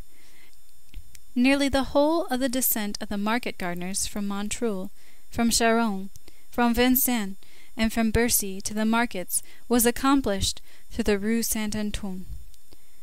4 o'clock struck. Thénardier shuddered. A few moments later, that terrified and confused uproar which follows the discovery of an escape broke forth in the prison. The sound of doors opening and shutting, the creaking of gratings on their hinges, a tumult in the guard-house, the hoarse shouts of the turnkeys, the shock of the musket butts on the pavement of the courts reached his ears. Lights ascended and descended past the grated windows of the dormitories. A torch ran along the ridgepole of the top story of the new building. The firemen belonging in the barracks on the right had been summoned. Their helmets, with the torch lighted up in the rain, went and came along the roofs. At the same time, Thénardier perceived in the direction of the Bastille a wan whiteness lighting up the edge of the sky in doleful wise. He was on top of a wall 10 inches wide, stretched out under the heavy rains, with 2 gulfs to the right and the left. Unable to stir, subject to the giddiness of a possible fall, and to the horror of a certain arrest, and his thoughts, like the pendulum of a clock, swung from one of these ideas to the other. Dead if I fall, caught if I stay. In the midst of this anguish he suddenly saw, the street being still dark, a man who was gliding along the walls and coming from the Rue Pavie halt in the recess above which Thénardier was, as it were, suspended. Here this man was joined by a second, who walked with the same caution, then by a third, then by a fourth. When these men were reunited, one of them lifted the latch of the gate in the fence, and all 4 entered the enclosure in which the shanty stood. They halted directly under Thénardier. These men had evidently chosen this vacant space in order that they might consult without being seen by the passers-by, or by the sentinel who guards the wicket of La Force a few paces distant. It must be added that the rain kept this sentinel blocked in his box. Thénardier, not being able to distinguish their visages, lent an ear to their words with the desperate attention of a wretch who feels himself lost. Thénardier saw something resembling a gleam of hope flash before his eyes. These men conversed in slang. The first said in a low but distinct voice, "Let's cut. What are we up to here?" The second replied, It's raining hard enough to put out the very devil's fire, and the bobbies will be along instanter. There's a soldier on guard yonder. We shall get nabbed here." These two words, "Aishigo" and "Aisikale," both of which mean icy, and which belong, the first to the slang of the barriers, the second to the slang of the temple, were flashes of light for Thénardier. By the Aisiko he recognized Brujon, who was a prowler of the barriers. By the Aisikale he knew Babet, who was among his other trades, had been an old clothes broker at the temple. The antique slang of the great century is no longer spoken except in the temple, and Babet was really the only person who spoke it in all its purity. Had it not been for the Aisikale, then Thénardier would not have recognized him, for he had entirely changed his voice. In the meanwhile, the third man had intervened. "There's no hurry yet. Let's wait a bit. How do we know that he doesn't stand in need of us?" By this, which was nothing but French, Thénardier recognized Montparnasse, who made it a point in his elegance to understand all slangs, and to speak none of them. As for the fourth, he held his peace, but his huge shoulders betrayed him. Thénardier did not hesitate. It was Guelemer. Brujon replied almost impetuously, but still in a low tone. "What are you jabbering about? The tavern-keeper hasn't managed to cut his stick. He don't tumble into the racket, that he don't. You have to be a pretty knowing cove to tear up your shirt, cut up your sheet to make a rope, punch holes in doors, get up false papers, make false keys, file your irons, hang out your cord, hide yourself and disguise yourself. The old fellow hasn't managed to play it. He doesn't understand how to work the business." Babet added, still in that classical slang, which was spoken by Polière and Cartouche, and which is to the bold, new, highly colored, and risky argot used by Brujon, what the language of Racine is to the language of André Chenier. "Your tavern-keeper must have been nabbed in the act. You have to be knowing. He's only a greenhorn. He must have let himself be taken in by a bobby, perhaps even by a sheep who played it on him as his pal. Listen, Montparnasse, do you hear those shouts in the prison? You have seen all those lights. He's recaptured there. He'll get off with 20 years. I ain't afraid. I ain't a coward. But there ain't anything more to do, or otherwise they'd lead us a dance. Don't get mad. Come with us. Let's go drink a bottle of old wine together." "One doesn't desert one's friends in a scrape," grumbled Montparnasse. "I tell you he's nabbed," retorted Brujon. "At the present moment the innkeeper ain't worth a halfpenny. We can't do nothing for him. Every minute I think a bobby has got me in his fist." Montparnasse no longer offered more than a feeble resistance. The fact is that these four men, with the fidelity of ruffians who never abandon each other, had prowled all night long about La Force, great as was their peril, and the hope of seeing Thénardier make his appearance on the top of some wall. But the night, which was really growing too fine, for the downpour was such as to render all the streets deserted, the cold, which was overpowering them, soaked their garments, their hole-ridden shoes, the alarming noise which had just burst forth from the prison, the hours which had elapsed, the patrol which they had encountered, the hope which was vanishing, all urged them to beat a retreat. Montparnasse himself, who was perhaps almost Thénardier's son-in-law, yielded. A moment more, and they would be gone. Thénardier was panting on his wall like the shipwrecked sufferers of the Méduse on their raft, when they beheld the vessel which had appeared in sight vanish on the horizon. He dared not call to them. A cry might be heard and ruin everything. An idea occurred to him. A last idea. A flash of inspiration. He drew from his pocket the end of Brujon's rope, which he had detached from the chimney of the new building, and flung it into the space enclosed by the fence. The rope fell at their feet. "A widow," said Babet. "My tortouse," said Brujon. "The tavern-keeper is there," said Montparnasse. They raised their eyes. Thénardier thrust out his head a very little. "Quick," said Montparnasse. "Have you the other end of the rope, Brujon?" "Yes."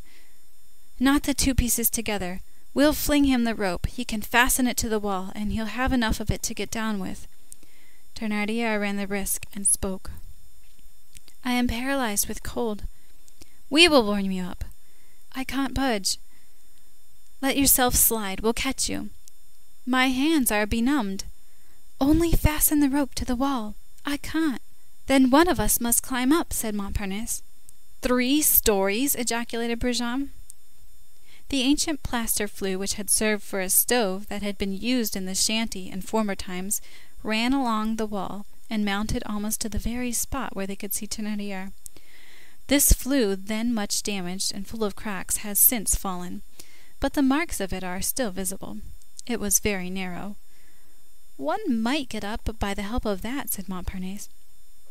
By that flue? Exclaimed Babet. A grown-up cove? Never. It would take a brat. A brat must be got, resumed Brujon. Where are we to find a young-un? Said Guelemer. Wait, said Montparnasse. I've got the very article. He opened the gate of the fence very softly, made sure that no one was passing along the street, stepped out cautiously, shut the gate behind him, and set off at a run in the direction of the Bastille.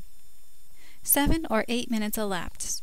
8,000 centuries to Thénardier. Babet, Brujon, and Guelemer did not open their lips. At last the gate opened once more, and Montparnasse appeared, breathless, and followed by Gavroche. The rain still rendered the street completely deserted. Little Gavroche entered the enclosure and gazed at the forms of these ruffians with a tranquil air. The water was dripping from his hair. Guelemer addressed him.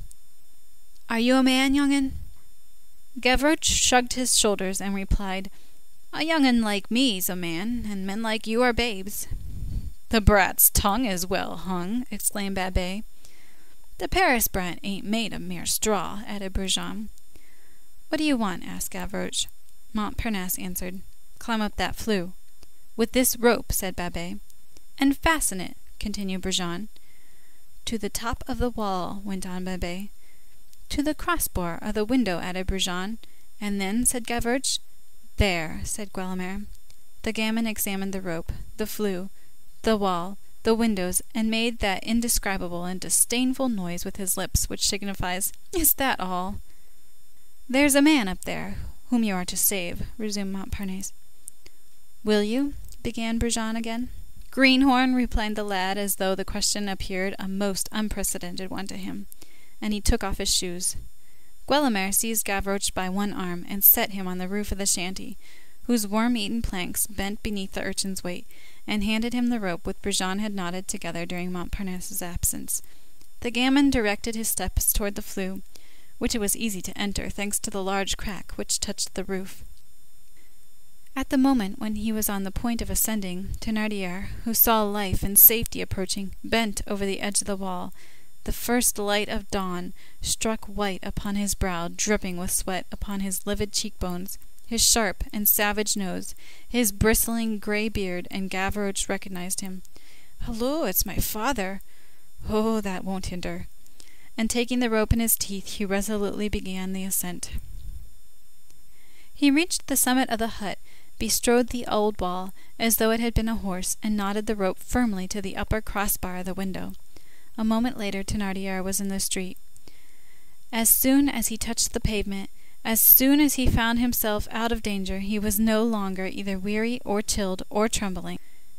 The terrible things from which he had escaped vanished like smoke. All that strange and ferocious mind awoke once more, and stood erect and free, ready to march onward. These were the man's first words. Now, whom are we to eat?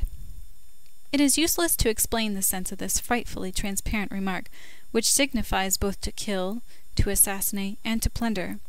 To eat, true sense, to devour. Let's get well into a corner, said Brujon. Let's settle it in 3 words and part at once. There was an affair that promised well in the Rue Plumet, a deserted street, an isolated house, an old rotten gate on a garden, and lone woman. Well, why not? Demanded Thénardier. Your girl, Éponine, went to see about the matter, replied Babet.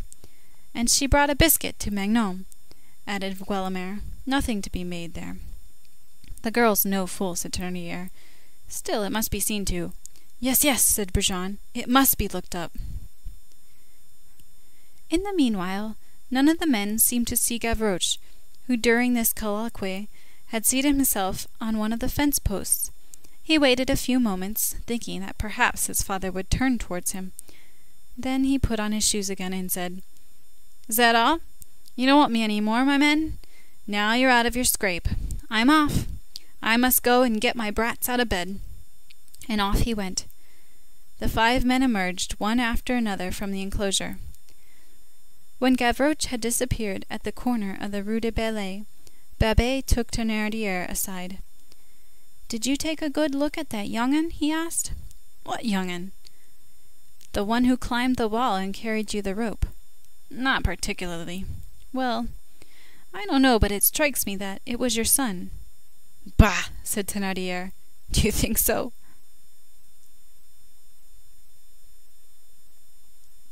End of Book 6, Chapter 3.